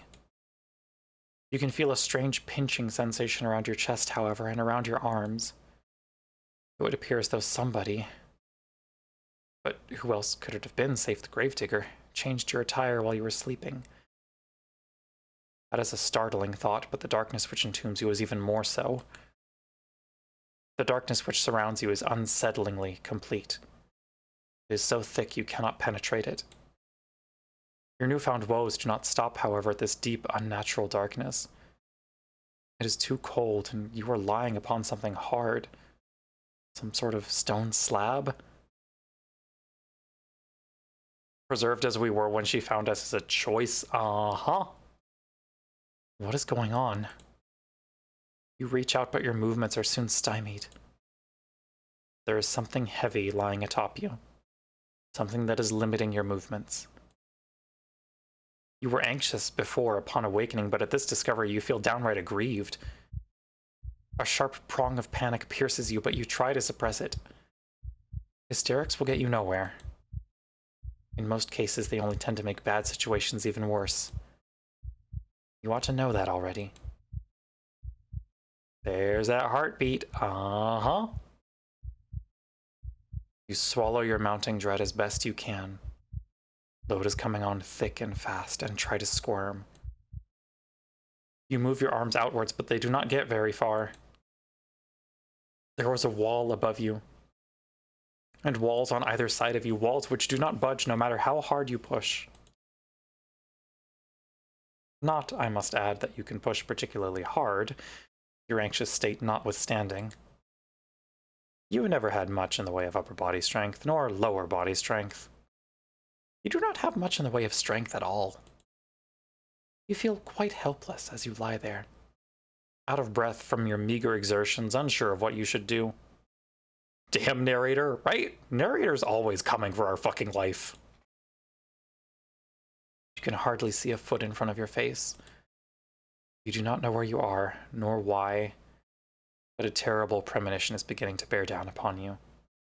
One which initially you tried to discard. You did not want to accept it as a possibility, but where else could the truth lie? You are lying in a box, hemmed in by walls which offer only a scant few inches for you to stretch in any direction. Where else could you be but a coffin? The moment you allow yourself to ponder this awful reality is the moment you hear it.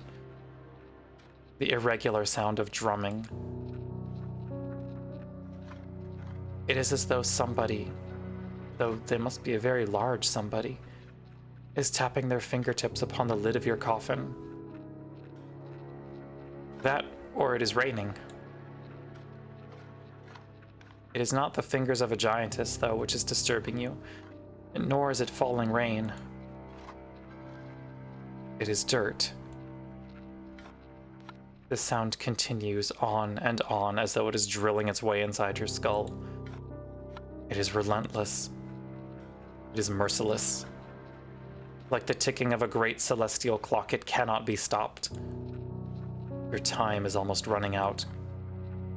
But you knew that already, didn't you? When you were running through the forest. You ought to have known, silly thing, that you could not outpace your destiny forever. Sooner or later it would catch up with you. You are stubborn, though, and you do not want to accept this. Not content to simply lie there, you cry out. You cry not for your parents, whom you hardly knew, nor for your school friends, for you never had any. Instead, you cry out for your new companion, the girl with whom you've been living, and with whom you shared one precious, cherished moment. You cry out for the gravedigger. Surely this is some manner of mistake. Once she realizes that you are, in fact, entombed in one of the coffins she is currently filling, for who else would be moving the dirt above you, she will cease her operations at once. She will pull you out of the darkness back into the world of living, and then she will hold you close. She will embrace you. She cannot mean to cause you any harm, not when she was so good to you, and so kind. Why would she bury you?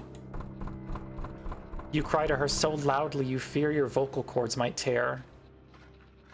Love this more and more panicked version of the narrator stealing her internal monologue. Yep. All while banging against the roof of your compact prison.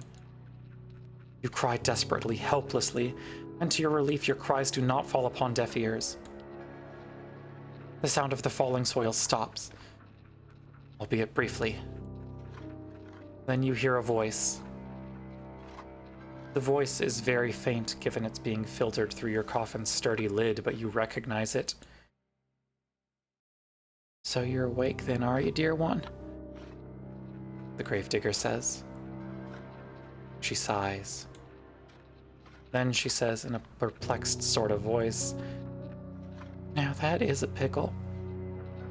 I was hoping you'd be asleep a couple hours more, so the last time we spoke could have been on better terms. If you keep screaming like that, I'm gonna feel bad. Your companion's words, though distant, are unmistakable. You are so tense you are attuned to every single syllable, and each of them makes you gasp. Was this not a mistake, then? Does she truly mean to bury you alive? You posit this question to the gravedigger as best you can, trying to keep the tremors from your voice as you do.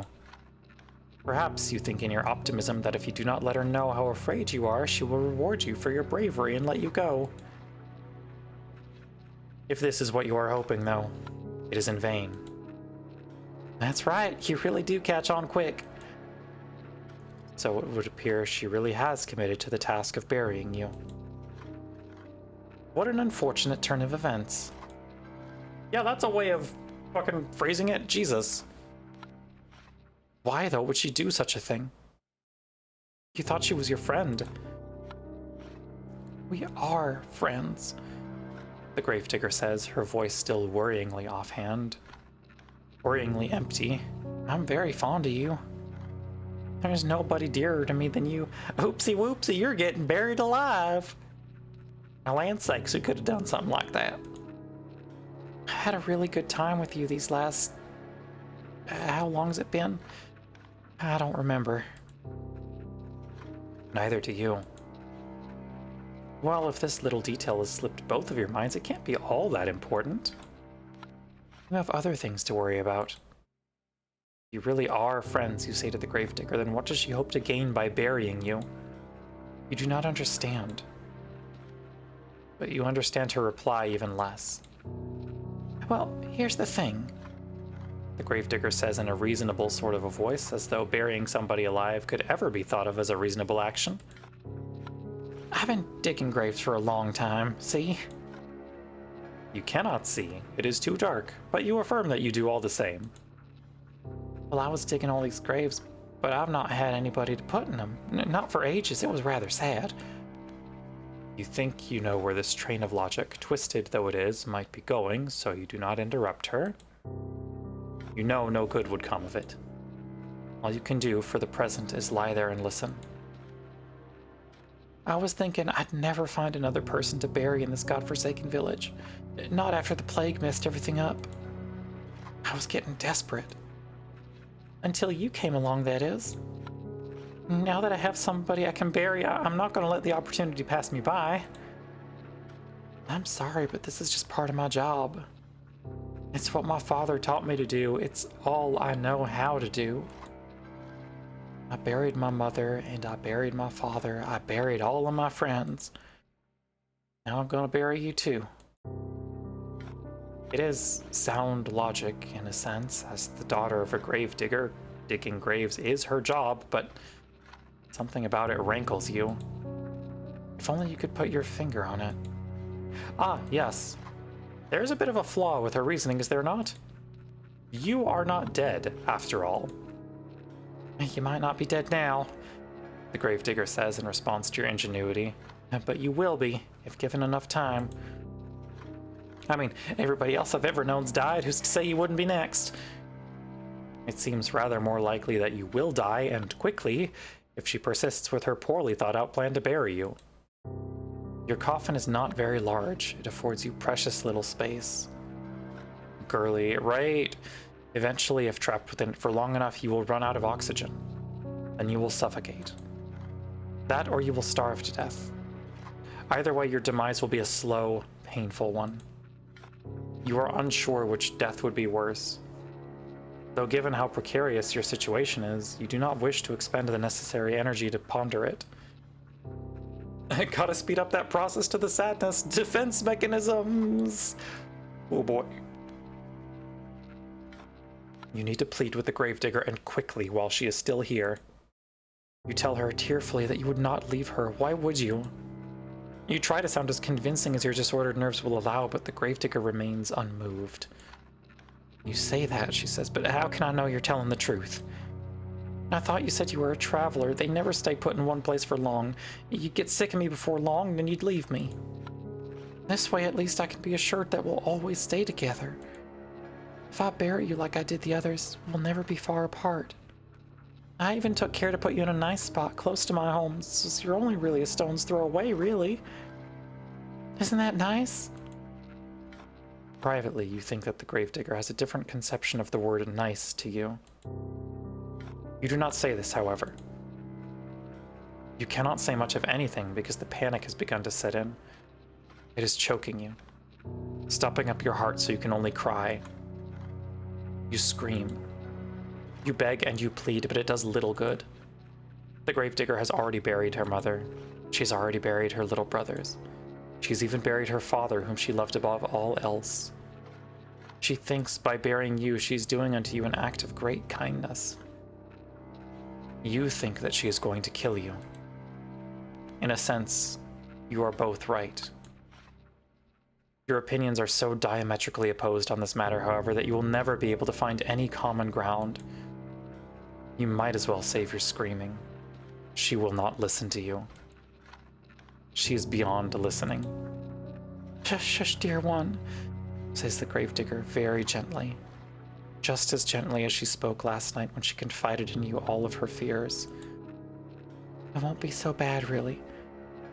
Nothing'll be able to hurt you down there. It'll be just like going to sleep for a really, really long time. You can rest, and while you rest, I'll tend to you. I'll plant flowers on your grave. You'd like that, wouldn't you? This way we can always be together. And I'll never be lonely again.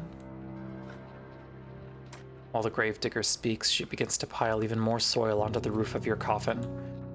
The sound of dirt on top of you, on your arms, your legs, and your head conceals your companion's final words. You cannot hear her. You cannot hear anything beyond the sounds of the dirt, the scrapings of the shovel, and your own desperate, frantic screams. You scream and you scream and you scream without cease until your throat feels hoarse, but your efforts are in vain. You hammer on the lid of the coffin with as much strength as you can muster, but the lid of the coffin is nailed shut. You are in no position to remove it. All you can do is lie there, screaming and crying and banging your fists on the roof of the coffin over and over as more dirt and debris falls on top of you. Eventually, enough dirt falls on you to stifle your screams for good. The gravedigger can no longer hear you, and you can no longer hear her. We're all alone, trapped in a narrow wooden box which, regardless of what you want, is now your new home. You can smell the soil in the backs of your nostrils when you inhale. It is so potent you can taste it on your tongue. You can taste the eventual, inevitable decay of your own body. You will remain trapped here underground, forever and ever. Or, to use less melodramatic terms, until the last of your energy escapes you and you succumb to your own slow suffocation. This is extra creepy with headphones. Yeah, sure is. It isn't a very pleasant way to go. But you'll forgive me if my sympathy is limited. You did bring this upon yourself, you know. You reap what you sow, and in your case, you made a series of bad decisions which led to your untimely demise. Now, what do you want to do? Will you accept this fate of yours and rest in peace? Or will you try to fight against it? Alrighty, you know how we go. We accept it and then we fight. Very well then. Enjoy your eternal slumber. I suppose this is good night for now, but it is not goodbye. You cannot escape from me, even if you are buried deep beneath the earth. Where there is a will, there is a way. And even if the whole world has forsaken you, I never will. I will never leave you. You will never be lonely again.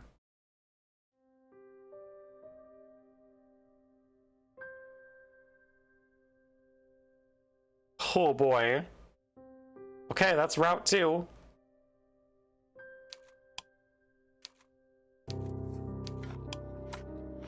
Game's good, y'all. Are you not happy with the hand that fate has dealt you? Very well, I cannot blame you. It is quite a grim ending. I would not wish it upon my worst enemy, and you are rather dearer to me than that. Now why don't we give this another go? Just try not to be buried alive this time. I can only endure so much of your screaming. Your fate is once again in your hands. Now I wonder, which path will you take? Alrighty, we got an ad break in about a minute. How long are the remaining routes, Lena? Because we've been going for 4.5 hours currently.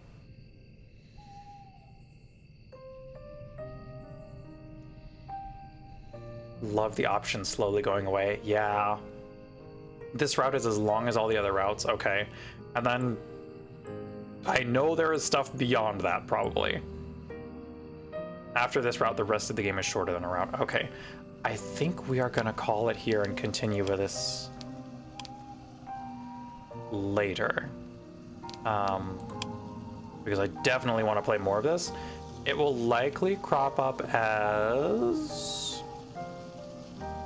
I don't know. We're coming back to it. We're finishing this fucking game. Also, ad break starting very, very soon. We're basically just going to be discussing future plans. You will not be missing much. Okay. I think ads have just barely started, so I'm going to type that in the hopes that it reaches Carrie through the ad wall. Alrighty. Okay. We've got ads that are running, so I'm gonna...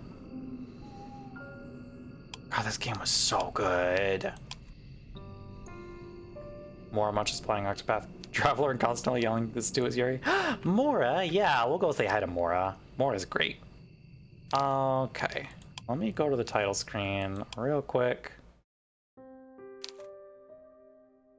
Gonna quit out of here and get us back to the chat screen for a little bit. We got like 30 seconds left on ads. Thank you all for coming by today. This was a much longer stream than I was planning for the end of my week, but I am glad we took the time with it because holy shit, what a game. What a videoed game. Love this shit. It's real good, actually. So, thank you for grabbing the raid messages, Lena. We've got some thanks to say. Thank you so much to Bluesbreak VT for the follow. Thank you to Coco-san for the follow. Thank you to Marble Wisp for the follow. Really appreciate each and every one of y'all. Thank you very, very much to Admiral Morkbork, Grey Cat Cafe, and Carrie Neck for our raids today. We are gonna go say hello to Mora Munch, who is playing some Octopath Traveler 2. We are going to be back tomorrow and starting on Ori and the Will of the Wisps, which I am very excited for, and will be a nice tonal shift from this. We will be returning to this. I don't quite know when, because after Ori, we're going to be, like, the weekend is going to be all Dawn Trail. It's all 7.0. It's going to be so much Dawn Trail. I'm excited for it, but it's going to be so much Dawn Trail. So it may be postponed for like a little while yet, but we will come back and finish it. I guarantee you this. Oops, all Dawn Trail, indeed. Anyway, thank you all for coming out. Stick around for the raid. Have a wonderful rest of your day, and until I see you again, as always, best of luck.